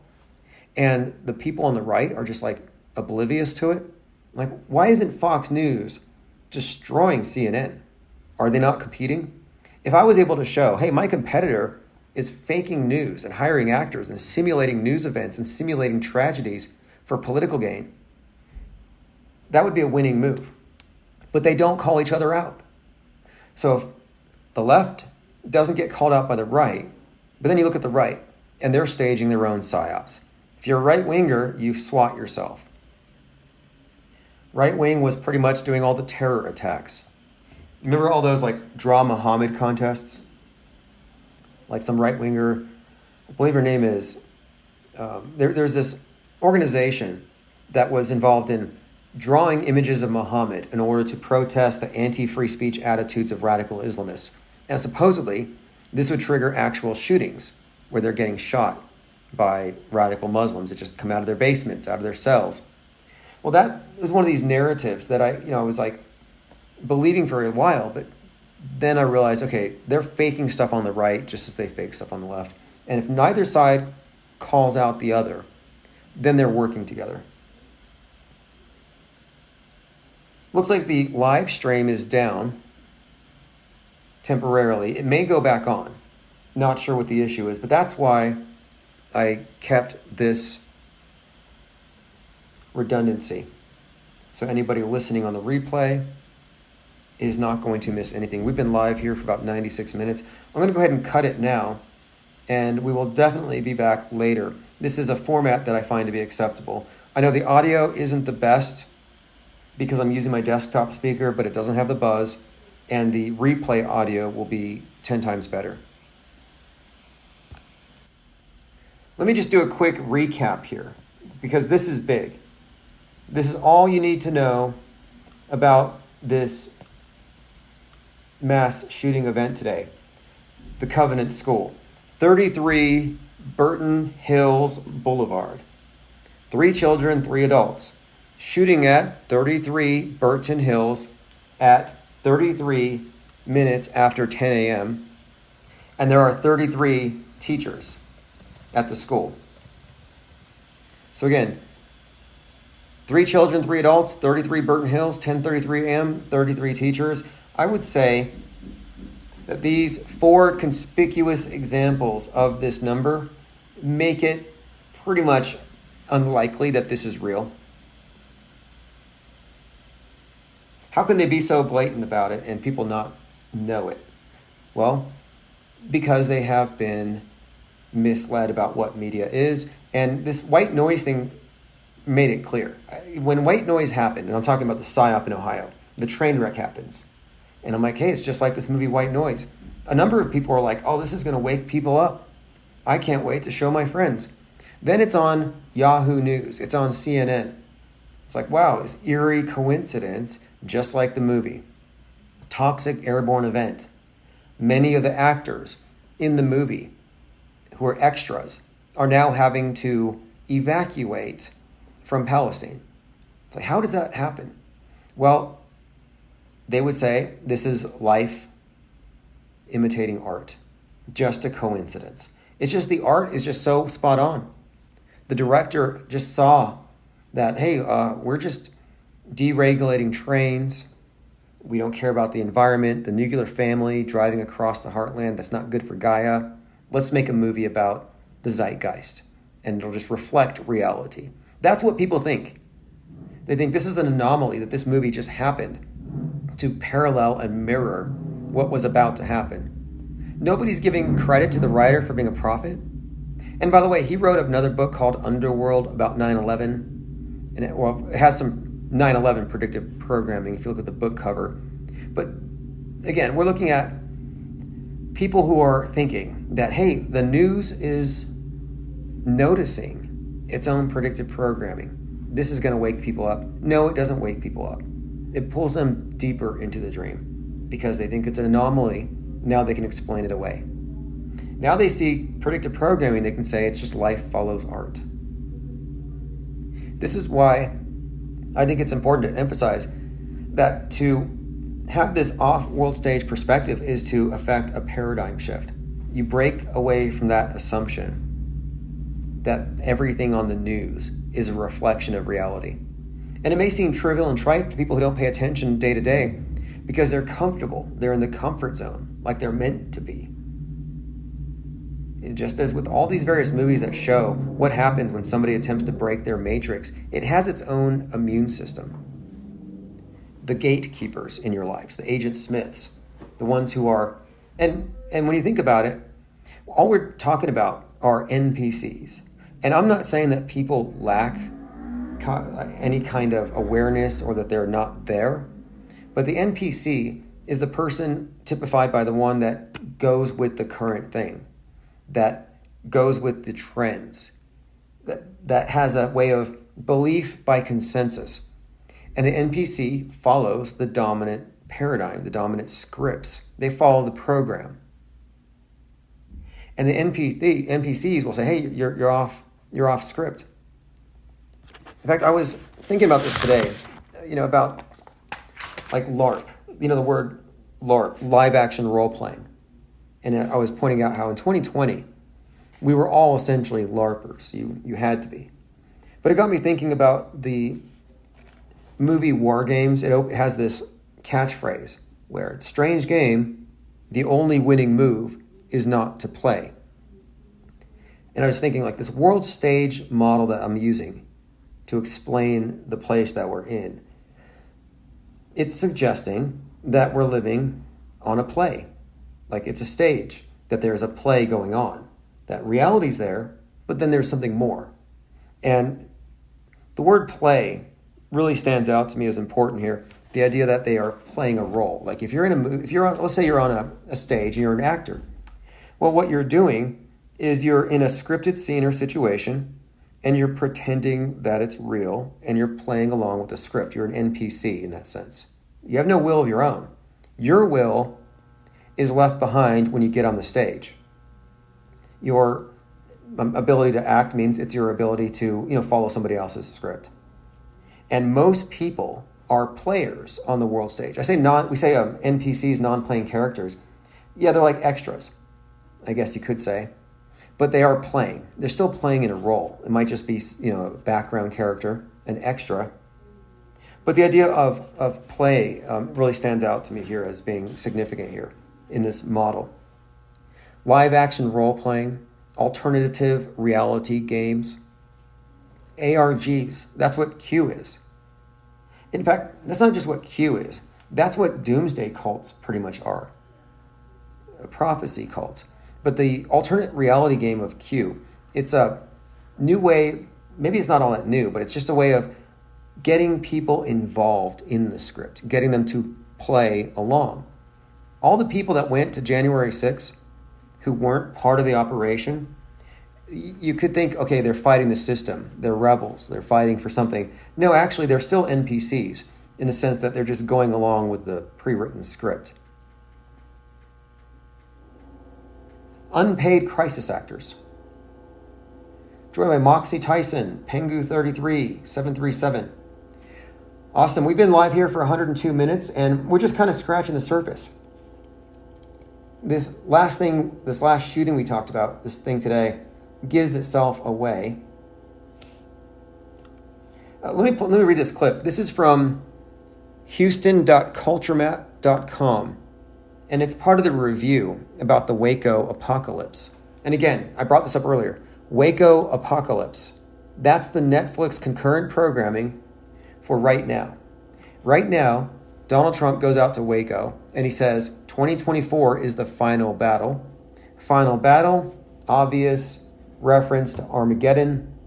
Armageddon is a place near Palestine. The Ohio PSYOP took place in Palestine, Ohio. Well, here's a review, part of a review, about this Netflix series, which debuted on 322. It says, quote, "So much of what's roiling in culture today can be traced to Waco, a story about God and guns in America, with all these children at the center, whose lives are being determined by the adults around them." I think about that. So much of what's going on in today's culture can be traced to Waco. Alex Jones from Waco, Alex Jones, Sandy Hook, a story about God, guns, America, with these children at the center whose lives are determined by the adults. This is exactly why Jones this explains his character in so many ways. Radicalized in Waco, big pro-gun guy. Waco is about children being victimized by this gun culture, that they are too young to vote away. That's what March for Our Lives, the Children's Crusade, Dave Hogg, Parkland, that's what that was about, the children. It was actually Save the Children. They were saying Save the Children before the Q people were. But the significance of Waco to guns and children and InfoWars, Alex Jones, all that stands out pretty much. And then again, final battle, Armageddon. Well, what is the final battle? From the perspective of the right. The final battle is what happens when they try to get the guns. Do you remember what Alex Jones said when he was with Piers Morgan? He said, 1776 will commence again when you try to take the guns. Well, the Turner Diaries is about the turning point when the NWO finally tries to get the guns. Turning Point USA, Kerry Lake, we're going to burn it all to the ground. 1776 just happened if you look at the astrological positioning of Pluto. Then you have this Waco movie coming out, 76 dead. Interesting timing because Trump is 76. His son just turned 17. There's your 1776. But I'm finding a lot of stuff, a lot of numbers that are connecting this Waco thing with Trump. And interestingly enough, with this, there's a fascinating tie-in here to this martyr narrative. Again, David Koresh was 33. They made a martyr out of him. One more thing about Turning Point, Turner Diaries. Turner Diaries, Timothy McVeigh, 33. We're looking at a book that was about a situation after some kind of, it's almost like, I think the whole premise of it is white nationalists rising up and nuking everybody else. Like it's race war stuff.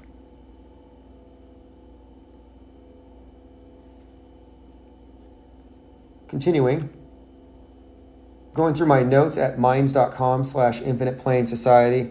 Just fascinating here that Waco ties guns and children into the whole story. Makes perfect sense now. TheDailyBeast.com did an article about this. They start off with, the conspiracy mongering loon has long poisoned American politics. This is the untold story of how violence, bloodshed, and right-wing radio host rivalries birthed Alex Jones. Now, the Branch Davidians. Now, here's something too. Alex Jones helped build the Branch Davidians church back. Like he was part of building it back better. That's another indication here that he's part of this big meta script, his character is. And one other thing, we're talking about Waco, American apocalypse, final battle, Armageddon. During his speech, Donald Trump referenced Stormy Daniels. Remember, the storm is coming, Book of Revelation, Vision of Daniel. Fascinating keywords coming out here. But he mentioned Stormy Daniels. Now, Stormy Daniels just had a birthday. On her birthday cake, she has a black horse. Now, above the black horse, it has the word lawless. And this stood out to me because Donald Trump is believed by some to be the Antichrist, the man of lawlessness. But then you have the image of the horse, like the four horses of the apocalypse. Well, Stormy's there with the black horse, but before Bill Hicks died, Bill Hicks was over there at Waco. Or not at Waco. Bill Hicks was joking about Waco, talking about Waco, making commentary on it. Very much passionate about Waco. And before he dies, Bill Hicks releases this movie called Revelation, where he's on a white horse. So there you have another connection with Jones and the apocalypse story connected to Waco. And he's there marked. If you look at the cover of this Bill Hicks thing, it's got the white horse, it's got fire. It's all in there. And when he was when Bill Hicks was over there at Waco, he was there with Kevin Booth. I'm like, that's strange. I get not confused, but he's there with Kevin Booth is there with Bill Hicks at Waco, and Bill Hicks looks like a long-haired, chubby, bearded Alex Jones, a little younger. But then for Alex Jones to be radicalized by Waco, and Jones's producer was also Kevin Booth, fascinating connection there. Bernick Laney says, watch the Mockingjay movie. They're trying to push an uprising into the public mind, probably to declare martial law. Yes. Do you remember in 2020 how they pulled this off? It's like, we're locked down, but if you're a protester, yeah, you can go ahead and violate social distancing. At that point, I had already concluded, though, that there is a cure for the virus. There is a way to remain immune to it in public. Had nothing to do with the needle. It's tear gas. Apparently, copious amounts of tear gas will inoculate you against the worst pandemic in human history. I mean, explain to me why the protesters from BLM and Antifa didn't all drop dead like it was Wuhan. It's because that's the only explanation is I can come up with, tear gas. It must be some kind of like purification agent. Got to be careful what I say. They'll say it's medical misinformation, but, and it's not advice, but I do think that if you go into a mob of leftists, yeah, you're not going to catch it. You're safe. And you won't get arrested either. Representative Marjorie Taylor Greene says, how much hormones like testosterone and medication for mental illness was transgender Nashville school shooter taking? Everybody stop blaming guns now. Okay, what's fascinating about this point, this is standard. Left wing blames guns and gun culture. Right wing blames marijuana and SSRIs. So this is sort of a twist on that. But generally speaking, and this goes back, as long as I've been following it, you go back to Adam Lanza. The debate has always been the same. We got to take the guns. No, we got to take the antidepressants. It doesn't even make sense. Like, obviously, the reason why he shot up the schools is he's an MK Ultra mind-controlled assassin. That was the go-to excuse back when Sandy Hook happened and some of these subsequent events. The InfoWars explanation was, obviously it's mind control, psychiatric drugs, SSRIs causes school shootings. I'm like, wait, one side says it's caused by drugs. The other side says it's caused by gun culture and guns. No side says it didn't even happen. But now here we have Rep. Green saying, nope, it was definitely the hormones like testosterone and psychiatric drugs. You see how this works? How each side has their spin, but both of their spins constitute adding on to the basic reportage. It's what I call MSM plus. It happened. The shooting happened at 33 Burton, 33 teachers, 3 shot that were older, 3 that were younger. Is at 10:33 a.m. Yeah, that happened, 100% real. But it's just a question of, was it the guns or the SSRIs? And here Marjorie Taylor Greene is, doing a toxicology, doing a remote armchair autopsy, weeks before you could actually get the results, and already ascribing blame. Like, you think it's premature for Biden to be calling for an assault rifle ban as he has today? You think that's premature? Why? Because there's been no due process. Because we don't know enough. Well then, same goes for the right. Like, we don't know enough to politicize these events. But these events aren't real. If these events were real, they wouldn't be getting this kind of attention. These events are scripted political footballs, and that was her kickoff. Cope says 2020 was a predetermined test run of what's in store for us. It had to be, because 2020 trained us. I saw this article last summer in Ireland, and it was like, we're using our experience with COVID lockdowns to prepare for lockdowns in case we need to shut down the power, or shut off the electricity. Like, there's some kind of rationale here where we can be locked down for anything because now we know how. As in, we know the drill, we know how to snitch on our neighbors, and we're all Amazon shoppers now. We're not reliant on these little mom and pop shops. And that was another huge part of it. What does it mean when small businesses can't stay open, but Jeff Bezos makes $33 billion? $33 billion in the first quarter. He made $13 billion in one day on the second. I mean, that's some serious money to be made. And it's because they were shifting. We talk about communism. What are the 10 planks of communism? And one of them is the distribution of goods and services coming from the state. In other words, getting rid of small business and replacing it with big corporations that are basically government fronts working for the government. Now we have all of our goods and services distributed from Amazon. I mean, they have effectively carried out a revolution. We can call it a communist revolution, but the commies are stooges because it's not about equity. It's not about making everything fair or leveling the play field. It's about removing the levels.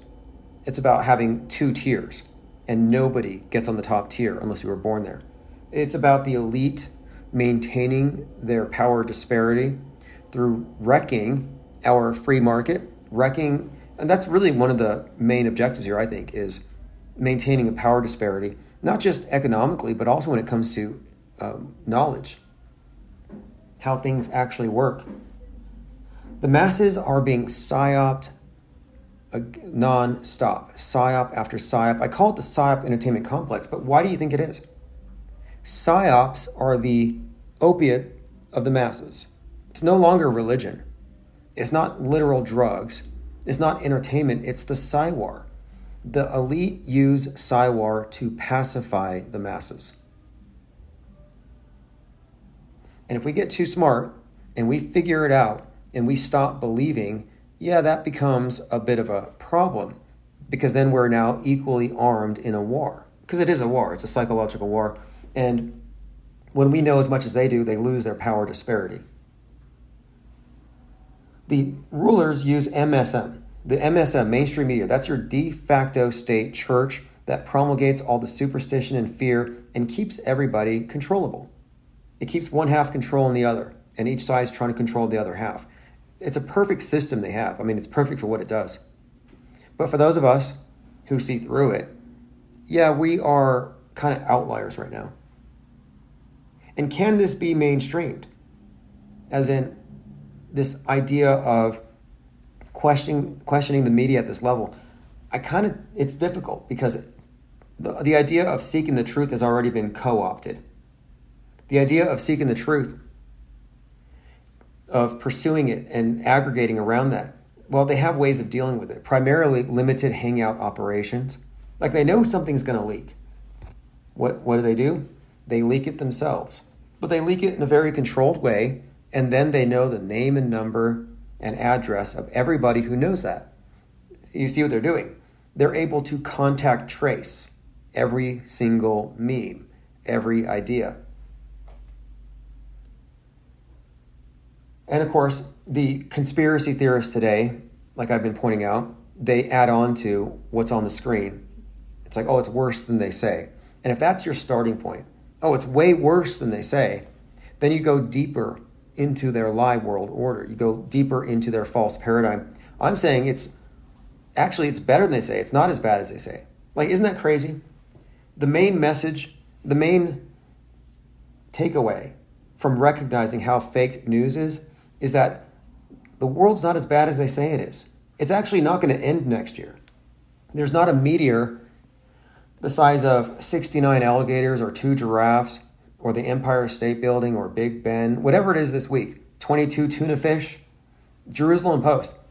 A meteor the size of 22 tuna fish is going to hit the earth. Like, they're constantly saying this stuff. Well, that's bad news. It's bad news, climate change. It's bad news that the ocean levels are rising and all these rich bi-coastal elites are having to move to flyover country because their lands are being flooded by the ocean levels that are rising. That's all very bad news. Then you find out, hey, it's not actually happening. How is that bad news? How is good news bad news? Why am I the bad guy for saying this stuff is faked? And this happens. I got called names the other day because I was following along the tweets of Les Luther, who's going around Paris, showing how these riots are just staged affairs. If there's any real people involved, they're stooges. And, I had people questioning, they're saying, like, how can you live? You're insane. I'm like, what do you mean I'm insane? I'm insane for refusing to sideline my critical thinking whenever one of these polished liars on TV starts spouting something. Barrick Laney says, meteor the size of 33 armadillos. Yeah, it's Noah's Ark up in space. Broke open. And got all these animals. Like, what if it's literally that? Like, they built a space ark. In fact, I'm watching Sci-Fi Channel, SYFY. There's a show called Ark. Maybe they really built a space ark and it broke open. They're just preparing us. You're going to see a few giraffes. Might come down here on Austin. Got a few elephants. They're going to hit down in New York. But there's got to be a reason for it. And I think the reason is to get you to imagine the impossible. You are listening to Infinite Plane Radio. Stick around for live call-in shows. Stay for the music and recent replays. Join us at infiniteplane.live for 24/7 live chat with other listeners. I'm so COVID, dude. I think I got a real bad coop. I need to get out of the house instead of doing what you tell me to. I caught the COVID cooties. Now my life is like a movie.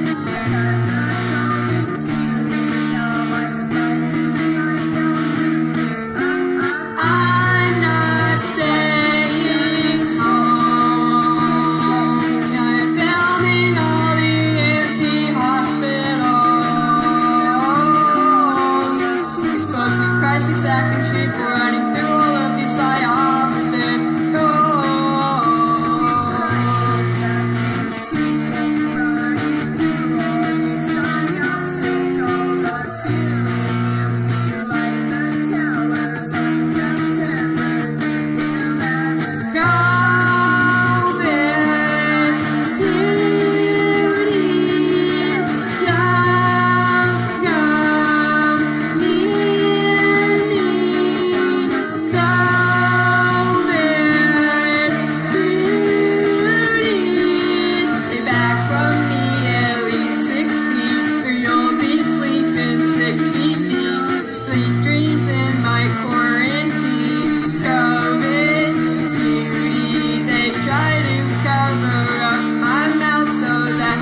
Always with the damn riches. It's about to go down.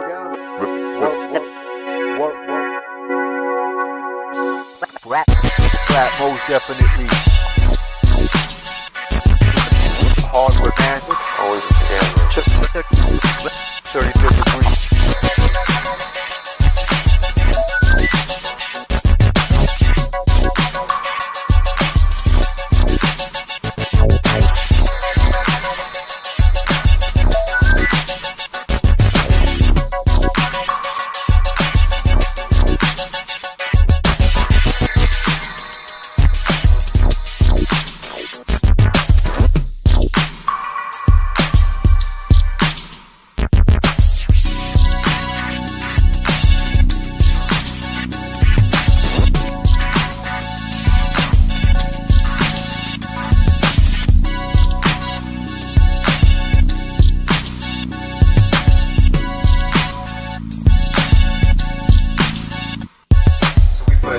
Facts over feelings, action over drama.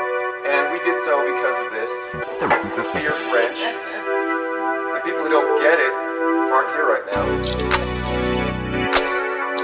Rap most definitely.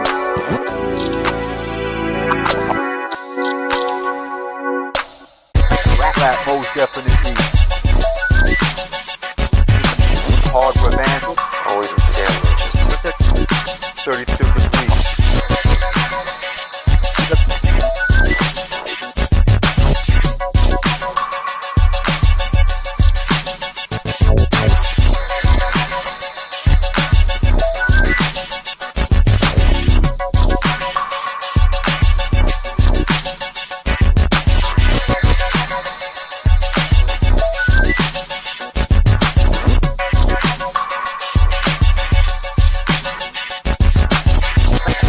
Most definitely. The wrenches.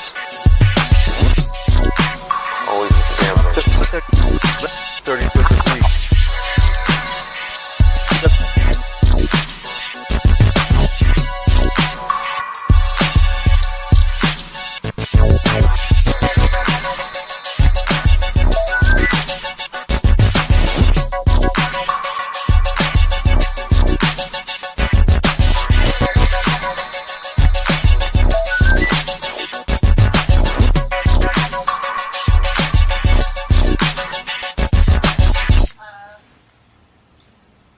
I can't do anything about it. There's just too many of them. There's so many of them, but okay.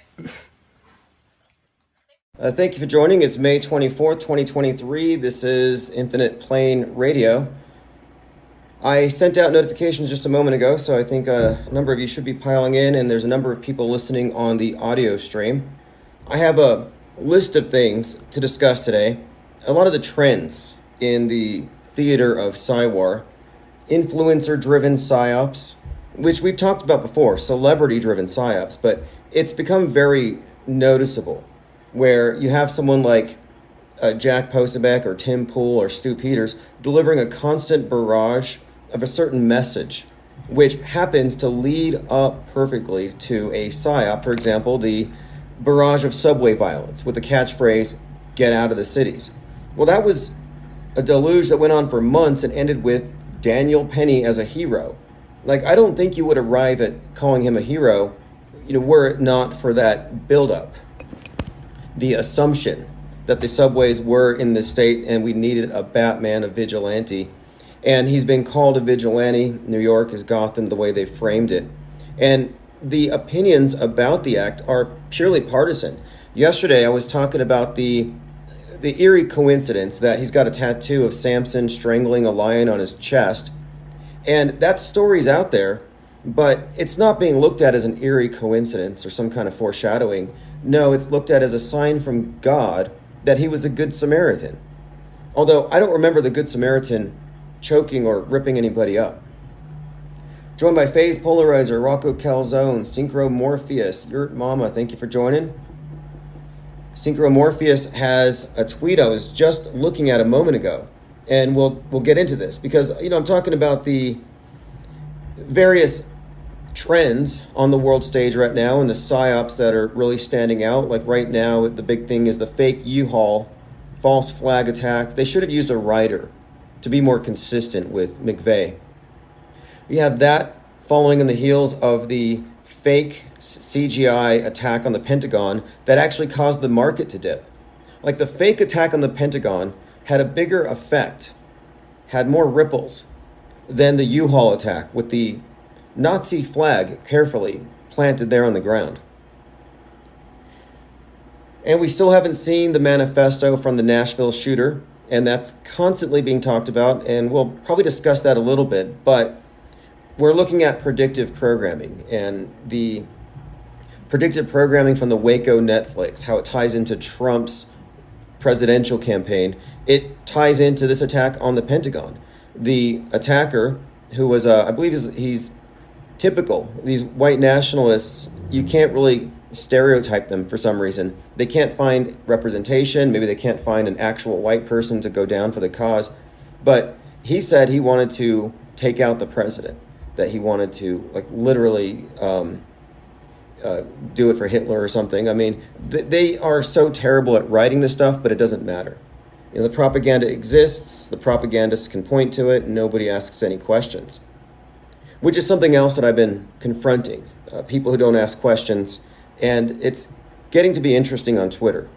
But let me go back to Synchromorpheus's tweet. He posted a tweet of, quote, "the mysterious professional cameraman who just happened to capture the spectacle of Jordan Neely's event on video." That's Juan Vasquez. "The mysterious professional cameraman recruited to capture the spectacle of the UFO in Jordan Peele's film Nope. Antler's Holst looks just like him." And we were already discussing this, but this is just another affirmation that we are correct on interpreting the basis for the subway spectacle. I mean, it has tie-ins to Jordan Peele's work. It has tie-ins to this theme of the subway and this class war as it ties into the Batman theme and the mentally ill anti-hero violently asserting himself against the system. But these visual comparisons tell it all. I mean, what are the odds? The main character in Nope happens to look like Jordan Neely and admits that she believes she looks like Michael Jackson, down to her facial structure, and looking like a Michael Jackson impersonator. I mean, we've discussed this ad nauseum, but if you follow Synchromorpheus on Twitter, you can actually see the filmmaker. And there are parallel roles. These are, again, tie-ins worth looking at, especially when you realize that Nope is actually inspired by George Floyd's death. So, in other words, just to recap, the movie Nope is about a UFO that this filmmaker is hired to go record. The movie Nope was inspired by the spectacle of George Floyd's death.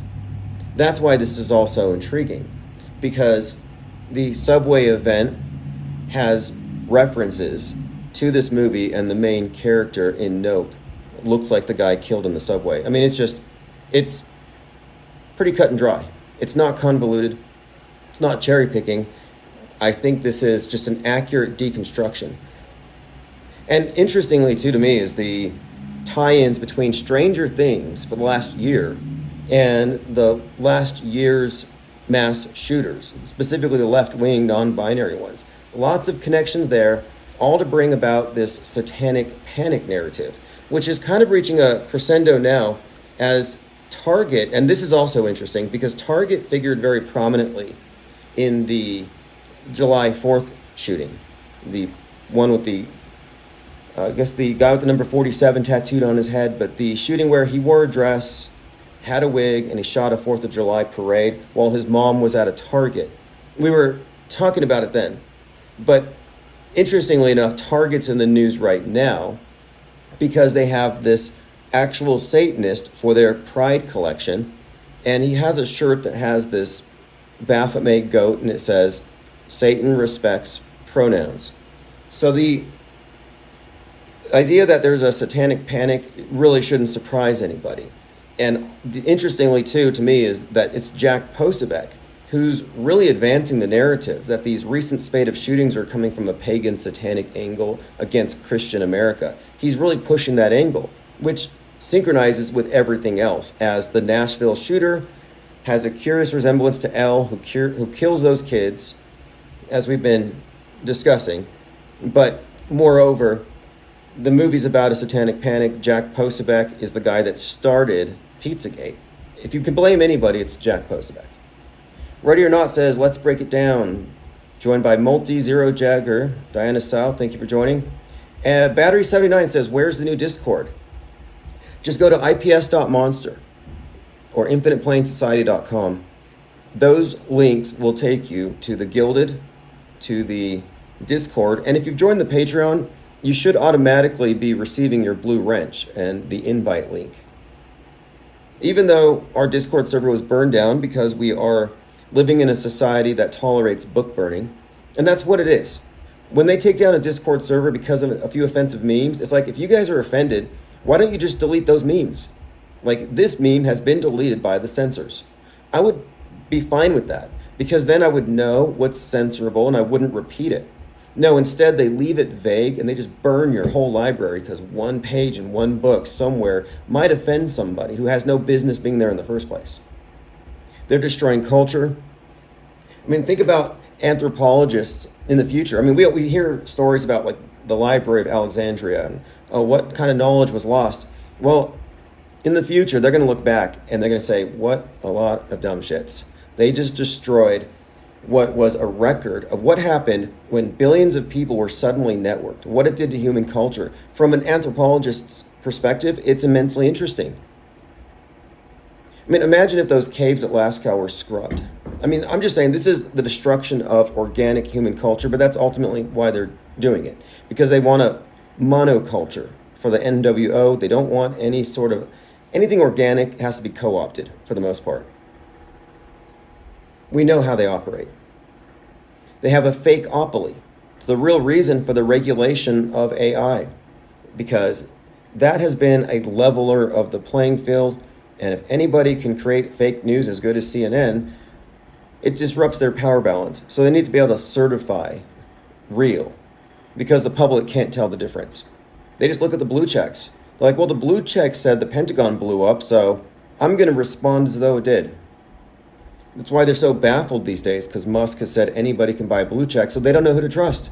And that's the real fundamental issue here. That's why I say we're in a state of philosophical crisis, because they trust blue checks. They don't trust themselves. You have to be your own blue check.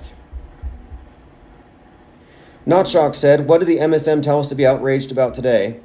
If you're on the political right, you're mad at Target and rainbow-colored, awful-looking clothes.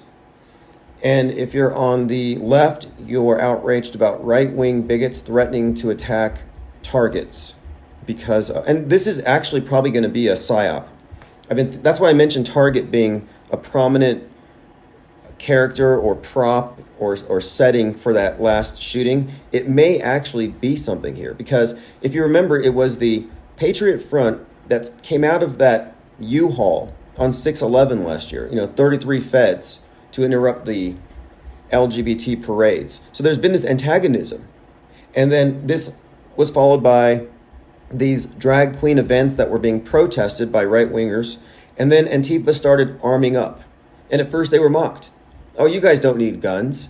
Well, then Club Q gets shot up. But you can see the arming up of the radical left trans has been a kind of on a trajectory. And then leading up to April 1st, there was this Trans Day of Vengeance planned. So it's kind of heating up, but then that was canceled because Audrey Hale kind of stole their thunder. Well, that hasn't happened yet. Yet there were a lot of videos at the time showing trans gun persons waving their weapons around, threatening violence, menacing. So you have Patriot Front and then this other group, Fringe versus Fringe. Seems like they have set the stage for some kind of a psyop. I don't know if it's going to be a right-winger popping off in a Target or maybe perhaps at a parade. But one other point too, it's interesting. I've been comparing the panic, the use of fear in psychological operations, like the pandemic, the panicdemic, and these moral panics like the satanic panic. What's the difference? If the virus construct is the elite's way of reintroducing sin so their priesthood can regulate everybody and everything, which they've effectively done, they've replaced sin. For the universal religion, sin wouldn't work because you got too many atheists, but everybody believes in virus. But I thought, well, maybe they're still using the old model of moral panics and satanic panics to control the right wing who are anti-vax and aren't all that scared of viruses. And I kind of think that it's notable that in 2020, it was right-wingers going into Target and tearing down mask displays. Now they're tearing down rainbow-colored clothes displays because of moral panic. I'm just noting there's a similarity here with the panic model. And this ties in to what I think is part of a blueprint for control that the elite have always used. I point out Scientology as a perfect example of this, where the premise of Scientology is everybody is a healthy super spreader of what they call engrams, which are like mind viruses. And to get away from that, you got to quarantine and clear yourself of your own mind viruses. But if you associate with people that have them, you just catch them. So it becomes this problem where now you've just got to spend more time at church and less time with people outside. And people who mix with outsiders then have to be looked at closely because they might bring something in. And this is the division between the saved and the unsaved, the cleared and the uncleared, the vaxxed and the unvaxxed.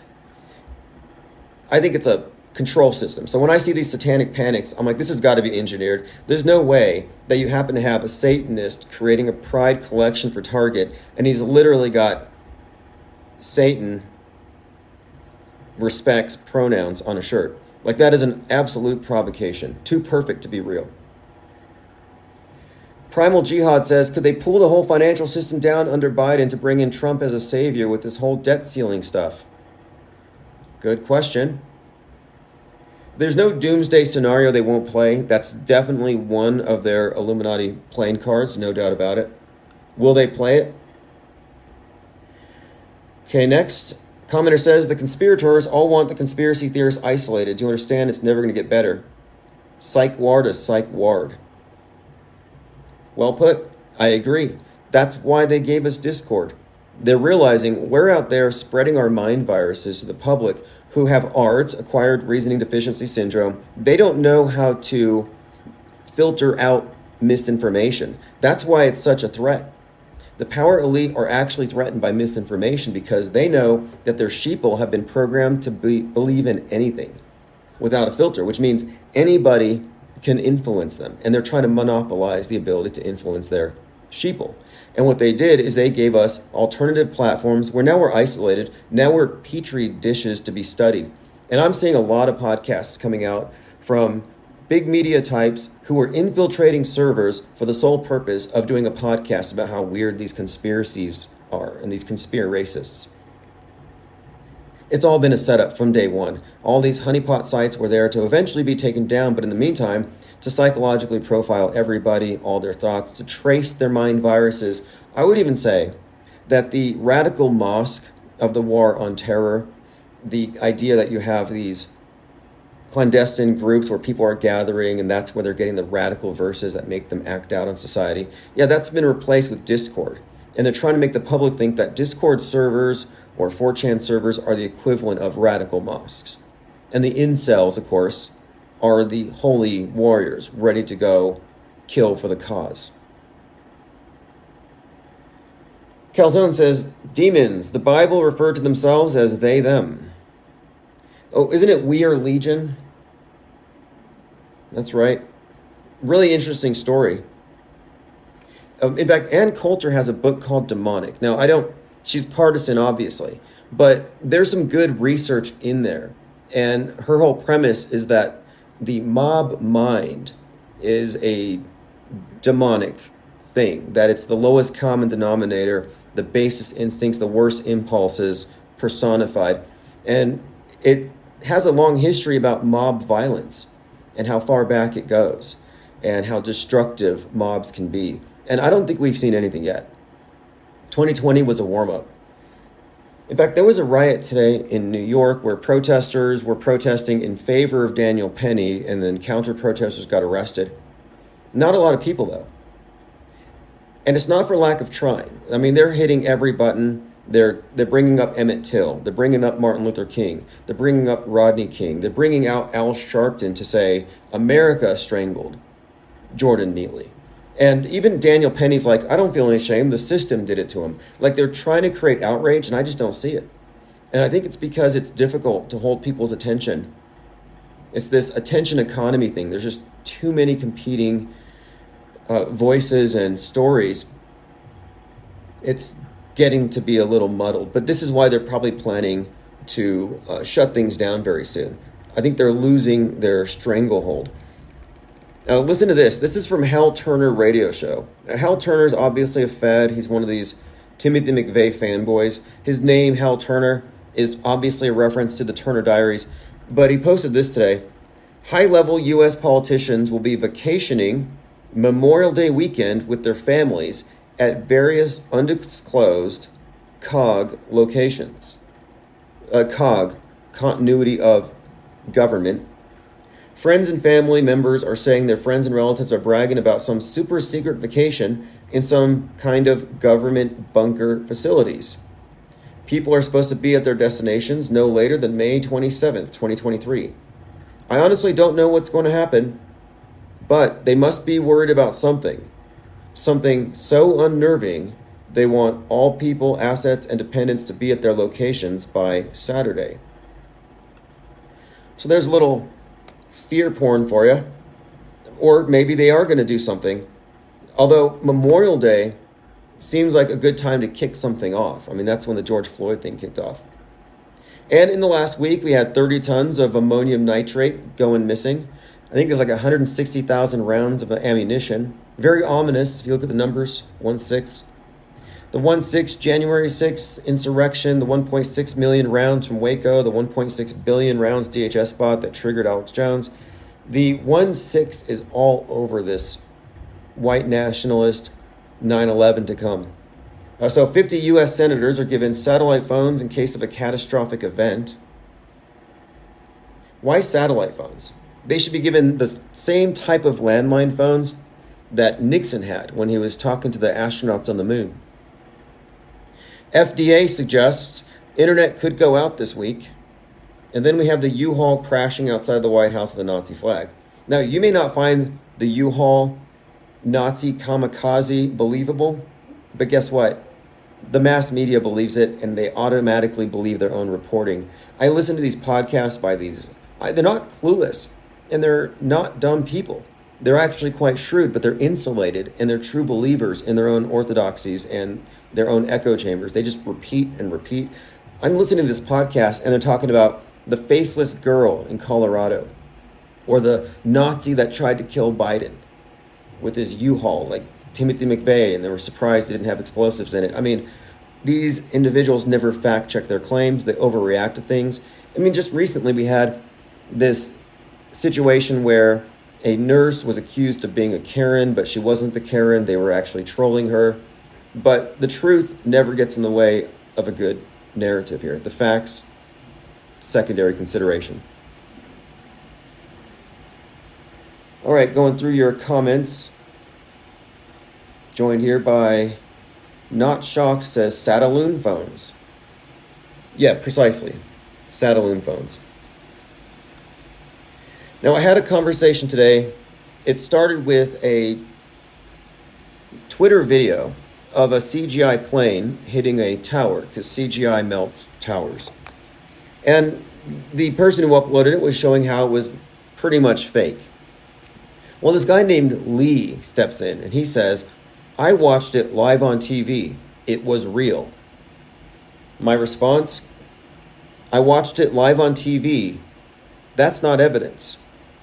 His response was to say that I am, as he put it here, delusional. We get into this back and forth about this, and it's kind of enlightening, actually. To me, it illustrates something about the thought process of the average person. And what I stated to him was people have been conditioned to think the television screen is a window to the world when it's a filter at best, and that the mass media isn't reporting news, but it's fabricating a worldview. And, you know, in our back and forth, I just realized that a lot of them have just internalized the screen. That's why I think it's accurate to say people already live in the metaverse. And what he said to me is, you don't think for yourself, You just believe the conspiracy theories online. You're gullible. And again, this is all stemming from the basic problem of the burden of proof having been shifted to the viewer. And it was never theirs. But the instant you took that burden of proof, you gave them all kinds of power to make you believe all kinds of lies. And to me, choosing not to question is what I would say is being gullible. And just because you question it doesn't mean you disagree in a knee-jerk fashion. But I'm talking about filtering information. And if you think there's no point to it, well, I would just point to Jussie Smollett. That's a pretty good example. But there are numerous examples of media malfeasance. But people have no attention span. They don't put these things together or realize that it's all because of media infrastructure itself. It's there for worldview fabrication, not informing you. Yeah, they're just doing it to do you a favor. But the people today generally cannot differentiate reality from what's on the television. And to me, that's serious mind control. I saw it on TV, therefore it happened. And someone had told him, well, no, you didn't see it on TV. Because he said he saw it live on TV. It wasn't live. Like, you were just watching Twin Towers that morning? Yeah, it's 9/11, 2001, Tuesday morning, about 8:40 in the morning. Just watching the Twin Towers on TV, and then a plane hit it. Like, no, it wasn't the center of a TV show. It became it after. And that's an important point, because you have to recognize there's a difference between seeing it live and then seeing a replay, because they think if they're seeing it live, there's no fudging going on. It's just a window to the world. And they're more likely to believe it if they think that it's live. Most people believe they saw the Challenger live when they were kids and they were traumatized by it. Well, you didn't see it live. You saw a replay because it wasn't broadcast that way. And a lot of people have these misconceptions. There's a pretty, I would say, embarrassing or startling incident on the Conan O'Brien show where he's talking to Buzz Aldrin about how he remembers his parents waking him up at night and bringing him downstairs to watch the moon landing. And Buzz said, no, you didn't. You don't remember that. That was an animation that you saw. Like, Buzz had to tell him, had to break it down to him. And again, this is all, we're not splitting hairs here. I'm saying we're in a state of philosophical crisis, and it matters. It really does. Fakeability matters. This was a subject of a live stream the other day. Fakeability matters. The general public isn't aware of how fakeable things are. And that, to me, is the main revelation here. You're in a magic show. You're a captive audience. If you don't leave your seat, you don't have any basis to disbelieve your eyes. Seeing is believing, but believing's not knowing. You can see boats go over the horizon, but do you know they went over the hump? No, because the angular resolution is the real problem here, and a telescopic lens from a P900 will bring them back into view. Not from over a curve, but will bring them into view because it can differentiate these objects at a distance. I'm just pointing out that they play upon your senses with contrived illusions. Sleight of hand, the world stage media is in fact a magic show. And then there's sleight of mind, and sleight of mind is where they use logical fallacies and pretty much, I guess, Mandela effect, like they mess with your perceptions by, like letting people believe that they saw something live and not correcting them, not being sticklers for details like we are. Like it does matter. Not Shock says, I saw David Copperfield live and he flew around the stage. It must have been real. Right, you saw it and I know you. Therefore, if somebody says it's not real, I can say, no, I know somebody who saw it. Therefore, it's real. That used to be a thing. Oh yeah, my cousin has a friend who knows somebody who was at that school when it happened. Therefore, it's real. Oh, okay, 6 degrees of separation. Okay, talk about hearsay. Javo82 says, Free Guy movie. Yeah, Free Guy movie's great. It really is. It's kind of like They Live plus The Matrix.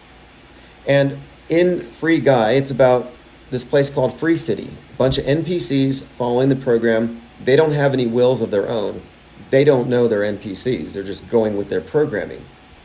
And it's all controlled by some evil CEO. And it's called Free City, but it's kind of ironic because they're not free. Well, the main character begins to break away from his programming. He begins to make subtle choices and decisions for himself. He's going to take this street, not that street, wear this shirt, not that shirt. And this causes him to, in a way, become more sentient because he's making decisions. He becomes he has agency now. And as he begins to free himself, he begins to understand the system itself, and he finds that the other NPCs resist his attempts to wake them up. They don't want to break their programming. The movie has all kinds of interesting little clues and hints, predictive programming as you would expect. I happen to think, though, that it's about the Great Reset and the overthrow of capitalism, because the evil CEO who controls everything is keeping everybody from being free. And until they can overthrow him, they are stuck as programmed NPCs. And I think what we're seeing with Free Guy is actually a reference to Free Gaia. What happens, Gaia, the global AI alliance, that until we get rid of greed in government and corporations in government and fascism, until we get rid of the human element, we're not all going to be free. Society's not going to be equitable and fair. So we have to free Gaia. That was one of the messages I picked up out of that movie. I wrote a review on it. If you read my blog, go to timosman.blog. Jennifer Reeves says, Lego movie. Yeah, Lego movie, Batman, Joker. Actually, really good animation. I thought it was funny, but thinking back, it had a glass ceiling. I think a lot of people took that to be a flat earth reference, but I don't think so. Because the flat earth thing is a dome, not a flat glass ceiling. I find it kind of startling that many people still think that SpaceX rockets are hitting an object or going into the waters above just because of the spectacular spiral light displays behind it. It's like, it's not going that high. And I don't think we live in a fishbowl. Maybe we do, but you can't base it off of a rocket that's, maybe in the stratosphere. All right, continuing here. Going through my Twitter feed at Real Tim Osman. The return of the cattle mutilation conspiracy theory. Tales of mysterious sounding livestock deaths were widespread a few decades ago. Why are they reappearing? It's from the New Republic. The cattle mutilation story, alien abduction, I think these things all come out of intelligence agencies. I mean, admittedly, if you've seen the documentary, I believe it's free on YouTube, called Mirageman, admittedly, special agents in the Air Force at the base down the street from me were actually behind a lot of this UFO mythology. They know what causes these things, and they lie. They create these false explanations. They create these communities on purpose. You had someone witnessing experimental craft at an Air Force base, and he was talking about it on his radio show and on his websites. So they send in special agents to tell him some stuff, add some stuff, and before you know it, you have this entire narrative of aliens from Venus invading Earth to take our water, underground bases in Dulce, New Mexico, abductions. They give him these stories to mislead him and discredit him. This community builds around it. They have conferences. It blows up out of control. And later, one of these agents tells him, hey, we made all this up. He doesn't want to believe it. He dies not admitting that he had been duped. But my point is, there are perfectly rational explanations for the so-called cattle mutilations. I'm pretty sure it's just coyotes. I've seen what coyotes can do here to small animals, and I think they just prefer to eat the soft, warm parts, and they leave everything else intact. It's not an alien. Clockwork 113 says, very interesting documentary. Yeah, absolutely. Mirageman is key, because we've all met Mirageman directly, indirectly.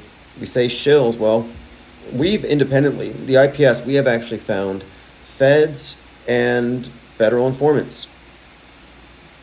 Joined by 5 minutes of fame. Hey, good news, by the way. Soon, as in within 2 weeks, maybe a week, we will have our new headquarters, and we'll have a regular scheduled call-in show. I'm getting a new phone system that will put callers in queue.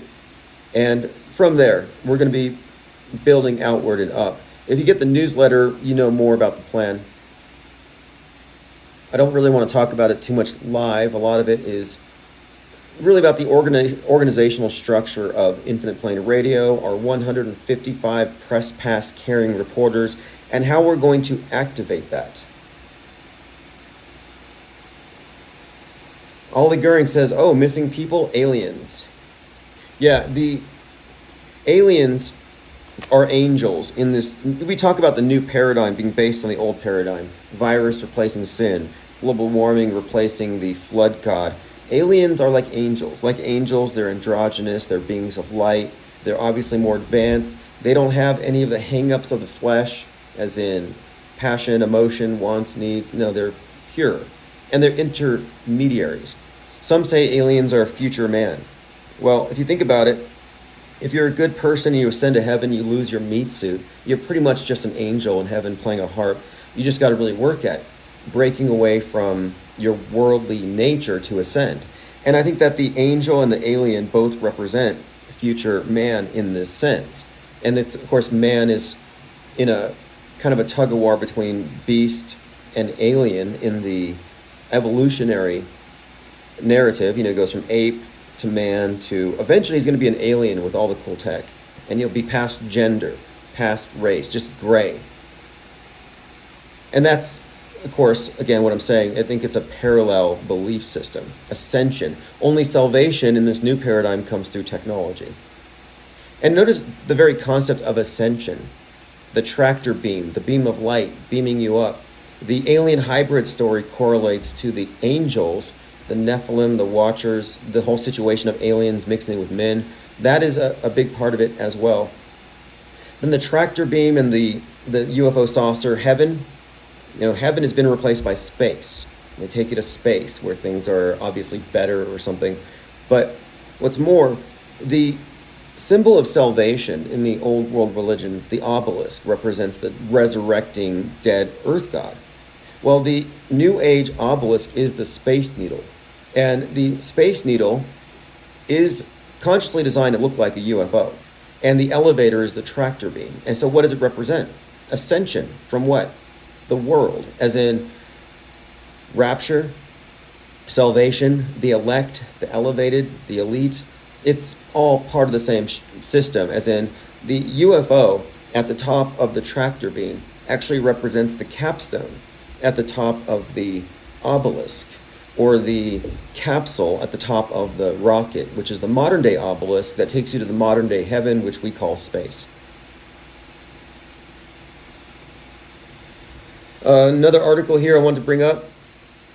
This is from France24.com. Climate scientists flee Twitter as hostility surges following Musk's takeover. Now, are we talking about microblogs and 144 characters? Or are we talking about a literal battlefield with guns and tanks and bombs? Scientists flee. Hostility surges. Musk takeover. We're literally talking about microblogs. Microaggressions at best. They're not fleeing, whatever that means. And I think they even have some kind of protections anyway. I believe that you're not even allowed to pay to advertise that climate change is fake. But yes, it says there's a number of them. Like Peter Gleck, a climate and water specialist with 99,000 followers, said he would no longer post on the platform because it was amplifying resistance to climate reform, racism, and sexism. Well, I'd like to know what Peter Gleck, this water specialist, has to say about 57 tons of PPE added to the ocean in the last 2 years.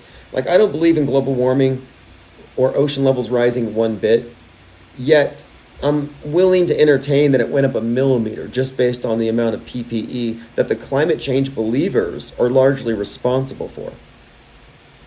And I remember in the lead up to the pandemic, it was, okay, you can't use plastic bags because Gaia.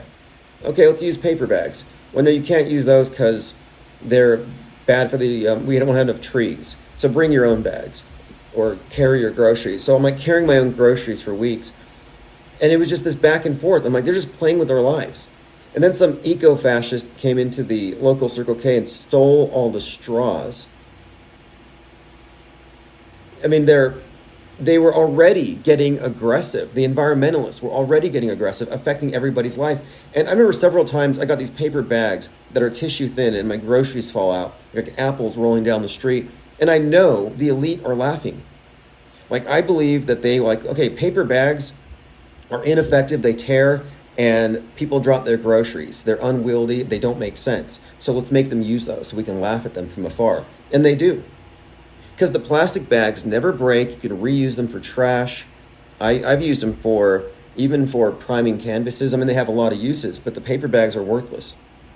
But then they banned those. We have to bring our own bags, and then COVID comes and they say, no, you can't use your own bags because those are carriers. They have the virus on them. They're infectious waste. So you can't bring them back into the store. So then they let us go back to the plastic bags. At which point I'm like, wait a minute here. Are we going to sacrifice Gaia to save man? But all of this is just to say that they have the power to control and regulate you down to the level of the individual because of this virus construct, or because of your original sin, which is your carbon footprint. And I'm saying that your carbon footprint and the virus are replacements for sin. That COVID is a devil that the atheists will believe in, and they affected a puritanical revision of our society really quick, and it didn't take long. I mean, the staunchest believers in the vengeful flood god that's going to judge us all happens to be the atheists, and it's their globe god construct that they're radicalized about. Anyway, continuing, climate tweets decline, so there's not as many climate scientists tweeting about it. Climate scientist tweets are losing impact. The average number of likes they received was down by 38%. Well, again, this is climate denial bots. That's nice. Hostile comments with signs that they came from bots. Automated accounts that researchers say are pushing mass misinformation. We're looking at, again, just the worldview warfare. The left wants you to fear the globe. The right wants you to fear God. Just in broad strokes, the basic schism of things, the basic layout. Kevin Mooring says the U-Haul driver's charges have been reduced to property damage. Yeah, he was charged for I think $1,000 worth of property damage to that gate. But look, I mean, has he even been, I don't know, the whole thing is just fishy to me. Like, he told a Secret Service agent that he wanted to kill the president. Like, the whole thing seems like there's no due process. And you'll notice, when there are psyops, there's no due process. I always call it Scooby-Doo justice. Oh, there's a shooting, and within 24 minutes, you'll know who did it, they'll unmask him, you'll know why, and then they'll have their final disposition. Death, insane asylum, or generally with any of these shooters. They're usually too crazy to talk for themselves, or they end up dying. But for the most part, though, the public knows why they did it. We have the manifestos, we have their social media, but there's no due process. My point is, the public has been conditioned to accept the lynch mob media, which is what it's become. I call it the lynch mob media. Rush Limbaugh called it the drive-by media because they're so superficial, which is pretty accurate. But when I say lynch mob, I mean that they get the public to expect that this is how the process works. And it's solely driven by emotion, finger pointing, and demagoguery. This is why when a shooting happens, like, oh, look, 30 kids died, nobody cares about the kids. It's always, well, do we blame it on the left or the right? Who's taking the blame? Do we blame gun culture, toxic masculinity? It's always about politicizing it. I mean, there's nothing that these politicos and these influencers love more than a pile of dead kids to stand up on and grandstand upon and state their positions. 5 Minutes of Fame says, if it was real, it would be secret. No details to ruin the jury pools. Yeah, precisely. Peter W. says, shortage of active brains. Yeah, there is a shortage of active. It's like selective, though. It's mind control. You got the smartest people in the world, but when they turn on the TV, they have this basic assumption that it's real, and it's just so subtle. the mind control is subtle. And it has put us into a state of, I would say, almost collective schizophrenia. In fact, I had that argument with that individual today on Twitter, and it wasn't a hostile argument, even though he had exhibited plenty of hostility. But I like to get into the nuance here because I think that if you're going to say, this is fake, you owe the person you're saying it to, the true believer in it, reasonable explanations. I'm not saying it's fake in a knee-jerk way. If I'm saying it's fake, I have reasons, and I'm not going to expect somebody to take my word for it. But when they say, I watched it on TV, yeah, that's not evidence. That's laughable. But I think we can make some progress here. Like I'm saying to people here on Twitter that you've been conditioned to think your television screen is a window to the world when it's a filter at best. Like people underestimate their own gullibility, their own dupability. Ask yourself, are you dupable? If your answer is no, you're probably lost in the matrix. And most people are in the dream world, and they don't resist it because it's mostly dreamy. It just confirms their biases and fits their expectations. But if you really question it and you move away from authoritative sources, you go to the fringe, it becomes a nightmare. Now everything's scary. Now condensation clouds are poison. The water is toxic and making you apathetic. You have all these, everything is scary. Satanists run the world. And maybe this stuff is true, maybe it's not, but I tend to think that most of it is not. I mean, look how many weapons of mass destruction have been demonstrated to be just hoaxes. And it's all based on, of course, fear. And so the fringe is really the perimeter. And the perimeter of the world stage is scarier. It's nightmarish. It's full of frightening possibilities. So anyone who strays from the center will naturally want to go back. They keep you in the village with fear. You're not supposed to deconstruct those.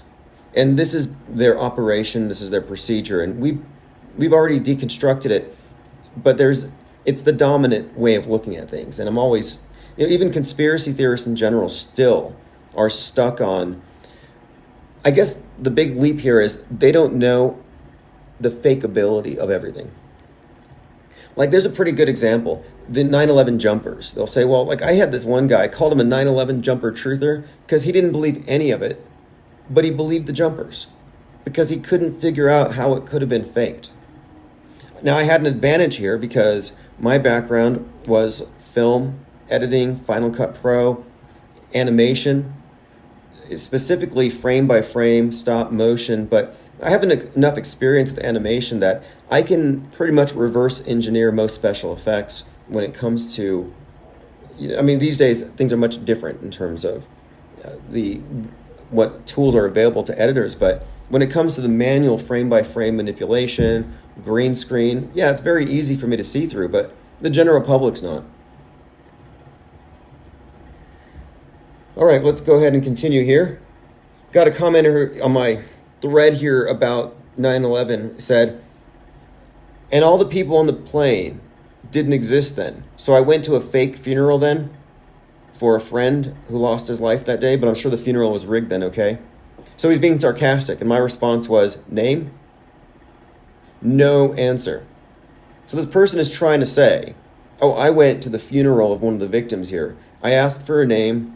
No name was forthcoming. You have to be able to call out the lies. And not all lies are malicious. A lot of lies are just, really just, I don't know how to put it. I guess you have malicious lies and unwitting lies. Does it excuse it? Not necessarily, but just because somebody isn't knowingly and consciously spreading a falsehood doesn't mean they should be insulated from any sort of criticism if they enter the field of debate. I mean, I'm not going around trying to, quote, wake people up. I'm not megaphoning on the street corners trying to let people know, because they're too far gone. That's not how you wake up these sleepwalkers. This is a philosophical problem. There's a labyrinth that you have to exit. You have to see through the sleight of mind, or think through the sleight of mind, and see through the sleight of hand and the stage magic. And it's a massive paradigm shift.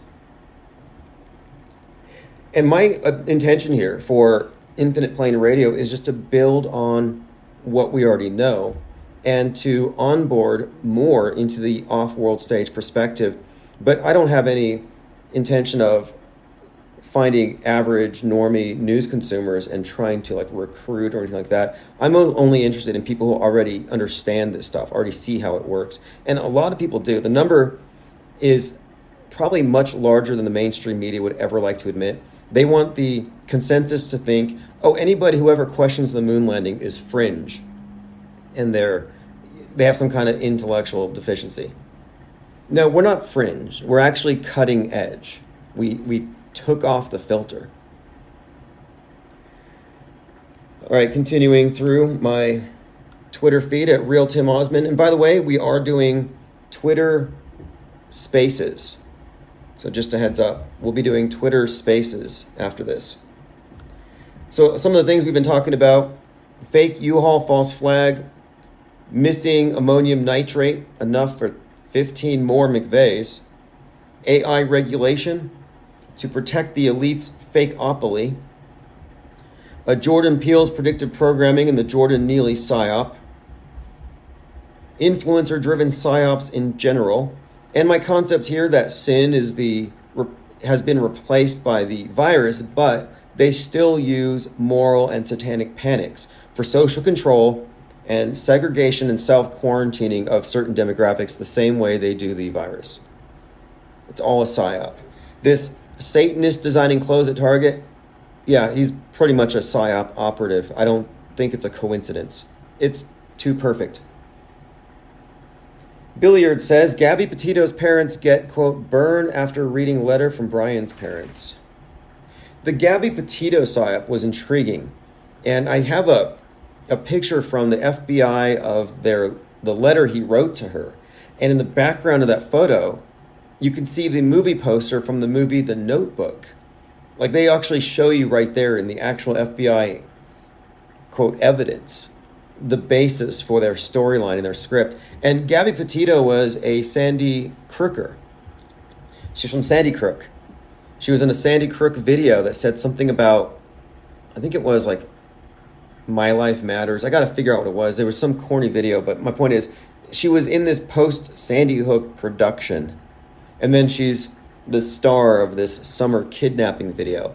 And I think the kidnapping of Gabby Petito was actually a dramatization of the kidnapping of the Spring Maiden, or Persephone, being taken into Hades at the beginning of fall. And this would explain why her remains were found on September the 22nd as we hit the equinox and go into the fall. We go into the dark half of the year, or Hades. You know, I've been watching a lot of videos of climate change activists or climate hysterics, the climate cultists blocking roads. And I saw one where one driver started dragging them off the streets and the police arrested him for it. So I thought, you know, maybe a lot of you or us, we climate deniers, ought to go march and shut down traffic. Like literally, like shut down traffic because we don't believe in climate change. And then the only people that we let through are big coal rolling trucks with MAGA flags, like big polluters. If you're not a big polluting truck, yeah, we're just going to block the roads. The greenies, yep, not going anywhere. You shouldn't be driving. You should immediately let us impound your vehicle so we can recycle it or whatever we do. Would they let us get away with it? Could climate change denialists shut down traffic? Could we go vandalize art, glue ourselves to things, set ourselves on fire? I don't think so. I think there's probably a double standard. We ought to test it. Facebook censors, quote, Jesus died so you could live message. Yes, it went against the company's community standards. Fascinating. You know, they censored the word hell on one of these podcasting platforms. Like, you can't even be academic about it. What if you're a professor? What if you're writing about Dante's Inferno? We cannot use that word anymore. Like, this is kind of alarming if you think about it. Which is why we need to do what we're doing.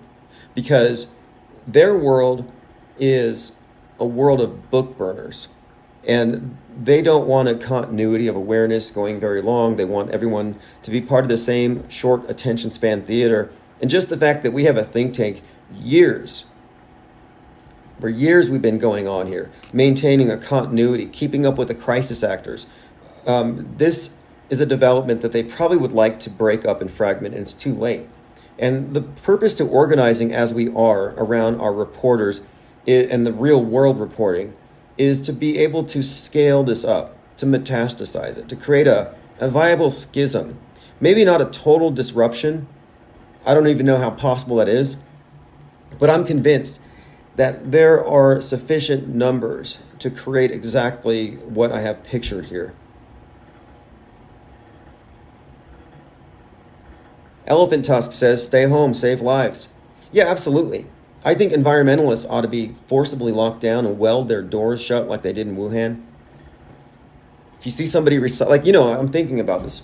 They're waging war. The war that the environmentalists are waging on you is they want you locked down, ubiquitous home incarceration, because you're a carbon super spreader. So the virus is sin, and to prevent you from spreading sin, they lock you down. Well, you're a carbon super spreader, and your carbon footprint is your original sin. Like, you're just intrinsically sinful. And if they want us all locked down, that must include them, even though you wouldn't know from their private jets and their protest marches and their traversing across the world to tell us not to travel. But if their objective is to lock you down, lock your kids down, keep you from moving, then they should go first. Like, I'm all for preemptively locking up the climate change activists, whether we get them thrown in jail for their crimes or weld them shut in their homes, because how else are you going to get them to not be hypocrites? Brandon says, hail to the schism. Yeah, there's a crack in everything, and they love their word games. The crack, the kraken, we've seen it in the predictive programming. They're very punny, but that's because they speak to the subconscious. Like, I was thinking about that movie series, The Rig, on Amazon, about the kraken from the ocean that throws off the oil rigs, but it literally destroys the world by having a crack in the ocean.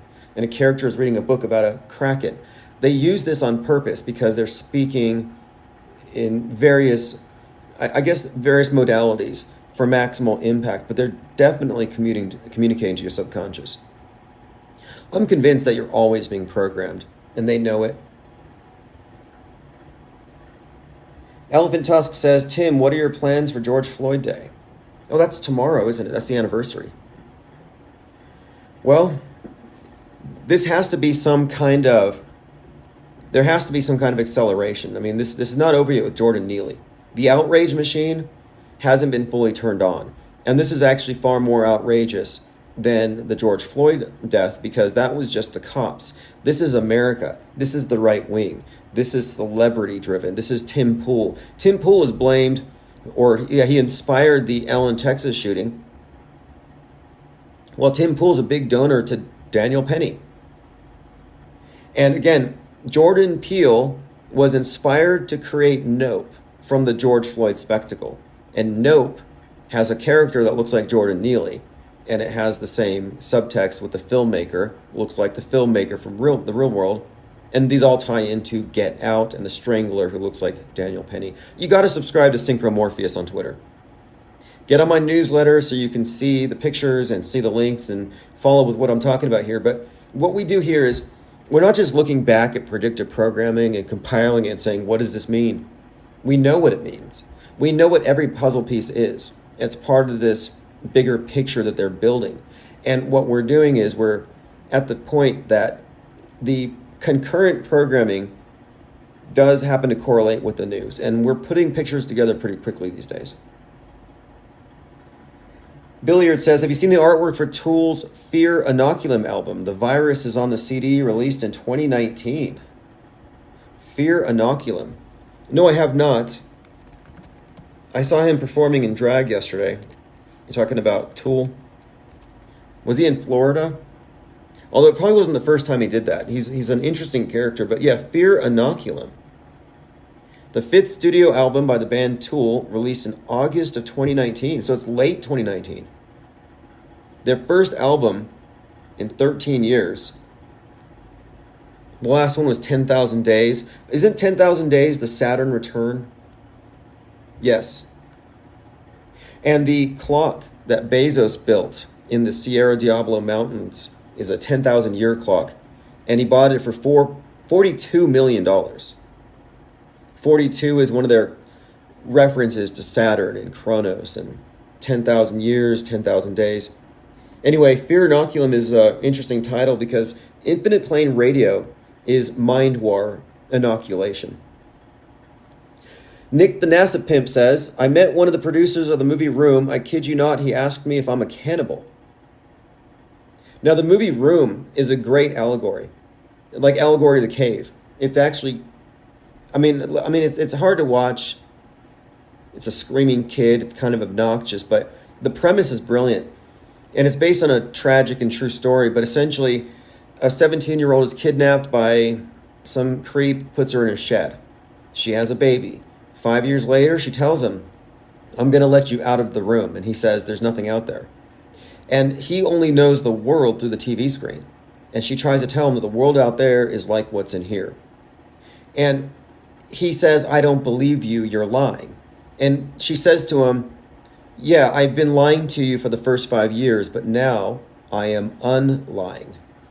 And the word unlying doesn't really exist. I think they made it up. But here he is stuck in a cube. And I think this is all like a Gnostic kind of allegory as well. The guy that kidnapped her is named Nick, which might be a reference to the devil.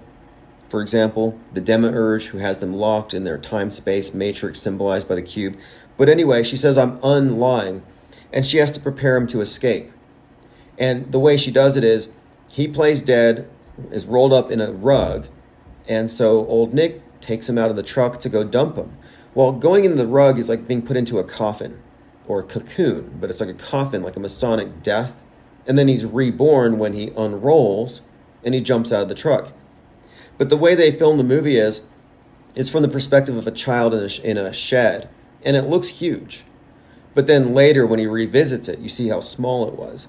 And it's just kind of interesting, the perspective of, again, Plato's Allegory of the Cave. If you think this is all there is, if this is your frame of reference, well, the mind seemingly expands to the size of the container that it's put within.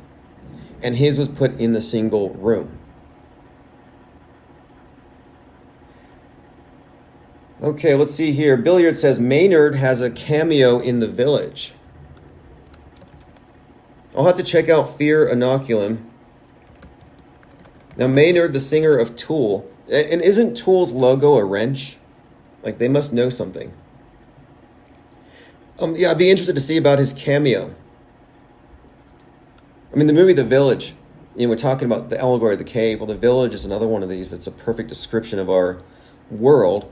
And the perimeter of fear, the dream world, which is the village, it's very dreamy, idyllic. Everybody's happy. But the ones who stray, who go out into the woods, the ones who have to guard the perimeter, they're terrified of the monsters outside. So the fringe is a nightmare.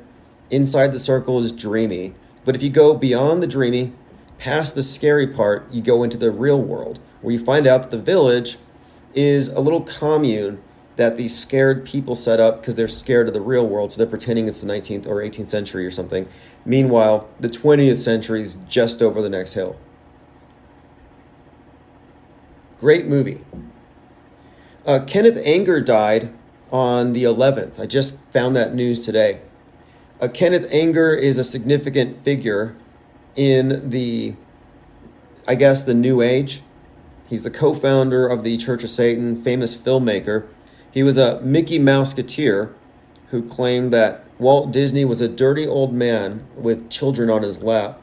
Anyway, Kenneth Anger, filmmaker, worked with Mick Jagger, worked with Jimmy Page from Led Zeppelin, always described as underground. His films are kind of avant-garde.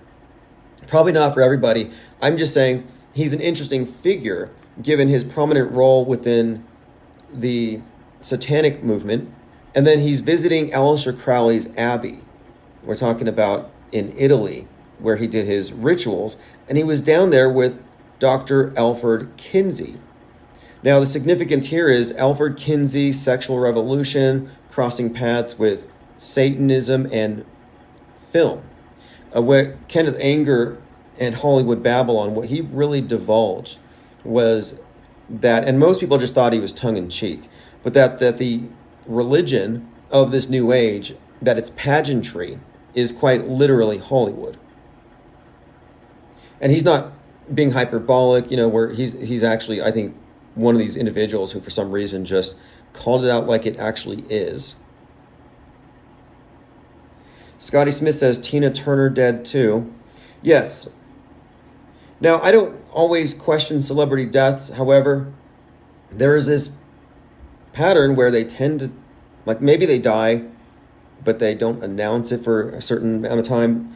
But there does seem to be significance in the deaths and how they're presented oftentimes. Betty White comes to mind. Betty White had all kinds of corresponding references to the Dog Star and New Year's, and she was a face on New Year's. And the New Year's star, the Dog Star, Sirius Star, is also called the Bethlehem Star, or it's a white star. And she was called a blazing star, and it's called a blazing star. Like, we've seen many examples of deaths correlating with events. Like, for example, I even think that the recent sickness of Jamie Foxx, where he died and he came back, kind of like Damar Hamlin, died on the field and then was resurrected. This is all theater. But people do die. David Bowie's not dead, though. Nick the NASA Pimp says there's posters all over LA for some musical about Tina Turner. Yeah, that's what I'm saying. It's like, okay, if somebody just dies and they're famous and is blasted everywhere, find out if there's a book or a movie coming out. One last PR stunt, your death. People think that Joan Rivers was killed for her comments about Barack Obama and Michelle, and she was getting some routine surgery done, and she was, killed on the operation table, supposedly. But I have seen a video of someone that looks like her, and I think she's the lady from the Babylon Beach Blanket. Anyway, many people think Joan Rivers was killed, and I'm like, I don't think she is necessarily. However, she had just released a book. Like, she had just put out a book, and I'm not really familiar with her work, but she was a supporter of Trump, and I thought, wow, she's going to be entertaining. She's on Trump's side. She's an irreverent comedian, and I was somewhat disappointed that she died at the time, because I thought there'd be some entertainment there. But now that I think about it, the proximity of her quote, death to her book release, and then there's sightings of her after, not dead. All right, let me go through some headlines here. Again, return of the cattle mutilation conspiracy theory. I'm pretty sure it's coyotes. Hate to debunk it. It's really a nice thing to think, a nice fantasy that aliens are coming down and mutilating cows. I know a lot of people are probably disappointed to find out it's simply coyotes. People are like that. You tell them the truth about something and they resent you for it. It's like, I'm doing you a favor. I'm trying to reduce your stress. How a fake Pentagon AI photo wiped billions off of Wall Street. I think it's amazing that this fake thing wiped billions off of Wall Street, and the U-Haul MAGA Akbar attack didn't do anything, and nobody believed it. And is that a joke? They knew the right wing was going to call it a false flag, and they put a flag on the ground. That has to be a joke. Target pulls LGBTQ plus merchandise from stores ahead of June Pride Month after threats to workers. Again, stage has been set. Last year they made the point that Patriot Front is fixated on trans parades. Here's a BigLeaguePolitics.com headline. False flag, internet suspicious over too convenient Nazi flag outside U-Haul that crashed into the White House security barriers. Too convenient. And what's more, the burning ship on the side is some legendary ghost ship that is portentous of storms. It foretells a storm is coming, and it says so on the side of the U-Haul. So a storm is coming, a flag. They should have had Jake and Jelly on the side of it. But my point here is that even though we're saying it's suspicious, there's no way this is real, the guy doesn't look like a white nationalist, it doesn't matter. I do follow mainstream just to know where the programming is. It doesn't matter. They will believe it if they're told it's true. And if you're suspicious about it, you're a conspiracist. You don't have enough faith in media.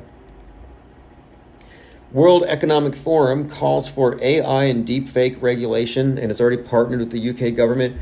Again, this is just more fear.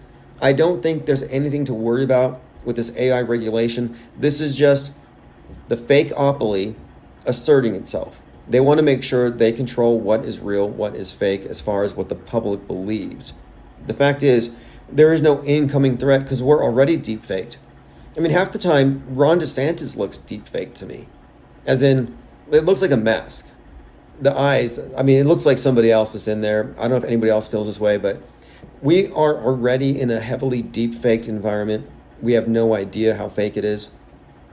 The fakeability of some of the stuff has just been only recently declassified. In fact, Jonah Mendez, the former director of disguise for the CIA, she was there for 27 years, was releasing stuff in 2015 about how they had masks so realistic that you could be in a room with half a dozen Saddam Husseins, all identical. And this was decades ago. And this has already been implemented. They have already been using this technology. So all the movie magic that they use in movies has already and is being implemented and used in our daily lives. I mean, just look at the space program. The fact is, the space program is nothing but movie magic. You think they only use movie magic for space? No, they obviously, it's everywhere. Peter W. says, neatly laid out flag, too. Yeah, it was just too neat. There's probably a Turner Diaries and a Mein Kampf, a Unabomber manifesto, and, you know, they put these things there. Commenter says, we're living in cages with the door wide open. You're free to do what you like. It's all in the mind. Yeah, I was citing John Milton yesterday about how the mind can make it's its own place. It can make a heaven of hell and a hell of heaven. And that's absolutely true. But the issue is codependency. The media is a narcissistic construct by design because that turns its subjects into dependents. They are dependent on it for their direction. Their loci of control has been handed over. And what this means is, this is why we call them sheeple. They won't leave on their own accord. They have given up agency. They have apathy. They've been demoralized. They may not even know it. They have been gradually conditioned to accept the situation where decisions don't really matter. Everything is subjective. It's easier to lie along, to go along, and ignore the gaslighting. And they give you so many ways to make it feasible to live with the gaslighting, to make it palatable. That's why they inundate us with entertainment and drugs. It helps the programming go down easier.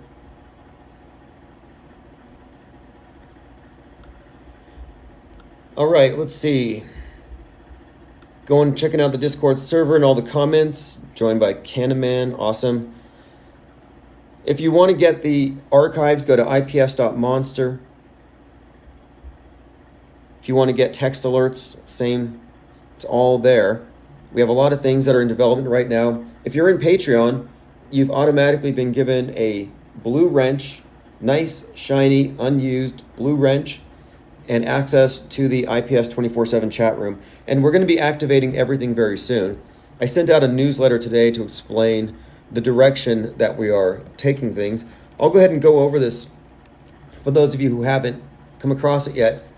But the IPR Press Club organizational headquarters, the 24-hour-a-day fake news wood chipper known as Infinite Plane Radio, reaches many people across the world with its mass media deconstruction, analysis, and commentary that connects dots like no other think tank.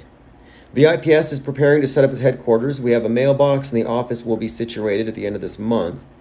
I have a plan for developing our parallel media concept, which is actualizing organically, but it needs to be integrated as a separate body outside of the traditional censorship zones. This will not happen on its own. The world stage media is entirely gate-kept. And I mean this. If we don't take this off-world stage perspective and actually have a breakaway parallel media, it's not going to happen on its own. All these, and the only reason why we have this understanding and we've accrued and aggregated a certain amount of intel and information about how things work is because we have maintained a network. That's really what it comes down to. But this network could be fractured. Look, they shoot down our channels all the time. They're constantly trying to break it.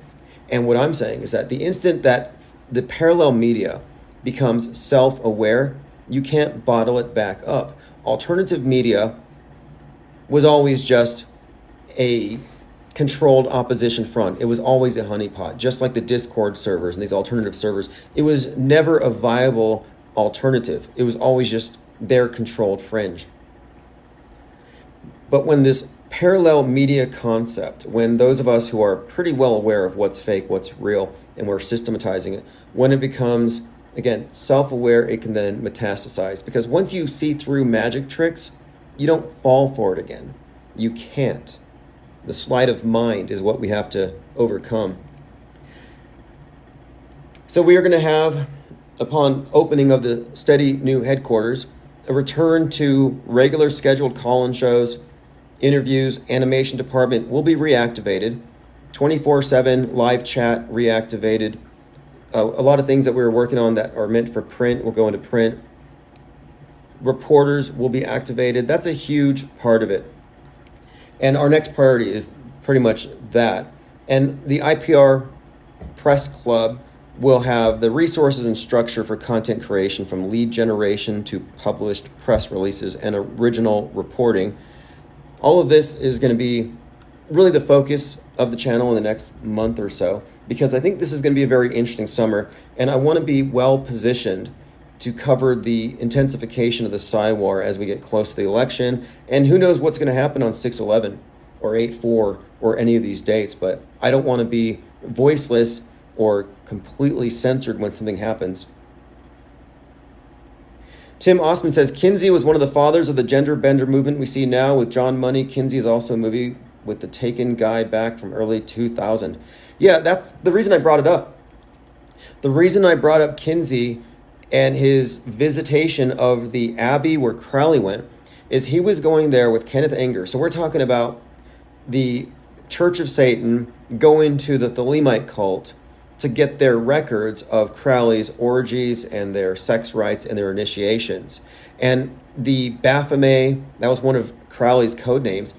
Look at where we are right now today. And it's not hard to see how the inner doctrines of the New Age cult that I'm always talking about, I'm saying that this is their religion, that it's been couched in modern trappings, but no, this is just it rearing its head. And it's interesting to trace these steps back. I was mind mapping a number of these characters a little while ago, and Anger, the Satanists, their connection to the Mansons, their connection to various rock stars, it actually does create a very fascinating composite. Someone's asking if I have Rumble. I get billed by Rumble all the time. I always block them. I complain. They've been trying to bill me for like 2 years. I like Rumble for the most part, but there's a few little key issues. I don't really make it a point. You have to reset the streaming keys every time. But my objective is to get on every platform, so we will be there. You may as well subscribe. Before we started scaling down out of necessity, at one point we were on 25 video platforms. We're on half a dozen radio streaming platforms. Infinite Plane Radio is going to be 24/7 on iTunes, on TuneIn very soon as well. But my plan is, again, not to retreat, not to take the bait to run to some private server where you're not censored, because they just follow you there and stalk you anyway. I want to saturate every platform to the extent that we can. Because what we're doing is we're studying. This is philosophical, it's academic. It's not hate speech. We are a media organization, and we need to be deeply embedded everywhere on every single platform.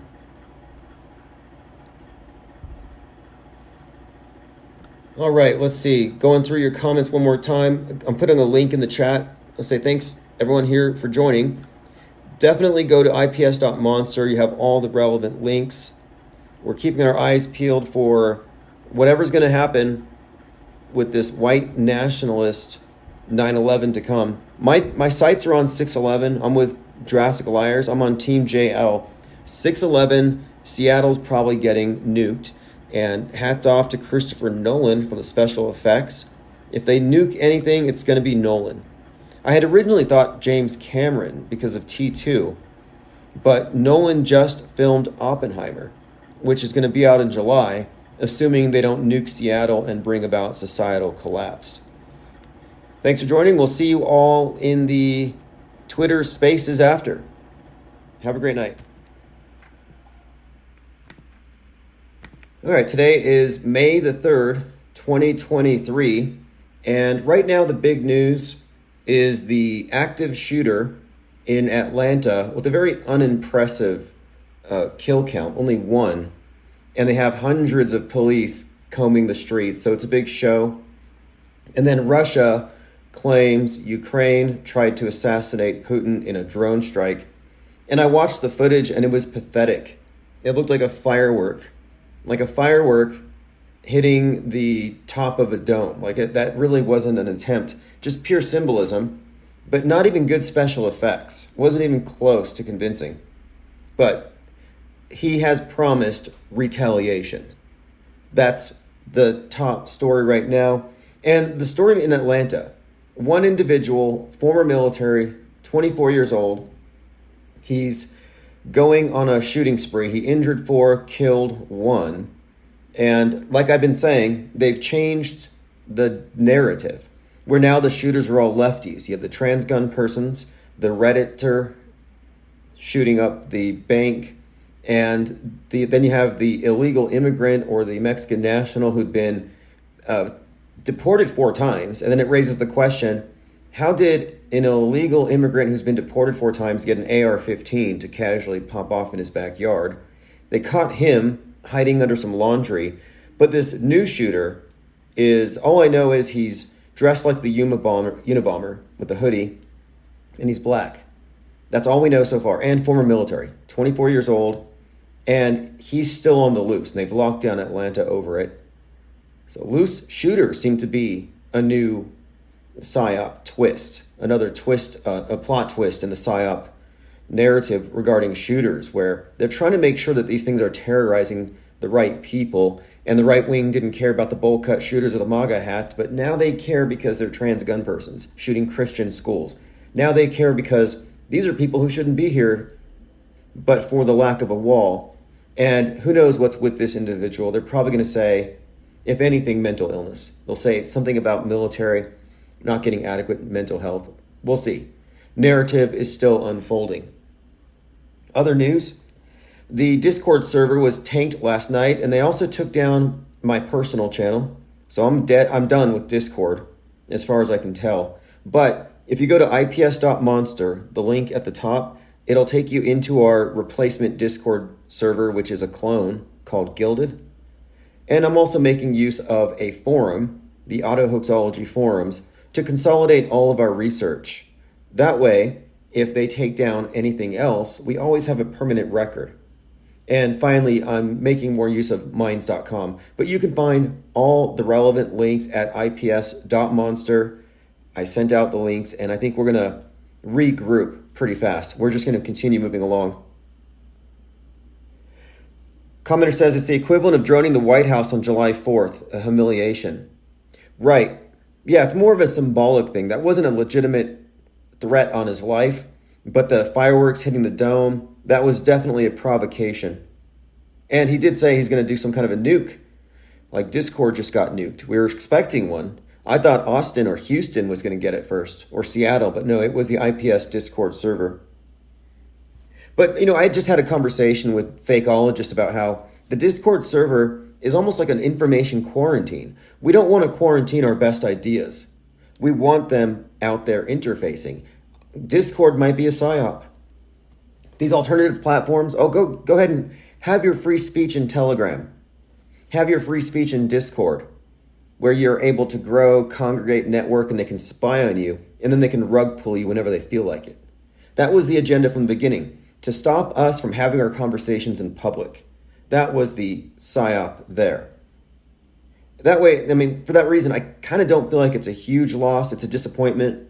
We lost a lot of good memes, animation. I mean, an incredible amount of art. Hundreds of people contributing, collaborating, MP3s, audio files. I mean, honestly, it was a treasure trove. And what they're doing is they're destroying true counterculture. This is worse than book burning.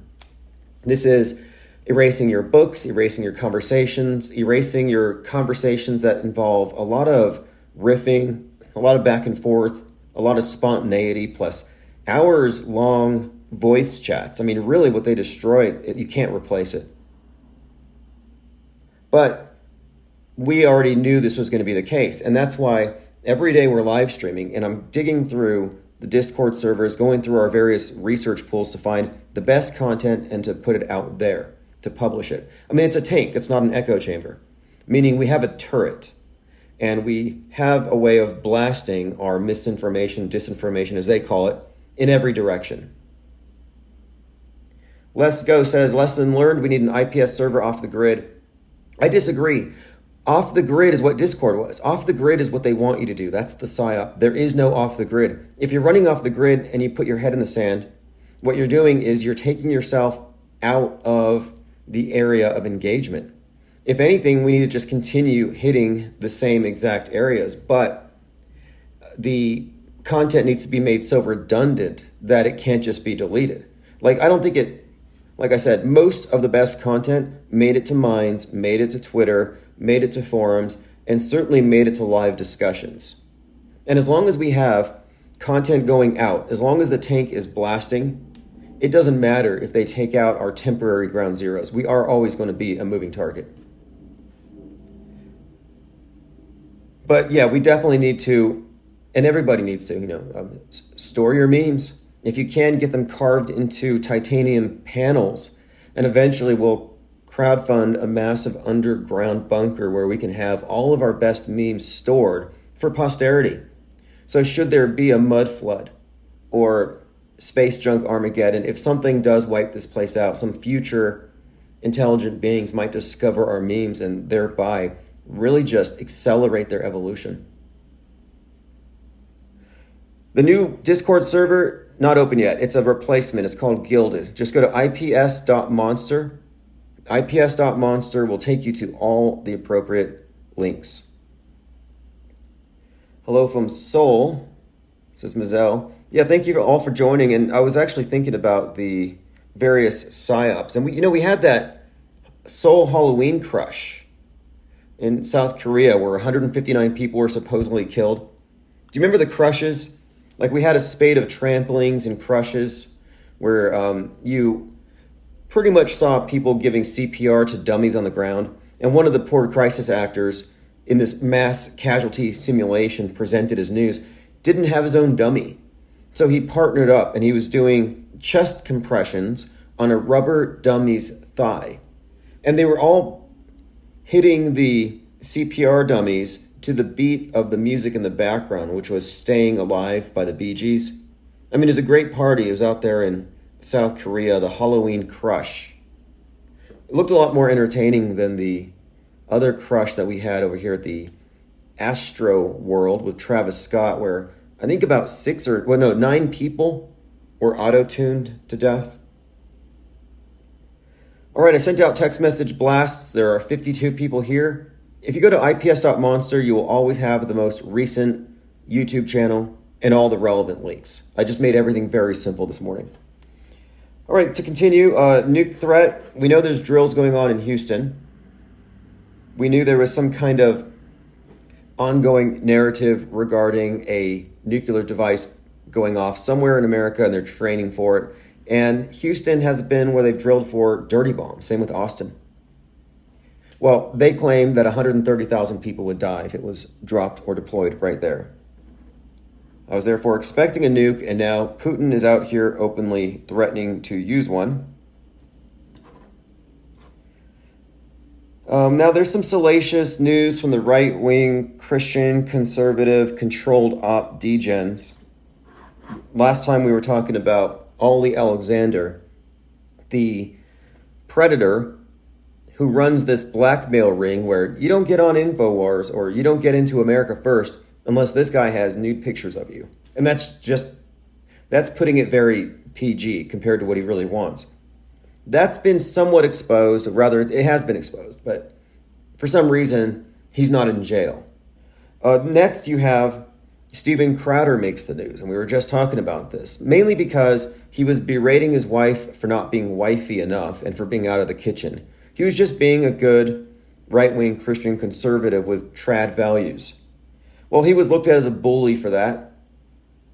Candace Owen called him a monster, and Ben Shapiro stood up for him and said, Candace, that's a little harsh to call him a monster just because of a private conversation. That should be off limits. Well, maybe she knew something that Ben Shapiro didn't know, because he is a monster. It came out that Steven Crowder, in order to establish dominance over his underlings, the ones who write his shows for him, he puts his genitals on them. And he's done it like 6 times.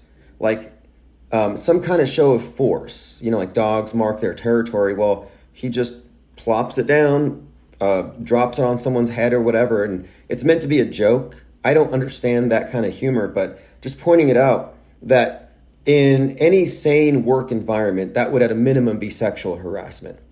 But you see, this is not a normal work environment where Ollie Alexander grabs Owen Schroyer's crotch and doesn't get punched in the face, and Owen Schroyer doesn't get the guy ripped off their website. There's a reason why they protect each other, because they're all in the same club. Well, the newest in the club, well, not the newest, she's been here for some time, Laura Loomer. Now, one day I called her Laura Groomer, and I didn't have any evidence. I'm just looking at guilt by association. She's running with the same crowd.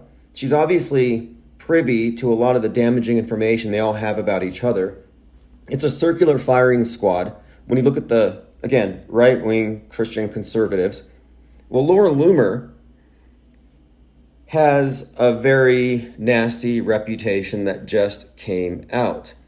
And it has to do with, well, let me go ahead and read this, because, it was Milo Yiannopoulos who broke the news about Ollie Alexander.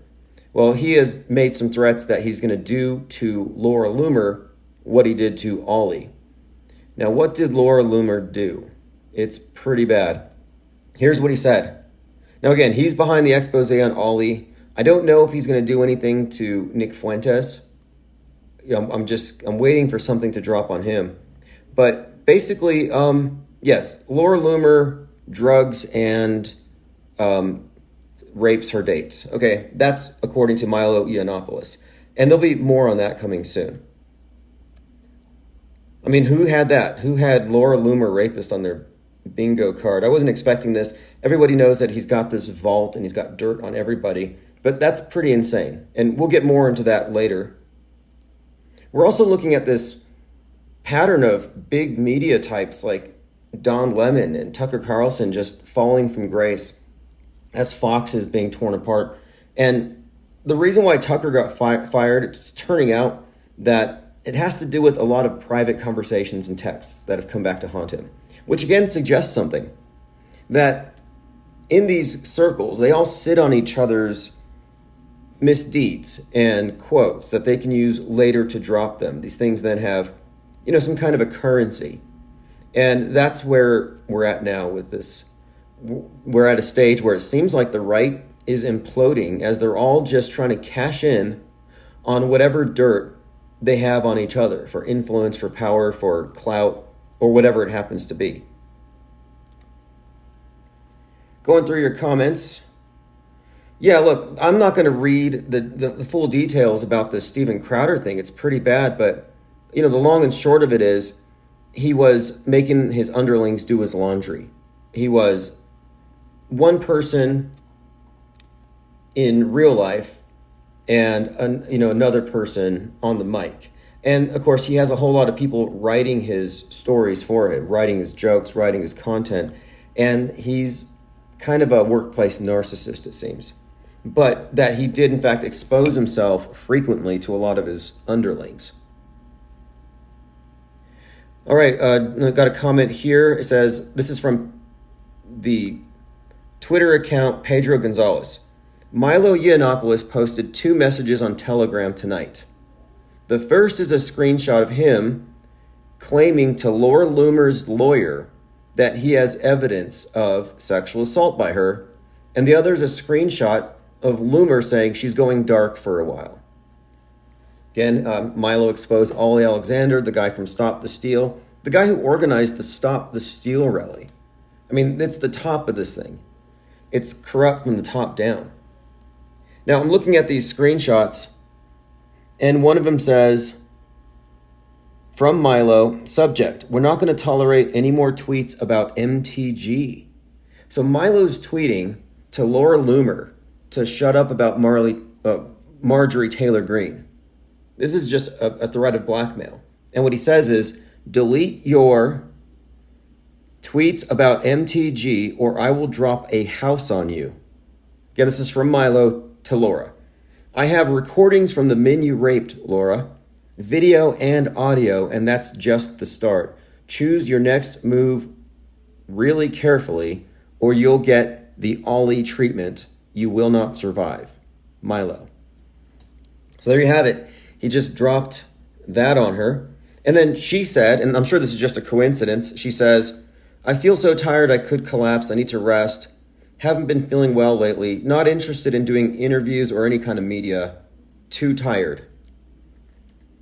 Fascinating.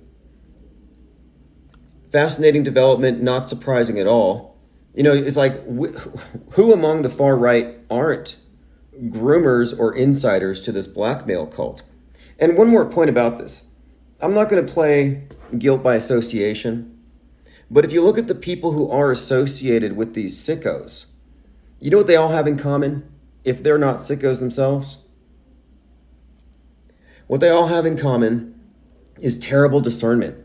They can't see the wolves in sheep's clothing. They can't see the snakes in their midst. That tells you how good they are as far as being truthers and people you can rely on. Like, they're fooled by people right next to them. One Step Too Far says, hey, Tim, have you seen the video of Ollie Alexander claiming he can time travel? Yeah, I actually believe him. It makes sense. The whole Sammy Davis Jr. thing makes perfect sense now. Yeah, that guy, Ollie Alexander, was some kind of key player in January 6th. He's very connected in more ways than one to Karl Rove, for example. And that kind of stuff tells you that, you know, it's the older GOP, it's the Turning Point USA. It's not just the fringe America First incels that are into this. It's all of them. Makes me wonder about all of these networks. I mean, really, there's something going on here. But it's not just the right, it's also the left. The Pizzagate thing is on both sides. I got this video about Trump being a time traveler. And they said, hey, look, in 2011, 2011, you can find Donald Trump talking about Pizzagate. And the context of it was he ate a pizza with a fork and a knife. And it was a minor controversy. They called it Pizzagate years ago. But if you were to take the clip out of context and throw it on Twitter and throw some cues around it, you get the hopium addicts all over it. And a lot of them are just so addicted to hopium, they don't care how bad it is. Hopium is the mental equivalent of fentanyl, and it's killing the truth movement. There's not a truth movement anymore. It's all gone fully subjective. And the ones who cry out that they're the truthiest, the loudest, are the biggest liars and manufacturers of fake news. I'm going through my Twitter feed, and I see this individual talking about how it's all going to be revealed, mind-blowing truths. And he has a photo of what looks like an 18-foot tall giant surrounded by people. And the photo's taken in 1903.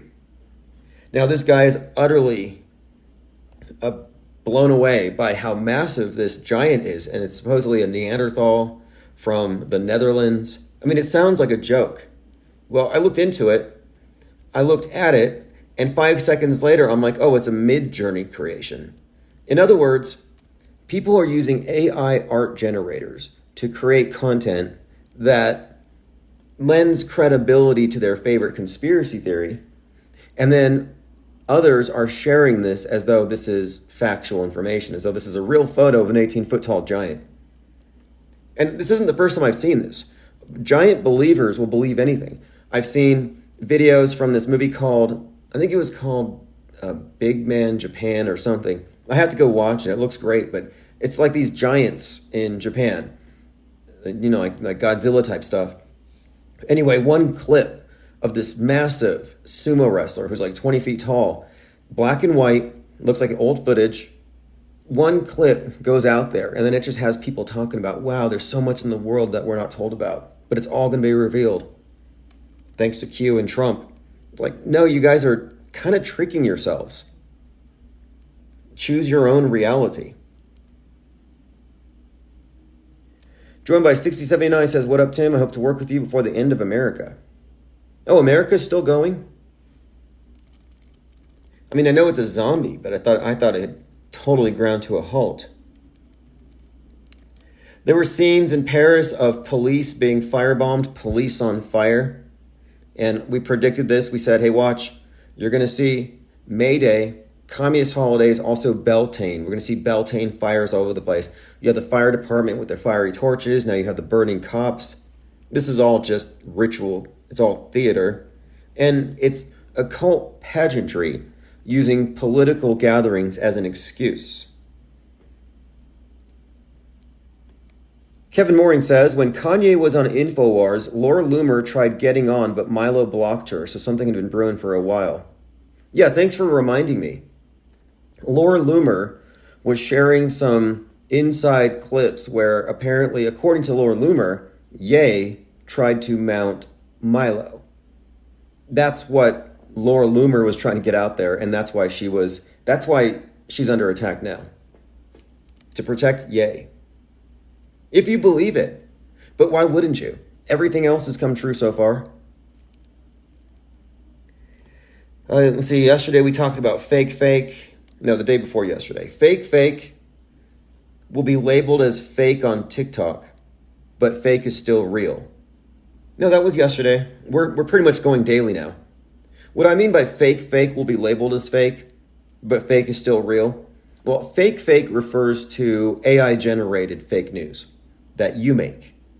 When the mass media fakes news, it's real. So their fake news is real on the world stage. Your fake news is fake, and it must be labeled as such so it doesn't get confused with the real fake news.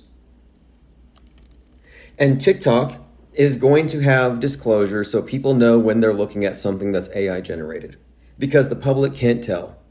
They've been spoon-fed media so long. They've been trained to not use their own critical thinking. They've been given ARDS. In Hot Skull, they call it ARDS, Acquired Reasoning Deficiency Syndrome, meaning anything they see on the screen is real to them. No need to parse the information, no need to think about it, it's just real. I say that means you don't have a mental immune system, you have mind aids. And the public has mind aids, and it takes everything in because it has no immune system, and therefore Big Brother needs to label some stuff. Do not eat this silica, do not eat that. Not edible. This is fake, this is real. Because if we don't tell them, they will all be confused, and this is what they don't want. It's not that they care about you or your cognition or your sanity. The reason why they want to label unauthorized fake is fake versus their fake is they want to maintain total creative control. They have a monopoly on fake news. And now that anybody can make it with the right software and the right prompts, they have to make sure that they still maintain their monopoly, their stranglehold. Okay, let us continue. Going through my minds.com. Again, go to minds.com/Infinite Plane Society, or just go over to ips.monster if you want to join. All right. Laura Groomer, Steven Crowder, Ollie Alexander. Is anybody here surprised by any of this? The only thing that I'm really surprised at is how it's not getting more attention. This Ollie Alexander actually claims that he has dirt on MTG. And I don't doubt that at all. What is it though? Not quite sure. I think she's the one, she's somehow, we'll see. I mean, I don't want to start any rumors, but I thought maybe she's Dog the Bounty Hunter. when you take those goggles off. You know, the wraparound shades. We also have a forum, AutoHoaxology. So if you want to go to ips.monster and join the forums, the link's there. AutoHoaxology is where I'm going to take all of our best research, our concurrent research, predictive programming, and I'm going to catalog it and organize it. And anybody can go in there and create threads. I will respond. I'm going to actually spend a lot of time on the forums, just as I did with Discord. And of course, all of our interactions will become subjects of our live conversations. All right, right now I'm taking a look. There's a school massacre in Belgrade. Teen gunman kills 9. We have that's in Serbia. We have a loose shooter in Atlanta, and they caught the guy in Texas. Now, the Texas thing was interesting because that was in Cleveland, Texas. Cleveland, Texas is 55 miles north of Houston. He shot 5 people. They called the cops 5 times. All kinds of 5s and 55s around this stuff. And this just builds on what we've been talking about. And then yesterday, you had the Interstate 55 was hit by a dust storm in Illinois. Killed 7. 7 confirmed dead in a dust storm pileup on I-55. 72 vehicles in the pileup. Now, when I say something's real until proven fake, it's really a burden of proof thing, and it's also about whether something is an extraordinary claim. This is not necessarily an extraordinary claim. Pileups happen. I mean, real tragedies happen. I have nothing to dispute it, and I think it would be very difficult to fake it with so many potential witnesses and the buzz. But if you don't see commensurate reports from real people, it could possibly be faked. They can fake train derailments. So you can't necessarily rule it out. You cannot rule it out. If they can fake it in the movies, they can fake it in real life. And if you say, no, they couldn't fake a pile of cars. Oh, really? I'm pretty sure they tore down some buildings. I'm pretty sure they tore down more buildings than they had planes hitting the buildings, and nobody even complained about the special effects and the flaws, the logical flaws. Kevin Mooring says, in Atlanta shooting, they just so happened to be doing a mass shooting drill there. Yeah, it looked like every single officer was out on the streets. It looked like a massive parade, and I'm like, okay, you got these cops in full body gear, helmets, they're running down the streets, but then you got this media guy running right behind, recording it. And it's like, okay, you guys aren't really in danger. It's all a simulation. The thing in Atlanta is a huge simulation. And we know how much money they put into training their cops there for urban warfare. That's what the training ground that they're setting up in the forest adjacent to Atlanta is all about. This is no doubt a drill. I mean, why else would they care about one person getting shot, locking down the city? I mean, I just look online and you just see all kinds of people getting shot all the time, and it's never an excuse to lock down the city. This is 100% just a drill. I mean, it's nice to think that they care. All right, continuing. I'm just seeing more of the plot twists. Again, the police right now are hunting loose shooters. New theme, new twist. Looking back at other trends, talking about tramplings. They just have these trends, but the new trend is the left-wing shooter or the illegal immigrant shooter, but they're creating shooters that will specifically agitate the right wing. I even predicted it with this Mexican national shooter. I said, watch, they're going to make this about immigration policy. And I think Governor Abbott even blamed it on such. All right, going through my Twitter feed. We were basically regrouping. If anyone's wondering what we're going to do with the Discord server, if you're wondering where you're going to get your scroll on, take your pick. Gilded is a clone of Discord. It's not the same thing because it's empty, but it's going to rapidly fill up because we are research oriented, and that continues unabated. We'll continue on the right wing implosion. as more news comes out. Atlanta, though. Atlanta, very, very hoaxy. I have no reason to think that's real.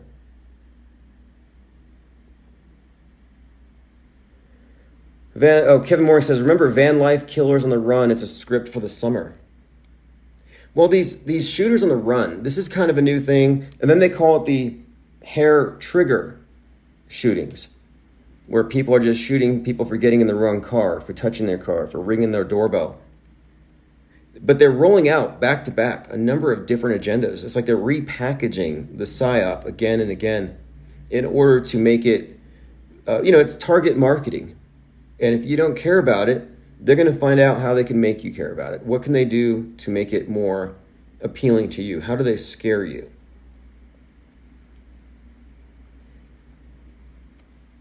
I've been examining a lot of the Q nonsense as usual. And look, there's a ton. Like if you're looking for a job, I'm pretty sure you can get paid.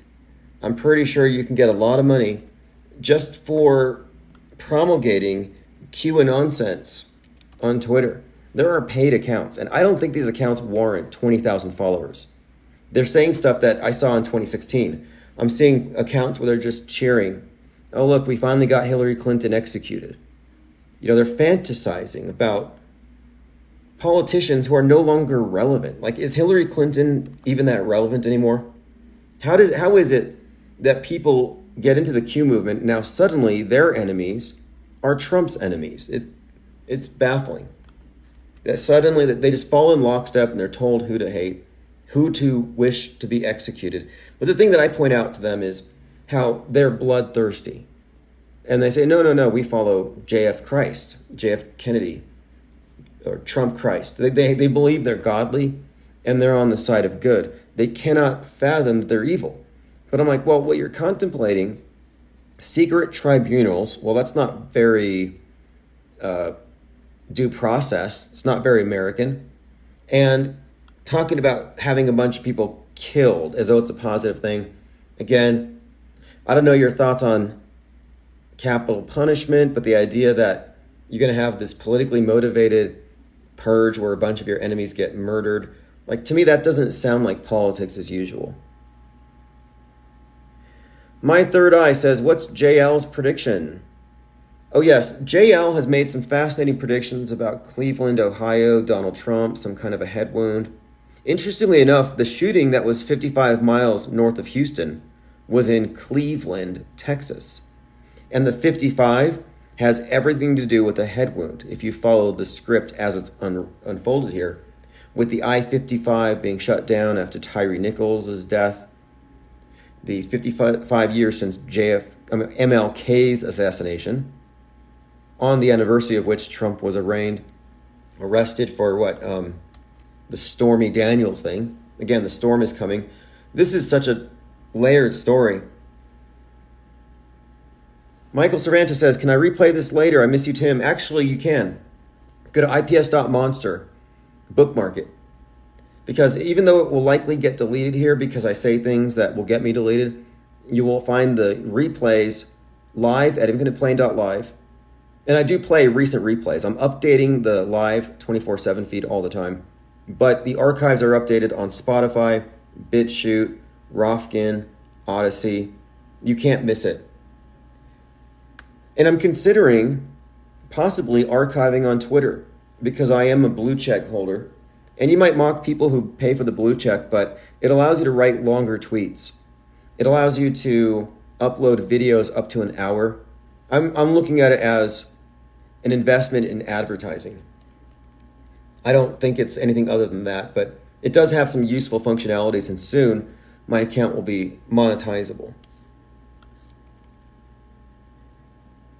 All right, let's continue here. I'm going through my news feeds.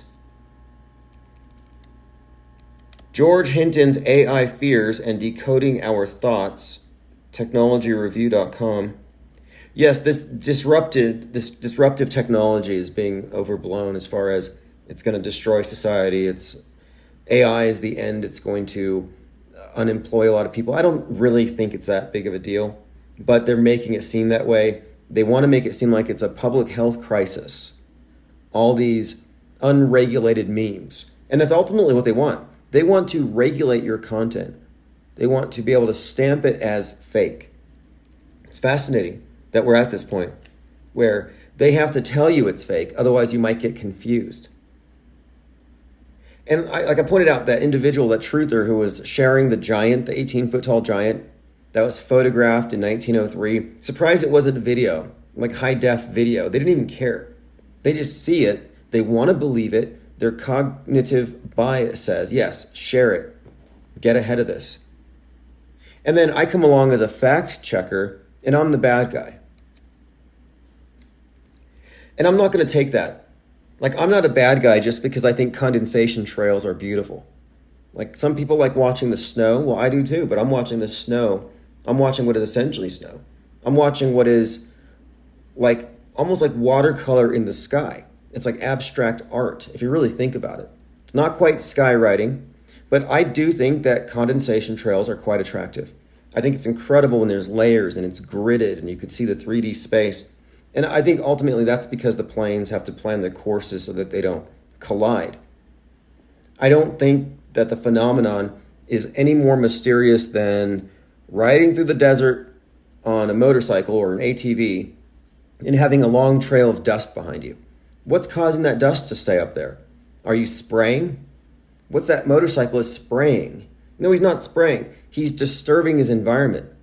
And I'm suggesting that planes, very high up, with those engines, are churning through the atmosphere and they are disturbing it. And that the condensation trails are easily explained when you look at the atmosphere, the hot fuel, the instant freezing of the particles, and how it lingers because of course, the altitude and the temperature. There are plenty of explanations for why they resemble the patterns they do, and it all has to do with airflow. But I'm suggesting it's a perfectly natural phenomenon, and I think it's aesthetically pleasing. Like, I don't have a problem with it. And if it slightly blocks the sun, I don't mind because I'm in a desert here. And I don't believe that condensation trails cause climate change because climate change isn't real. But NASA says climate change is real, and NASA says condensation trails cause climate change. Now, that is a point upon which we would all disagree, except if you believe in chemtrails and that chemtrails are doing geoengineering, then you got led to the conclusion NASA wanted you to accept. Joined by Osher says, why am I always late? Are you on text alerts? Get on text alerts, but also I am doing replays. We only started 36 minutes ago. Now, one of the things I miss, I really do think we lost some great content. We had an excellent lexicon. We had a database of world stage names. The memeage, the animated GIFs, that cannot be replaced, but I'll do my best because a lot of this material has been saved, it's on hard drives, and it's spread around. But one of the things that we did was we made the mistake of isolation. We shouldn't have taken the bait thinking we can find our own little community and we'll be safe from the censors and the snowflakes who have too much power. No, we got tricked into quarantining our best mind viruses, which means I'm going to put this stuff out on the forums. I'm going to make sure it gets scraped by bots and put onto redundant sites.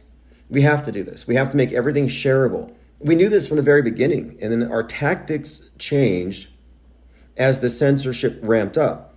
And I think I was led by operatives, maybe peer pressure, but I took the route everyone said, hey, look, it's not safe to talk out here, so get your own little community. Well, that's a strong starting point. It makes sense. You get your people there and you're able to do your think tank, but how is it not an echo chamber if it doesn't directly reach the world outside?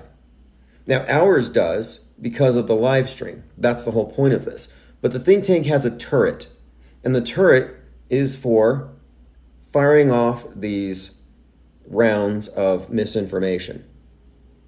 So I'm taking this to be an opportunity to reboot, reassess, build back better, and make our operation stronger, metastasize it, make our research more accessible. You could read our Discord server and see through the matrix by the end of it. Now you know what's real, what's fake, how it all works. But no one's going to go into the server and scroll up to 2017 and then follow us down through the years. That's just not going to happen. The way that the Discord server, it's basically like a bottomless pit full of memes. And you can use the search function and you can bring stuff up. But what I'm saying is, it doesn't interface with the world out there. And if we're trying to spread mind viruses, then it has to be infectious and there has to be open routes of transmission. I mean, you can look at marketing as a form of epidemiology or biowarfare, more accurately. You can look at marketing as the intentional spreading of a biological contagion, like a virus. And in that sense, you have your ground zero where you make your virus with your undercooked bat soup or whatever you do, but then you have to make sure that it has a route to get out there. And that's why I've always been against the echo chamber. Exalt says, look at the bright side, the Discord server won't be a runaway train anymore. Well, they took down the Discord server because of anti-vax. And I'm like, wow, I'm not even anti-vax. I'm not pro, I'm not anti, I'm a conscientious objector to the Psywar, and I don't fall prey to super obvious black and white Masonic Hegelian dialectics. They just don't work on me for some reason. But they do get a lot of traction, and you have to work it out. Like there is a mind virus. Anti-vax is a mind virus. Pro-vax is a mind virus. These are things that you caught. But if you rationally examine and parse the premise behind them, you would discard it. But I think what they did is they made sure that all these servers had enough of this content in there that they could be flagged and then taken down later. And I think the timing that we're taken down is very interesting. But I didn't, and to Exalt's point, I didn't censor the server, and I wanted to take a lot of posts down because a lot of it was just, again, stale old propaganda. But I didn't have the wrench. I didn't have any controls. It was a runaway train. Like we could have been flooded with any group of people at any time and it could have been taken down. It was actually a vulnerability. I just never mentioned it because I didn't want to give anybody any hints. Going through your comments, Echo Charlie says the black and white bird. Says the black and white bird. Oh yeah, that's right. Penguins are very Masony. But they got the orange beak. And supposedly orange is representative of 33 according to Ukraine vids. Why do people still call him Russian vids? Didn't he change his name to be in solidarity with Zelensky? All right, we talked about the 5 dead in Texas, 55 miles north of Houston. The family called the cops 5 times, 5 dead. I mean, unbelievable. They're still hunting the guy in Atlanta. We'll follow up on that later. Here's a story that I missed last week. California social media influencer convicted of faking shopping center kidnapping. Yeah, this was a social media influencer, and she actually did a police report, and she used her huge Instagram platform and following to make a story about this attempted kidnapping thing. And what she doesn't get is this. Just like the news, the mainstream news, they want to monopolize fake news, AI-generated stuff. They don't want that competing with them. But at the same time, they don't want you competing with them in crisis acting. And I've seen a lot of independent crisis actors not connected to the Government Actors Guild. These aren't gags, which is, of course, the government's version of the Screen Actors Guild. They're not gags, they're not SAGs. These are just independent entrepreneurs who have figured out that if you can convincingly portray yourself as a victim, you can make a lot of money. It's huge. And so here she comes, being a victim of a kidnapping. Somebody tried to kidnap her kids, and she goes on and she puts it on blast. Well, turns out her story was fake, and she involved the police. She was taken back to jail. Bail, the bond was at the bail was set at $100,000. Her name was Sorensen, and her Instagram account has been deleted. She billed herself as a mom influencer, and she built her following with videos about QAnon, among other things. She gained a lot of social media fame and gained tens of thousands of followers when her kidnapping video went viral. Fascinating. But anyway, what was her mistake? Her mistake was calling the real police. Her mistake was not hiring friends to put on costumes. Like, look, you either go all fake or you just don't, you can't half fake it, make it half real. These psychological operations that you see, it's not a mix of real and fake. It's not like they're reporting on, like, what I'm saying is that the whole thing, it's got to be 100% fake. You don't have some people dying. No, if there's one crisis actor, they're all crisis actors. There's no way you're going to have regular actors watching real people dying, so they can make a few dollars. Like, it doesn't work that way. Prosecutors allege Pentagon leak suspect Jack Teixeira accessed hundreds of classified documents.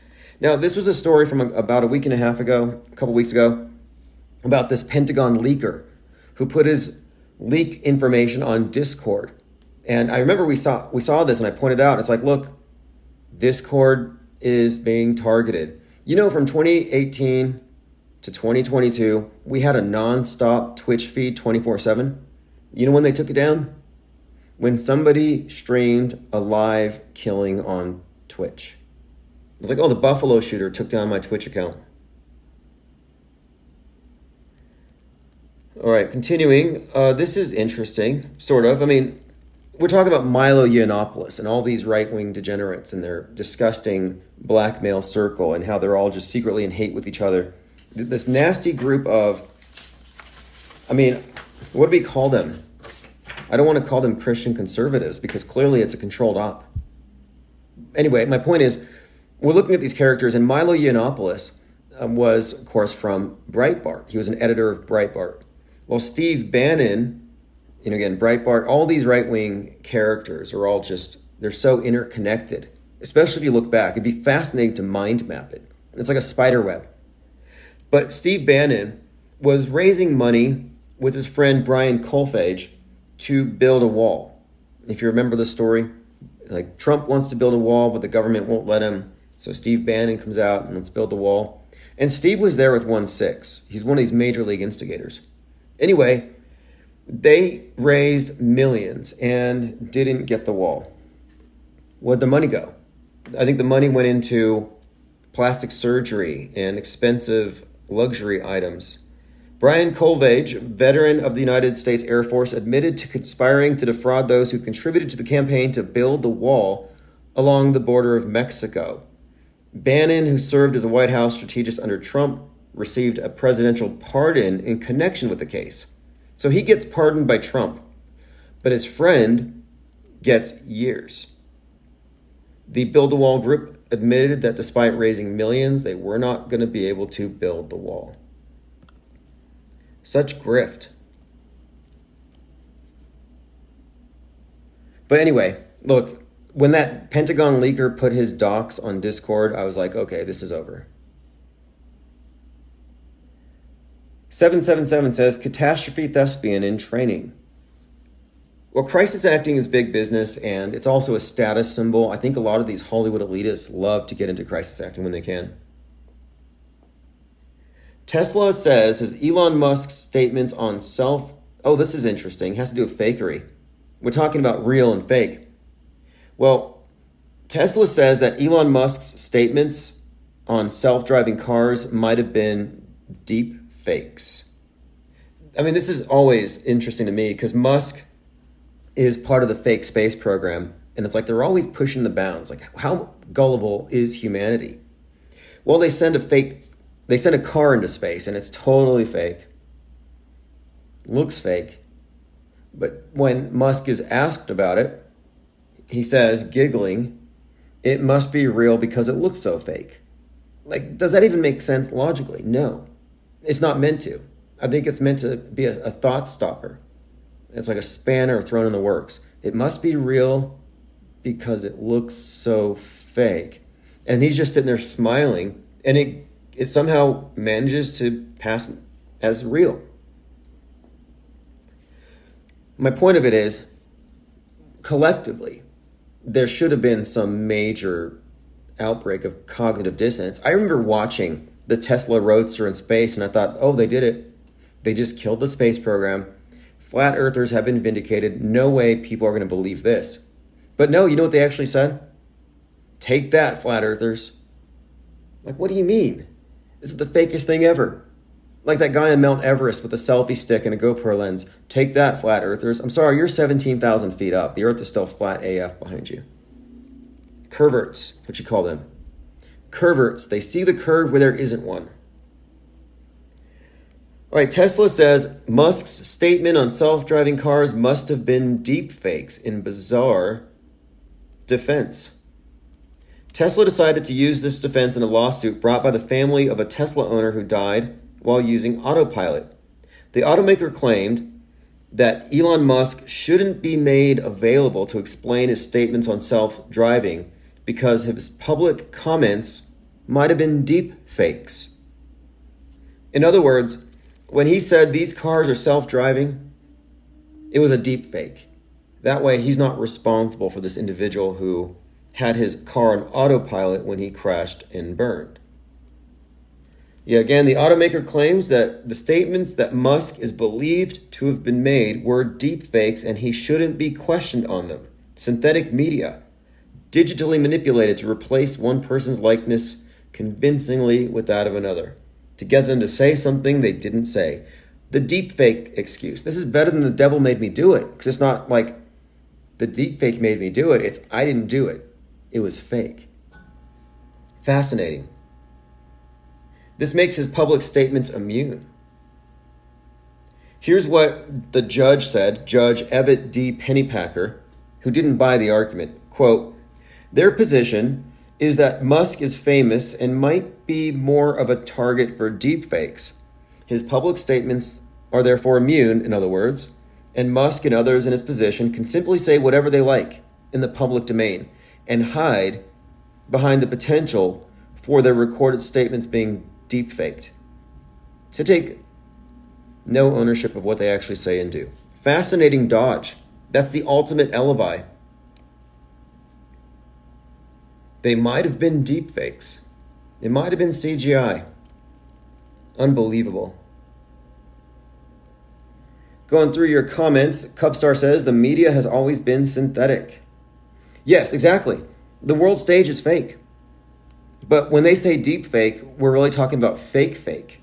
And this is what pulls people so deep into the matrix, where they tell you, oh, this is real, this is fake. Meanwhile, what they're saying is real is already fake.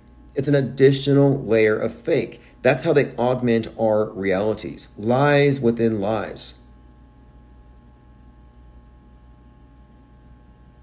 Mizell says, I saw an article, there'll be drone tacos in Seoul next year. I can't wait for that. I've seen some test runs with that. It's doable. There's this taco truck down the street, and if they had a drone, I would patronize it. And then there are these automated McDonald's where it's basically run by robots, no employees necessary. Dwayne Garrett says, damn, I never catch you on YouTube these days. Yeah, the channel you're on has 2 strikes. If you want to catch us live, go to ips.monster, and I will always have the most recent YouTube channel linked on top. ips.monster is where you can also get links to our think tanks when we're not live, the one on Gilded, and also the forums. I'm also participating in the Fakeologist forums. I think that's key. We have to network, we have to build our parallel media, and it's not just about securing platforms.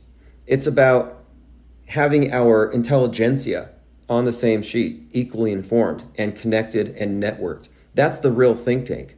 It's not about Discord or this tube, that tube. It's about the minds and where we're at and what level we're synced at when it comes to our understanding what media is and when it comes to our methodology, our breakdowns of said media. All right, again, for the next 2 days, there are drills in Houston for a potential nuke, which would kill 130,000 people.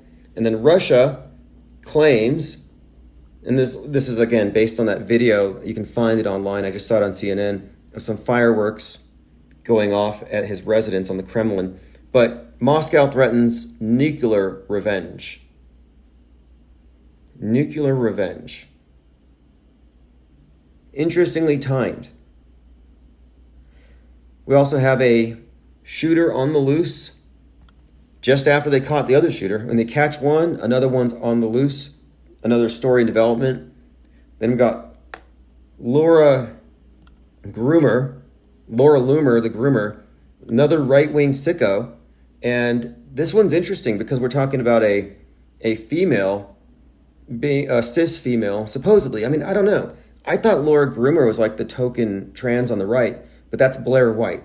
Like, I get these two mixed up. But apparently, and this is coming from Milo Yiannopoulos, whose credibility is unimpeachable, she has drugged and abused a lot of men, and that's going to come out, but she's in hiding at the moment. And this information is going to come out because of the nasty things she said about Marjorie Taylor Greene on Twitter. It's just fascinating. We're watching a circular firing squad, and they're all just pulling their triggers. They're all unloading as fast as they can. And then this thing with Tucker Carlson is the same exact thing. There are statements and quotes from Tucker that were buried in testimony, texts that would never see the light of day, that are now being published and montaged on CNN to create the impression that he's a racist. And you can create any impression you want out of anybody when you selectively edit and misrepresent them. And the media knows this. This is how they control reality. Portal Complex says nuke equals nothing burgers. I don't even think it's achievable on the fakeability level. I think they could do maybe a high altitude EMP blast because you wouldn't need to do a lot of special effects on the ground. I think they could do a dirty bomb via drone, as they have prepared for in mass casualty drills throughout Texas, like a drone-based dirty bomb. And then we just had this drone attack, this attempt on the life of Putin. So it's like, okay, that's kind of on the table here. A drone-delivered suitcase bomb. All right, Molly Rowland says, Discord sucks anyway, I'm off it too. IPR, only reason I signed up. Yeah, good to hear. And look, I'm going to make a greater effort to take all of our content that we gin up there at ground zero in the think tanks, and I will be putting it into blogs. I will be putting it into forums. We have to weaponize our misinformation. We can't let it remain under lock and key, behind a paywall. You cannot expect this information to get out there if we quarantine our best mind viruses. So I'm taking this as a sign that we need to open source our intel to the highest degree possible. I got into a conversation with an individual about the moon landing. This guy believes in moon landings. And I've noticed this. You know how Stockholm Syndrome people are? As in, they defend their captors? Well, you have people who will make up lies to defend liars that they believe. Like, so for example, I was talking to an individual named Matthew on Twitter. And I said, and we're talking about the moon landing, I said that the moon rocks were petrified wood. And his response was to suggest that they had given them away or lost them and they had to swap them out. Like, he came up with an entire conspiracy theory, more or less, to explain how they got petrified wood passed off as moon rocks. But let me go ahead and quote his tweet directly, because this is a classic example of somebody lying to defend lies. Lies that they agree with. I mean, what's the fallacy here? You know, you agree with the lie, so you want to defend it, and you will lie to defend it, because I guess it's lying. What is it called? The noble lie?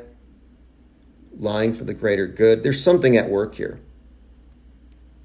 But anyway, I've had a number of people say, like one guy even told me that the astronauts gave away the moon rocks to pretty women for dates. Like, you could just give a moon rock to a woman and she'll go to bed with you? Like a moon rock? I don't know. But that's what I've heard some say. That's their theory. And I'm like, okay, I'm telling you, as reported, factually speaking, the moon rocks are petrified wood, and then you're going to come at me with a conspiracy theory about how these moon rocks were, I don't know, traded or something? Okay, here we go. I said to him, all the moon rocks were petrified. Matthew said, this is so unbelievable. Show me your proof that the moon landings were fake. You have nothing and you know nothing of the truth. And I said, well, you have to meet the burden of proof. The movie and the simulation has been revealed. It's been debunked in numerous ways. The burden of proof is now yours with the ISS and Apollo 11. And I think that's a factual statement here, that the burden of proof for the moon landings having been achieved hasn't been met because of the inconsistencies, the special effects glitches, the things that are missing that should be there. There's so many different things, discrepancies, that until those are accounted for, you can't really say the burden of proof has been met. But what I was kind of left at here was somebody who wanted me to prove they were fake. And this is my point here. And I said this is called, I think this is the IPS razor. You know, you got Occam's razor, you got Hitchens razor, anything presented, anything extraordinary presented without evidence can be dismissed without evidence. Occam's razor is more or less the simpler explanation that requires the fewest leaps of logic, the fewest complications is most likely it. But this new one is, whatever you want to call this, IPS razor possibly. But it goes like this. That which has not been bunked doesn't have to be debunked. You can't tell me to debunk your moon landing fantasy until you've proven that it actually has happened. Like, the burden of proof hasn't been met. Like, it's not on me to debunk it. And what they did is they told everybody it happened as you can see on the screen. And if you don't accept what's on the screen as evidence, you're a conspiracy theorist. Well, I'm sorry. Accepting what's on the screen as evidence doesn't make you a conspiracy theorist. It means you have mind aids. You have ARDS, acquired reasoning deficiency syndrome. It's a philosophical error. And one more point on this. The moon landing, the flat earth or the globe or whatever, with any of these topics, we're looking at burden of proof questions, and it's not necessarily even a scientific debate. Is it a scientific debate that the earth is a ball? Are we debating it using, like scientific literature? Are we using scientific methodology? Some try that, but I would contend that it's philosophical, that the argument is more akin to the argument for the existence of God.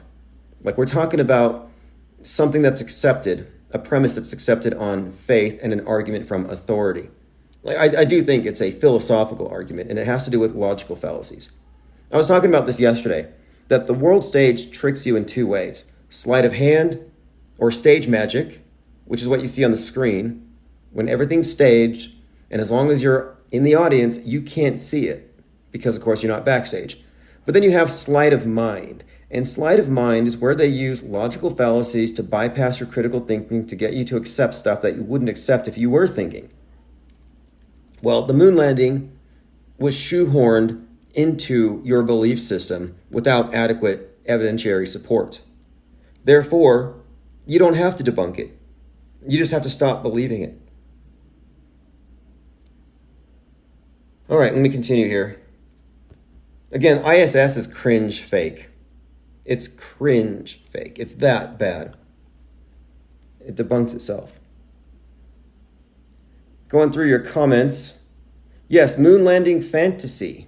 Look, it's a miracle. You have foundational miracles, like Christianity. What made you a believer? Well, I heard the guy walked on water.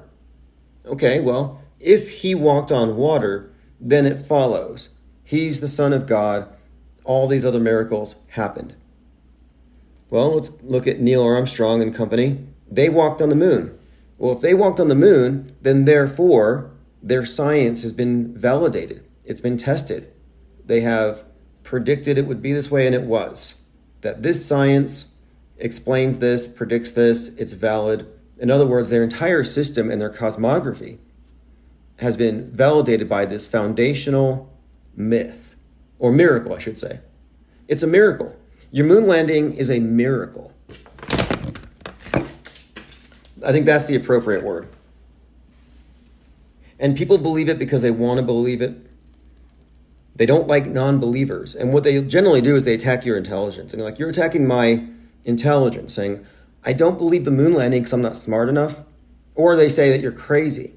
But look, the fact is, most people who are low, who do poorly on tests, have bad grades. I mean, I don't even know that these are adequate for evaluating intelligence. I just don't agree with that premise. But let's just say that if you were to do a survey of people who are less intelligent than your average moon landing believer, no, they're all going to believe in the moon landings.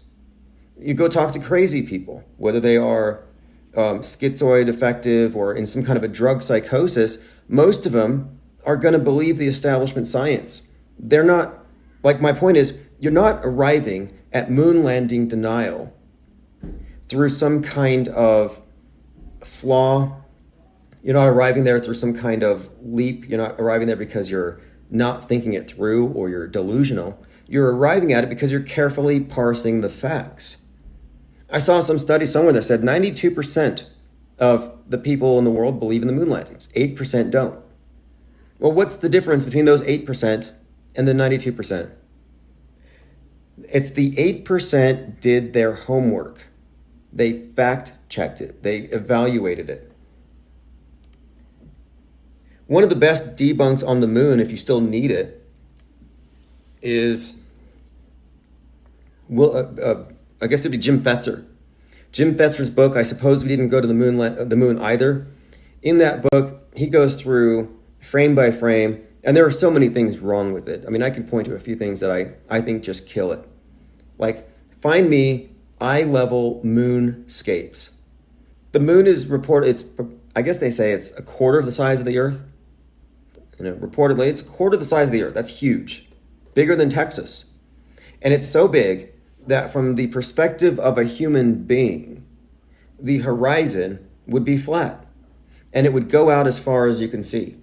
And it has to do with the human eye and its limitations. But the fact of it is, you're going to see more moon than what they showed us. They show you like 100 yards tops. But if they were really on the moon, you would see a background. There's no background. Find me a background on any of this lunar photography. Show me where there's a plane and there's just craters throughout. You can't find it.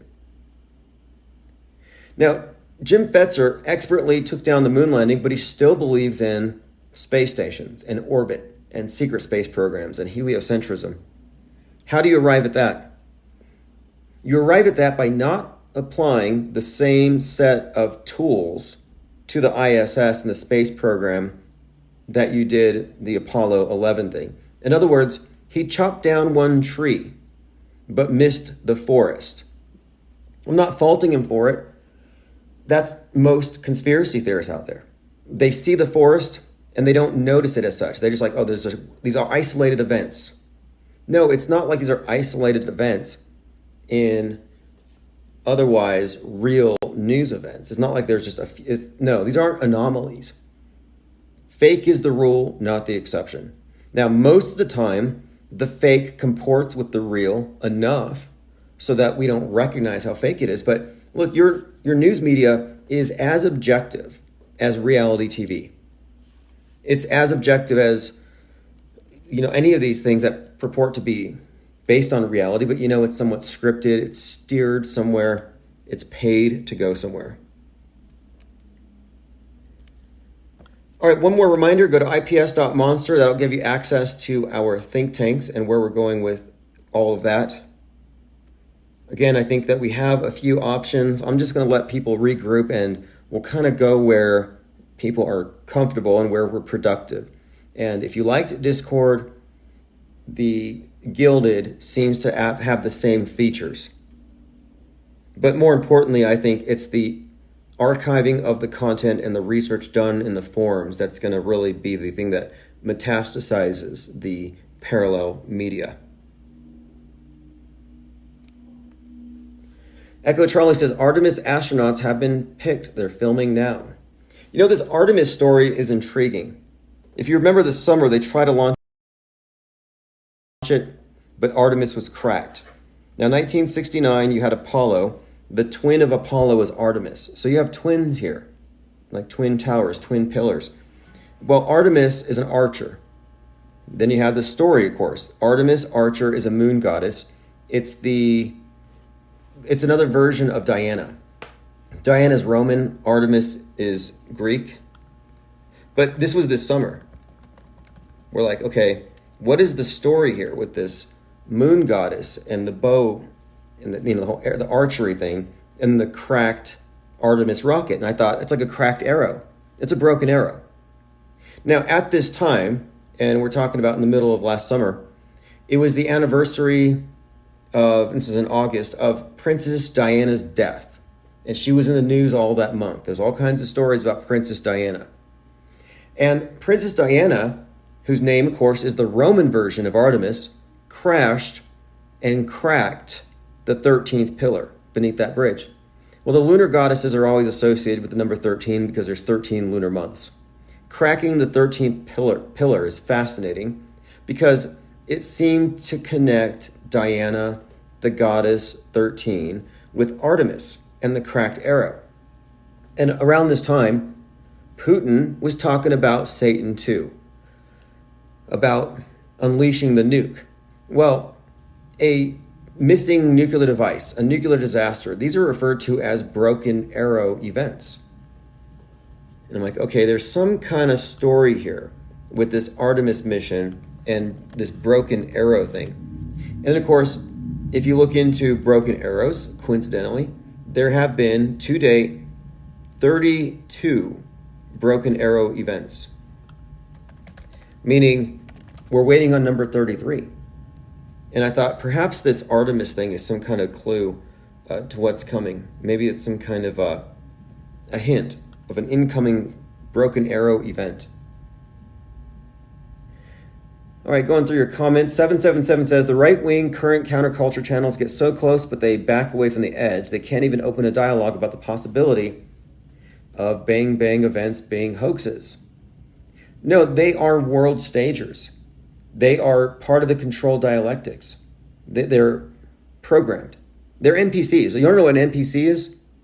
An NPC isn't someone without free will. An NPC is someone who has free will but opts into the program. Sellouts, or people who are simply puppets. Maybe they don't even know the extent to which their puppitude is being used for nefarious ends. But I do think that these people who are part of the big program, who keep alive the stories, yeah, they are not sources of truth at all. They're just players in this thing. Like, you might like Tucker Carlson, but then I'm going to ask you, why don't you like Anderson Cooper? Because there's no difference. Spot the difference. Anderson Cooper, Tucker Carlson, or Alex Jones, Don Lemon. Can any of you spot a difference here? They all read their scripts. They all get paid.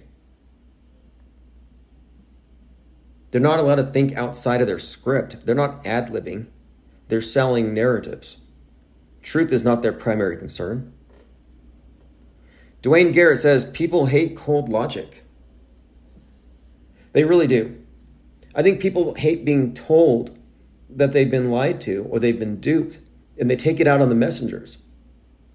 But one of the questions I ask, and this, there is a pretty good lexicon at the Auto Hoaxology 101 course. And one of the questions I ask in this, again, Auto Hoaxology course is, are you dupable? And dupable is one of these words that we've had to add to our lexicon. Are you dupable? If your answer is no, then you've been duped. You're duped by yourself, and in all likelihood, you're duped by those who see your blind spot. In other words, if you're not aware of how you can be tricked through sleight of mind and through stage magic, that we're all susceptible to it, then you can be tricked. Like, for example, people think, well, my eyes won't lie. I see a boat going over that horizon 5 miles away. Earth is a ball. I can't be tricked. I saw it with my own eyes. Well, I'm sorry, you're dupable because the angular resolution of the human eye gives you the wrong impression about these objects once they reach a certain distance. It didn't go over. Your eyes can no longer distinguish it from the horizon line. Get your telescopic lens, your P900, zoom in, and it's not coming back over a hump. It was never anything but level with you. But you needed this lens with better angular resolution to bring in to view that the boat is there and it's separate from the horizon, not over it. In other words, the people who think that the boat thing is evidence of a ball are all dupable. And if you ask them, are you dupable? None of them will raise their hands. Because if you can't admit that you can be tricked, I think you're more susceptible to trickery. Portal Complex says, David Copperfield duped me big time when I was a kid. Yeah, and most people are tricked by that when they see it on TV. I mean, look, wrestling was real. Wrestling entertainment was real until like 1988 when they decided it wasn't real. And Vince McMahon. And all he did was pulled back the curtain on an open secret. And why? I think it was a smart business move. I believe part of it was that by turning it into entertainment, they would no longer be bound by the regulations that govern athletics. And by deregulating it, freed them up, among other things. But I think that's part of it. But they decided it wasn't real anymore. My third eye says wrestling is still more real than the news. Good point there. Interesting. Well, it is in the sense that it's more truthful and honest.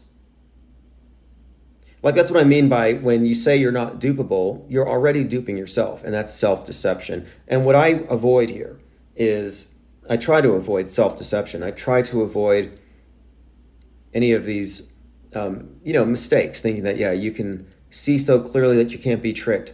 We can always be wrong, or we might, and we also have to include facts that contradict what we thought was the truth. We have to be open to being wrong. And I see what happens when you're not open to being wrong, and it's not pretty. Like, there's so many examples I could point to, but for example, arriving at the conclusion that they're faking these shootings. Well, first you would have to admit that you've been tricked, or that you were led to wrong conclusions for a long period of time. But once you reverse engineer it and figure out how you got tricked, then you can kind of avoid that trap again in the future. But if you don't take contradictions seriously, if you treat every contradiction like something that can just be censored, blocked on Twitter, or ignored, then you end up in an echo chamber. And it becomes self-reinforcing, and you can experience delusional frames of mind that self-perpetuate. A good example of this is the transvestigation craze, where they used to put out pictures with diagrams and skeletons overlaid over celebrities and tell you that these people are misrepresenting themselves. But sometimes I just see them posting pictures. They'll throw up a picture of Barack Obama, and they'll say, "Do you see it?" This guy named Maverick X. He'll throw a picture of any celebrity you can name and just say, "Do you see it?" And I'm like, this is the emperor's new clothes. I don't see the robes. He's naked. But they're saying, nope, it's you don't have the necessary training to be able to discern a covert elite transgender when it's staring you in the face. And I'm like, okay, you're telling me that Sylvester Stallone is a woman, but he was doing nude erotica and porn like in the 70s and 80s. I don't think you can convince me of this. But what they do is they arrive at a consensus, and it's fascinating. So they go on there and they post a picture of, let's say, Sylvester Stallone, and they'll say, "Do you see it?" Now all the congregation there, the fellow transvestigators, they all nod in unison. They say, "We see it." Eyes are too close together. The brow ridge isn't well defined. Those are probably implanted jaws, and the Adam's apple's an implant. Like, they just start making stuff up until they all agree, and they're like, "Yep, that's a woman." And what I'm saying is that they have gone so far down this path that their cognitive bias has taken over. It's the ultimate in gaslighting, and their theory became a self-fulfilling prophecy where now the transvestigators literally see women as men all the time. They can't help it. And contradictions don't matter to them. I point out contradictions and they say, no, we can't have contradictions because if this person isn't that, then this person can't be, and this person can't be, and it doesn't make sense. It's like, yeah, you're right, it doesn't make sense. But instead of recognizing what it means when you get information that contradicts your theory, instead of recognizing that they need to rethink their theory, they double down and they censor their critics, like me.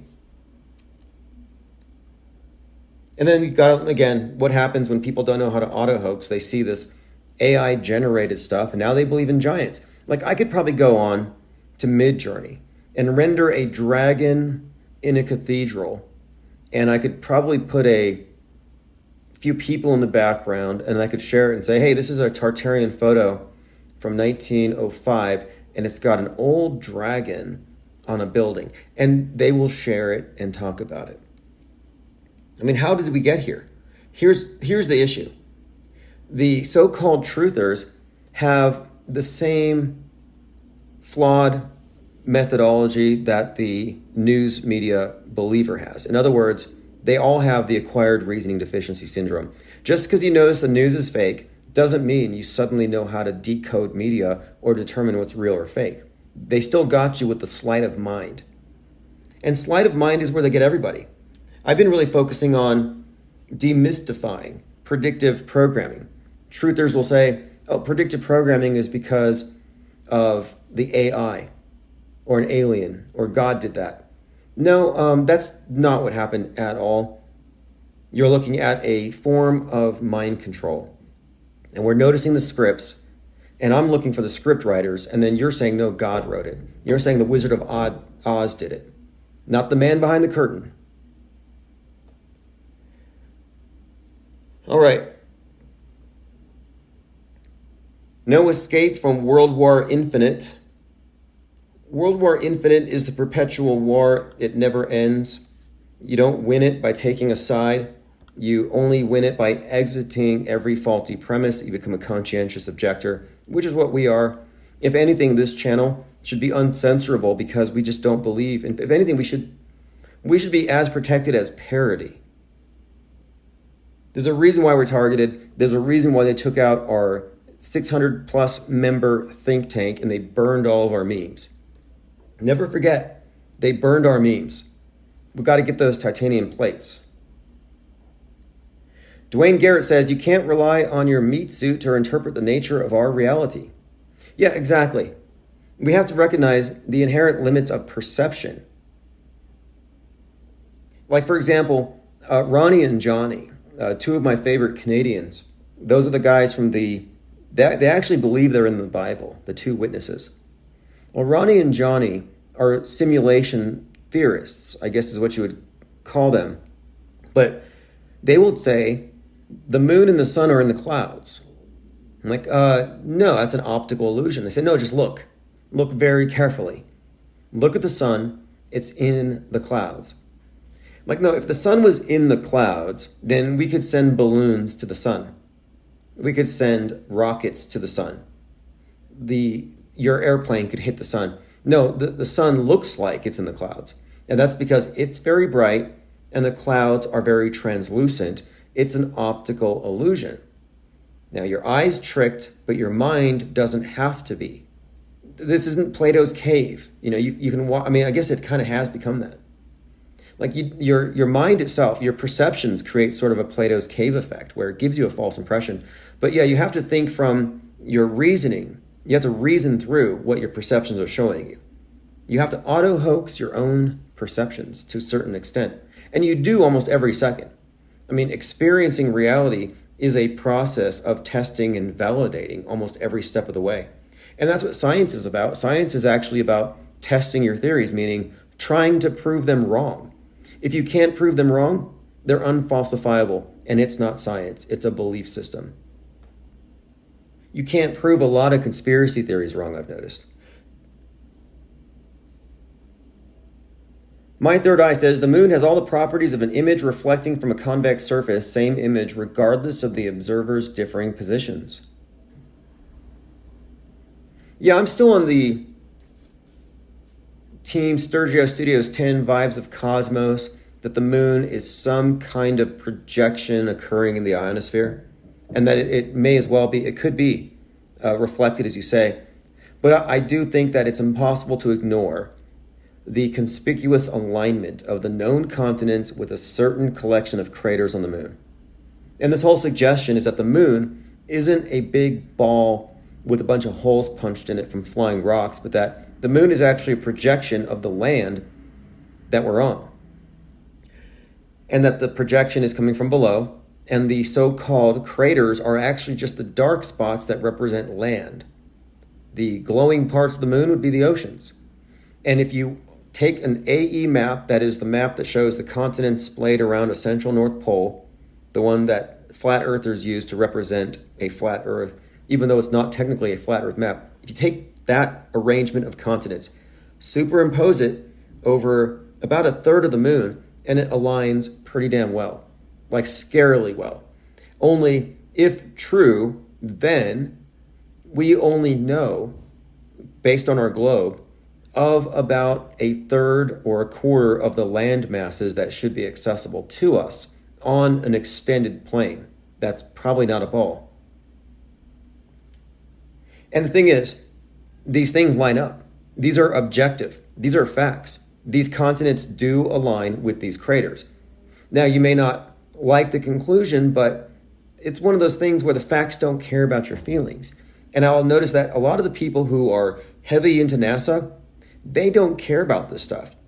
Like, wait, you're totally amused that you can see an outline of Pluto the dog on Pluto, or that you can see the Game of Thrones House of Stark logo in the shape of the shape of the House Stark's logo on Mars. You got a plateau, looks like the Game of Thrones. You've got the starship, Star Trek emblem on Mars. You've got the moon of Saturn that looks like the Death Star, which is Mimas, looks like the Death Star. All these different instances.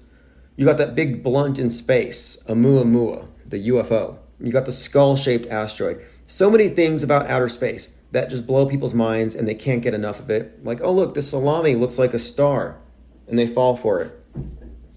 In other words, the public is endlessly curious for space bullshit. But then you point out, hey look, by the way, the moon has a curious alignment with the continents below, and they can't be bothered to look. Or you point out that there appears to be a rat on the side of a rocket during a mission where they're sending mighty mice, that is genetically modified mice, to the space station. Look it up, December 5th, 2019, CRS-19. They send genetically modified mice to the space station. On that mission, there's a mouse on the outside of the rocket. Now, the mouse is there. That's a fact. Now, what do you want to call it? Video compression artifact? Space ice? Debris? You can call it whatever you want, but what you can't do is you can't say it's not shaped like a mouse, moving like a mouse, oscillating like a mouse, because it is. And I'm not saying that it's real and that there's a mouse on the rocket. If anything, it's just more of an indication that the entire thing is a movie production. It's all Disney, and Musk is just having fun.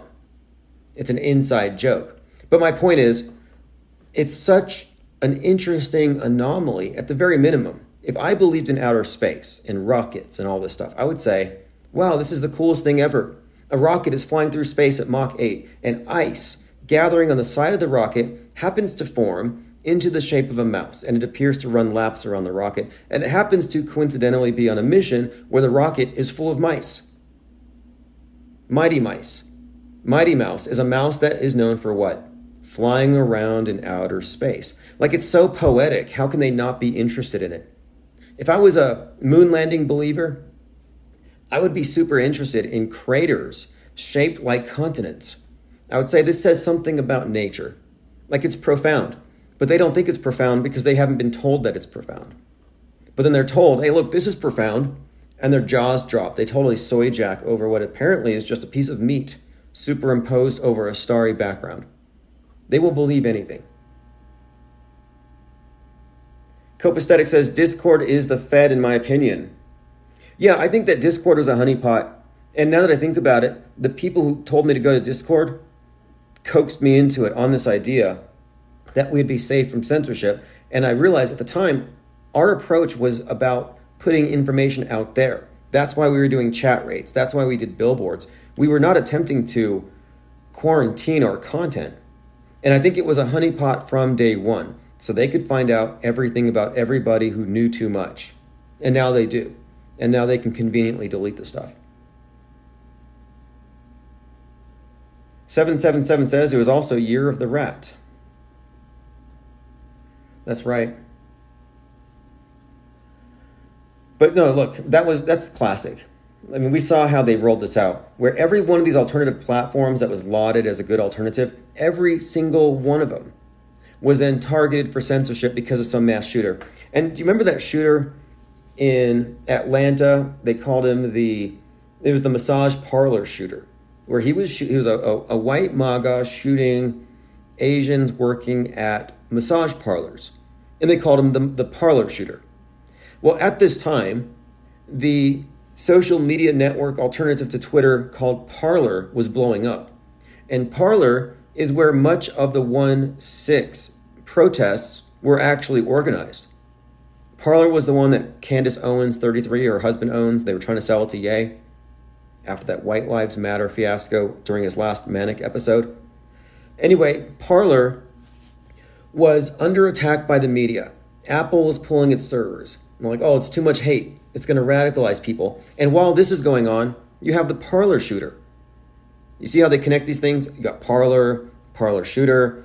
They're happening concurrently. That's the echo chamber effect, where now you're like, okay, if I'm just casually looking, or if I search Parler, I'm going to see right-wing media hate echo chamber and right-wing hateful shooter.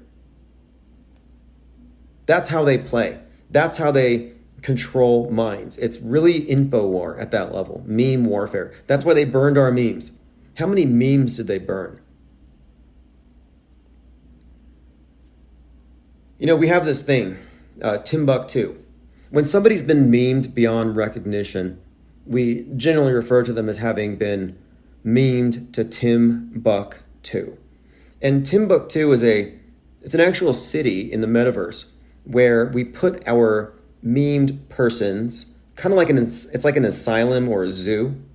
And we have so many of these memes, so many people that we have memed beyond recognition. And it's quite jarring. You know, we went to this Flat Earth conference and we had pretty much turned everybody there into some grotesque caricature in our servers. And then we see them in real life. And I was like, whoa, I was expecting you to look a little different. But my point is, we want Timbuktu to be a reality. We want all of our memes to live forever. And we want to have them there with some kind of a place where you can go see them and learn their backstories. Like, we're not going to let them burn our memes, but we are going to have to build our Timbuktu. This is why I need to get a headquarters, I suppose. We need to be a little more flame resistant. All right, Linda Curtis says, shooters shooting shite on all the platforms. Well, yet Buffalo Shooter was on Discord. The Uvalde Shooter also went to the same Discord. Not a coincidence. You had all the 4chan shooters. You had the BitChute shooters. They shut down BitChute because of the fake footage from Brenton Tarrant. Now you have the Discord leaks. And of course, Twitter's under attack because Musk, leading purveyor of mind junk. But this is just Musk in his historic role, his meta-scripted role, this consolidation of media and neo-feudalism. It's all part of his story, as we'll see. All right, this has been excellent as always, and we're going to be maintaining a consistent live think tank presence every day, and soon it's going to be 24/7. We're going to blow this up again, and despite their best efforts to disrupt our flow, they actually can't. Not Shocked is here, says new shooter in Atlanta shot up a medical facility. Yeah, he's still on the loose, massive drill. In fact, I believe there's a concurrent drill. But this is, again, Atlanta, where they have all kinds of stuff going on with the police building their training facility. But I was noting it's interesting how you have the Texas shooter who shot 5 Family called the police 5 times, 55 miles north of Houston, Cleveland, Texas. I mean, this is all scripted nonsense. But my point of it is, for days, you have hundreds of cops looking for him. They put a bounty on him. And the story is, you got this shooter on the loose, and he could be anywhere. Like, I saw that headline. He could be anywhere. Like, he might be in your house. And this also prompted lockdowns. And this is, again, so many excuses to lock us down. But I thought they got one shooter on the loose, and now another one on the loose after they catch the first guy. Then we have all these leftist shooters. The other shooter was a Mexican national. This last one was black and a former Air Force. We don't know his motivation yet. Not Shocked says, everyone in my office was panicking and I was laughing. See, there's a benefit right there to auto-hoaxing, to preemptively examining breaking news as though it might be fake if there's no evidence and there's an obvious agenda attached to it. And look, how many times do people get shot in Atlanta? Look on Twitter and nothing happens. They do a murder investigation and they probably don't solve it. But then here somebody gets shot and now the city's locked down and you have hundreds of cops marching around in formation like an army of cops. Give me a break. But the auto-believers have a different epistemology. Their head is in the screen. They may as well be wearing an Oculus. You're walking around. Look, it's the inverse of They Live. You know the movie They Live, you put on the glasses and you can see reality as it is. You can see the control system. It's actually the inverse, where you have to take the lenses off to see. You're trained, your psychology, your epistemology, that is, you're trained to philosophically process information in a certain way. And until you break that training, until you take off the lens, until you wipe your lens clear, you can't see it as it is. Linda Curtis says, real shootings never hit the news feed. Exactly.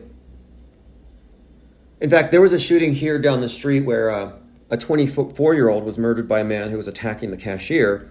And they got in a fight. Then the guy goes to his car and he guns down 2 of the people there. One dies.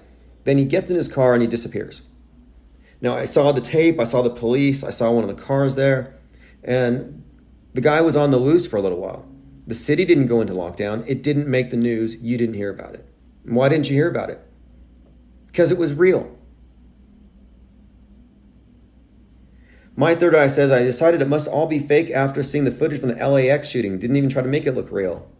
Yeah, that's the one where you had security guards also playing victims. I think David Hogg's dad was probably overseeing that. And Hogg is now in the FBI. He said he's going to be helping the FBI with school shootings.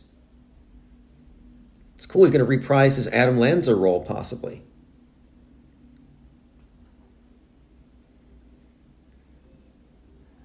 All right, going through your comments.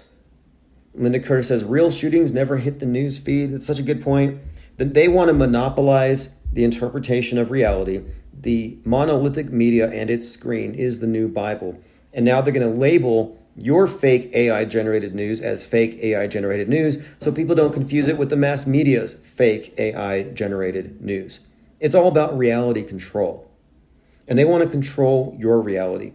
And if you don't, they will.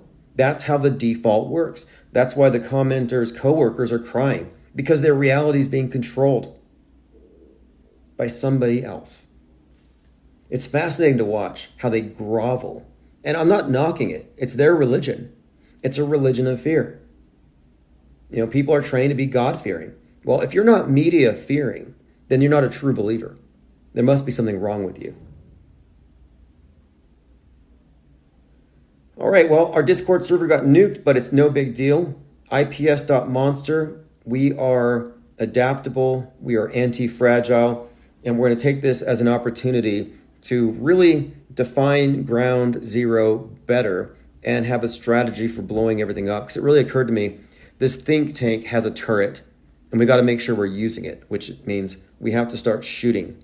We have to have ammunition constantly going out there. Anytime we have an infectious meme, dangerous misinformation, some new word that is relevant to describing this parallel media, off-world media perspective, we're going to have to publish it on forums, on blogs, and it's going to have to be involved in a discussion that interfaces with the internet outside. We cannot allow our content to be quarantined. That was a trick, that was a psyop, and we played right into it.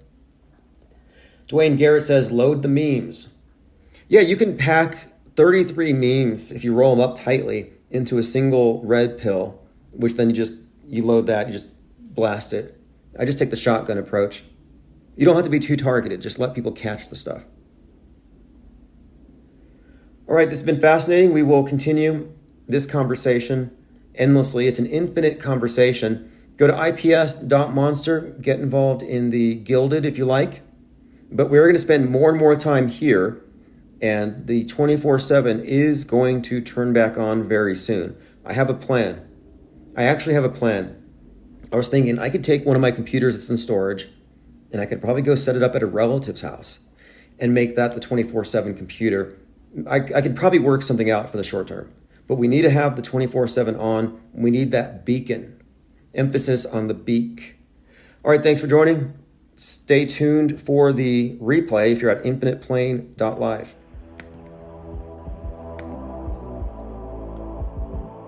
You know, I've been watching a lot of those interrogation videos, and every cop in those videos has a flip phone, not a smartphone. He has a flip phone. All the detectives, for some reason. They're probably up to no good anyway, you know? Right. Okay, yeah. I see what you're saying. It's like, I also noticed with all the PSYOPs, it's like, hey, 2005 called, they want their CCTV camera back. You know, it's... Yeah, right. Why can't we get some good stuff out there, right? Yep. Okay, Some so... good quality. Anyway. I just invited a lot of people, so we hadn't actually officially started yet, and I was doing some tests, so I'm getting some feedback on the audio. Let me ask how does it sound? It actually sounds good. I'm not watching the stream right now. I was on YouTube, or I was actually both on DLive and YouTube. And then it's a little staticky on your background. You can tell when you kick on. And I had that problem before, and it was just simply a wire that was like bent. I had set the chair on it and crushed it. And that caused a lot of the static that I was getting. Oh, really? You know, but anyway, I got to head back into work. Thank you for the call, and call back anytime, and I'll look into the static. All right, have a great night. All right, brother. Take. Now, the big news right now, for those of you just getting here, the real big news, I think, is it's George Floyd Day, 5/25. 3 years ago, 5/25/2020, it was Memorial Day, and that's when Derek, as a representative, as the hangman for Western chauvinism, kneeled on the neck of George Floyd. And the theme of kneeling is something we've been talking about lately, as it relates to the symbolism of, I guess submission, martyrdom. The BLM kneeling really started with Kaepernick, then Derek Chauvin, then BLM. But then earlier this year, we had Damar Hamlin, who had cardiac arrest in the field, and all the players around him were kneeling. So you can see there's a pattern here. The kneeling is the key. And one more thing, when everyone was kneeling around Damar Hamlin, one person was not. He was number 33, and his name was Neil. I'm like, what the hell? What's the message here? I think I know. I think that the world is going to be brought to kneel before this new Christ that they're going to introduce. That's what I'm saying. Whether it's an actual physical representative of this idea, I'm not so sure, but I think they've given us a composite with this martyr cult of BLM, and we've been discussing these martyrs and how they've built up this story over time, and that's how none of us were surprised here, but that's how we were able to rapidly deconstruct the Jordan Neely psychological operation, which by all indication was directed by Jordan Peele. And Synchromorpheus continues to unravel and find great work around that entire psyop, even suggesting that the actors and actresses involved were prepared for this role for some time. And to put all of this predictive programming or concurrent programming in context, I think this is something the elite have always done. And it has to do with fulfilling prophecies and using that sort of predictive power to guide society. It's not new. You have it within the biblical texts, how the New Testament echoes the Old Testament. And I'm not talking about specifically copying, but I'm talking about more like a templating is at work here. Like it's pretty evident with Noah being a recreation of Noah, as in National Oceanic Atmospheric Administration brings us the new flood myth. And we're seeing this sort of a patterning of predictive programming and then the fulfillment of what they were predicting. Again, this is all just par for the course, but this latest event with Jordan Neely can't be separated from George Floyd, can't be separated from any of these BLM martyrs. Let's see here. We have commenter says Babylonian chaos magic. Evar says landlord day.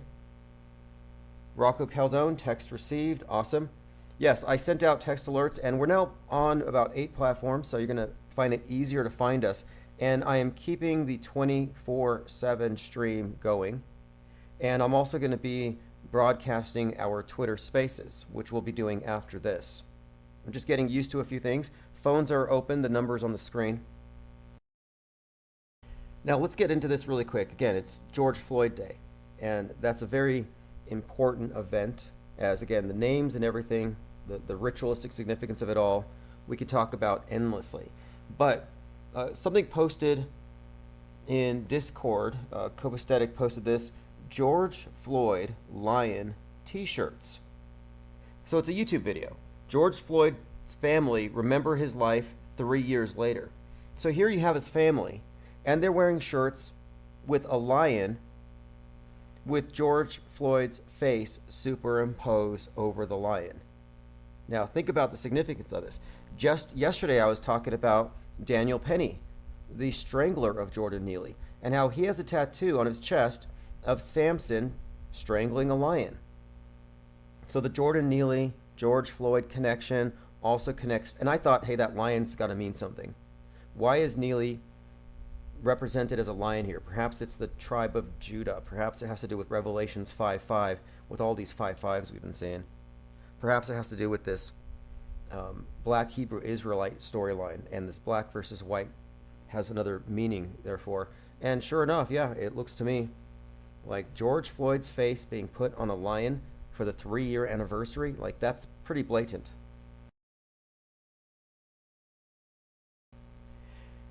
Going through some comments. Yes, we are live. Tim and Vic 131, Jungle Jim, Garrett Summers, Thirst for Truth. Thank you all for joining. Again, this is pretty interesting. It's George Floyd Day. The family comes out with George's face on a lion. And I just posted this on Substack. I'm like, what is with this lion symbolism and a lion being strangled? Not a coincidence. Daniel Penny, tribe of Daniel. Oh, Daniel Penny, tribe of Daniel. Interesting. Stormy Daniels, the storm is coming. Q drop 55, which brought Trump out on the 55th anniversary of MLK's death. The symbolism is just incredible in all these events, how truly integrated it is. Peter W. says, live with my space helmet on. Yeah, I've been saying you should probably swap out your tin foil or your aluminum foil caps for Kevlar, because space junk's the next thing. In fact, one just punched through some guy's bedroom in New Jersey, kind of like that big fireball that punched through that woman's roof in Canada, but then it landed on her, it alighted gently on her pillow. I'm like, how does a fireball, rock burning from space, punching through the atmosphere, witnessed by people all around, punch through your roof, but then land on your pillow? It doesn't make sense to me. And I also heard that years of chemtrailing has actually been all about putting aluminum in the atmosphere and some other stuff and making the atmosphere essentially, if you can imagine put your aluminum foil hat in a microwave and then turn it on. Yeah, it's going to burn. And I think that the idea here is they're going to burn up the atmosphere with 5G towers when they turn it on. And so you might want to switch out those aluminum helmets right now for Kevlar. Again, another reason to do so, if you believe that. I've been debating chemtrailers all day. In fact, I might go over some of these arguments, and I don't mean to be contrarian, but I see things that are pushed in a way that can't be organic, and I'm starting to think that it's 100% a partisan psyop. And if so, it's at least worth asking. I mean, this is the thing with the scientific method, is that you test your methods, you question, you try to prove yourself wrong. If it's unfalsifiable, it's no longer science. It becomes some sort of dogma, some sort of belief system or superstition or whatever it happens to be. And in this case, I think we really need to question the premise behind chemtrails, just saying. And I think it's all part of the bigger picture of reverse engineering the mind war. How do they get you? Well, stage magic, sleight of hand, and sleight of mind. Sleight of mind includes logical fallacies and understanding the tricks that they use to get you to accept a premise. For example, what are they spraying? Who says they're spraying anything? Who says that there's a substance on the plane that's being dumped? Does that necessarily have to be the case? No. You could say, what's that trail behind the airplane? Is it a disturbance in the atmosphere? Is it having to do with the hot jet fuel exhaust and the cool temperatures above? Or is it an actual chemical substance? And the assumption that there's a spray is what triggers this entire movement of chemtrailers. And I think it's a faulty assumption. Jay Diggs says, how long have the conspiracies been around? Yeah, the chemtrail conspiracies kicked off in like 1999, probably largely because of Art Bell. And many truthers think Art Bell was some kind of truther, but when you really look at it, it's, I don't know, I mean, it's kind of hit or miss. I mean, you get into this area of discourse that's considered to be fringe, but what I've realized is there is acceptable fringe, and then there's cutting edge. You know, what I mean here is the acceptable fringe are the safe things, like X-Files was safe. It didn't challenge the system, and the big reveal, aliens. You see, it doesn't challenge the system because they want you to accept the alien saviors. It's all part of the lead up to this. But the safe conspiracy theories, the safe fringe, never asks the big questions. And I kind of think I want to go a little further. And Art Bell, for example, released the first book on climate change. It was called, I think it's called The Coming Superstorm. So he was there, ground zero, hyping up climate change phobia. And this fear of the sky, fear in general, fear and panic. I'm realizing fear and panic are how they make this thing work. And if you're not scared of chemtrails, you're scared of climate change. Or if you're not scared of those, you might still be scared of God and God's wrath. Like, as long as there's a fear component, it doesn't matter what form it takes. I think that's how this thing works. And I've been making this correlation between the pandemic model and, you know, with the saved and the unsaved, and then the remediation of sin, the holy war. You could look at 2020 as a holy war. Holy warriors put on their holy garments with their hand sanitizer holy water and went out to go save the world. But the heretics kind of fought them. It's a holy war, spreading their orthodoxies, their teachings, their doctrines. And the people who don't believe their doctrines are, of course, conspiracy theorists, worthy of, well, they didn't really go as far as I think they wanted to go. But for the most part, we saw where it was headed. And I'm just saying it was a religious war. At the very core of it, it was a religion. And it's the religion of scientism. But they've introduced the new concept, well, rather the archaic concept of sin, to people who wouldn't believe in it. And they just rebranded it. So you have a original sin because of your fallen nature as a being with a carbon footprint. And your carbon footprint is your original sin. And you'll never fully expiate that. You'll never make up to Gaia for the inconvenience you caused her by being born. But then, I mean, this is all also, I think, part of the mortification of the flesh. That the religions that see the flesh-spirit dichotomy, spirit is ascended, flesh is lowly, they're always condemning the flesh and what you do with your life. And the idea of taxing the air you breathe, yeah, that's part of this new religious paradigm. So you've got your angry storm god, check. You got your sin, check. Original sin, check.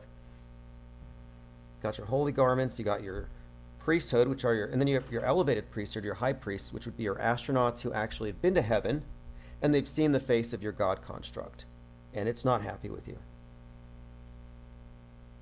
All right, going through your comments, Javo82 says, 100-ton space rocket always conveniently lands in the ocean. Yeah, they're launching them from barges, so we conveniently can't see them. Sledge says, I did your experiment, Tim. I looked at a chemtrail, I held a stone and wished it to go away, and it did. Yeah, it works. It works as good as boiling vinegar. And I heard that those dances that the nurses did, if you do one of those dancing nurses moves, that will also get rid of chemtrails.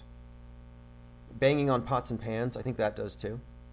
If you accept the premise that if X happens before Y, then X caused Y, which appears to be the case with too many people today. Yeah, twerk the chemtrails away. Those nurses were twerking hard, but they weren't working. I was wondering, how did they make that happen? Were those real nurses or were they dancers? Did they leave pharmacies open? But even Naomi Wolf commented on this, that it was coordinated, that the dancing nurses everywhere had the same choreographer. That's a big deal, and we've already unpacked this stuff. I mean, that was an eye-opener. In fact, I want to do a documentary on the year 2020, specifically on the dancers, among other things. The sheer idiocy of it all. And if you want to support that, just continue to, when we get involved in the research in the Discord server and in the Gilda, just feel free to drop links and share anecdotes, because I'm very serious about putting together a documentary that really shows the worst of 2020. Linda Curtis says, I just watched After Earth with Will Smith. Yeah, everything is like that, isn't it? After Earth, after we screw it up in the 21st century. Everything on Earth is out to kill humans. I thought Lloyd wrote it. Well, Lloyd's right about that. That Mother Nature isn't this thing that wants to hug you and embrace you. It's not like Pandora, where you can take your hair and plug it into a tree and it talks to you. No, it will definitely kill you. Yes, Jungle Jim says, chemtrail talk has been around for 25 years. Yeah, I think the chemtrail is a psyop. And I think there's a purpose to it. And I think mainly the purpose is the segregation of minds. And also the maintenance of this ability to keep people dupable. Like, if you can continually fool people with a certain logical fallacy, then that's a tool in their chest. And this is one that really gets people. And it implies a certain level, or rather instills a certain level of paranoia. And in addition to paranoia, there's also this sort of a victim mentality and apathy. And that's the reason why I've been needling these folk. I'm thinking, okay, so you're claiming you're a victim of this spray, but you're not out there shutting it down? I mean, the climate change geeks will go lay in front of an airplane. They'll stop the private jets. And then here you are watching your family for now a generation and your friends getting dumped on, and you haven't stopped it. You probably even flew on an airplane to a climate change conference. And I'm just saying, there's a point where if you're noticing something like that, you're not taking action, it makes me question how much you actually believe it. Or it might be an indication of the levels of apathy and demoralization where people feel like we can't do anything about it, which is likely the case. By the way, phones are open. Infinite Plane Radio, do you believe in chemtrails?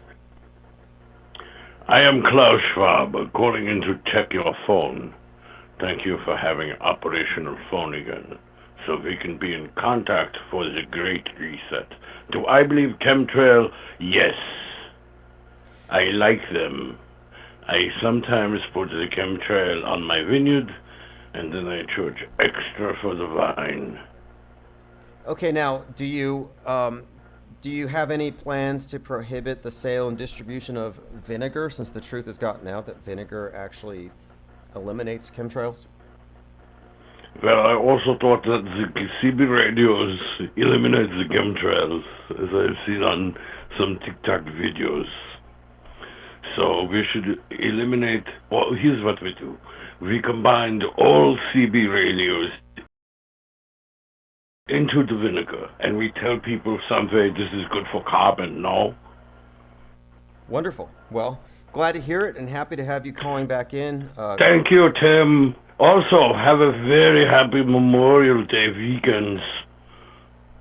Oh yes, looking forward to this weekend. I'm assuming all the elite are in their bunkers. I don't want any spoilers necessarily. Achtung! Very good. Yes, Infinite Plane #1. I always listen when I am not at G7 or at the Bilderbergers. Yeah, you know, it's very strange. At Bilderberger, there's nowhere you can actually build a burger, which is very strange. I wanted one with maybe like an oxen and the Havarti cheese, you know, and grilled onion. And nowhere. Oh no! All they have is little everything. Baby today, blood shake, baby blood sundae, baby blood egg roll. Pretty good, I recommend. But London, the milkshake not too good. Well, most Okay, people today, Tim. most people Bye-bye. today are. Yeah, I wanted to ask you about your the deep fakes. There was this image of you circulating where you're running along a beach. Which Well, I am 100% real. And the reason why you could tell is because there's absolutely no lagging into all of my jargon. You know, where if I was AI, I would have to wait. And then you would hear like, puck, puck, puck. But what I'm waiting, And then I would but come up with some. the picture of you on the beach, is that a deep fake or is that real? You know, the one where you're wearing. Well, it's the white- one with the PPTPs, yeah. Yo, this is my new trend. When we take over to conserve the green agenda and to not have any type of industry at all, all men will be required to just wear PPTP. That's no shoes, no sock.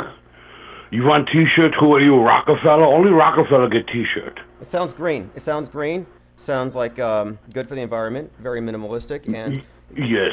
okay, well, thank you for We the will call. also convert everybody's gasoline cars into metal slipper and steel wheel roller skate. Remember that hit of 70s?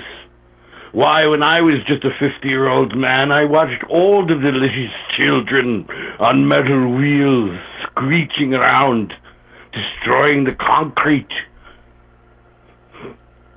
Yes. Have yes. a great day, Tim.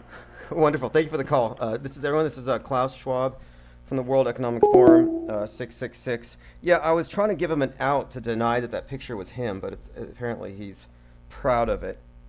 If you haven't seen Klaus Schwab on the beach, don't Google it. It's unless you have some eye wash nearby. All right, we've been talking about George Floyd Day, George Floyd's face on a lion, Daniel Penny, the subway strangler with a Samson strangling a lion tattoo on his chest. Ollie Goering says those damn kids. Yeah, they are not living up to their the hype. You know, people are like they want to kill us all. Are you sure? Are you sure that the WEF and Bill Gates and company want to exterminate us? Because if you look at the Georgia Guidestones, which when I first heard about them, I heard that if there's a nuclear holocaust, the one thing that will survive will be the Georgia Guidestones. And then humanity can read those and rebuild and do it right this time around. Like that was kind of the story. Well, now, last year, somebody threw a cherry bomb on top of it, or an M16, and they blew the top of the Guidestones off, so they knocked it down. Anyway, the Guidestone said 500 million. And that was 42 years ago.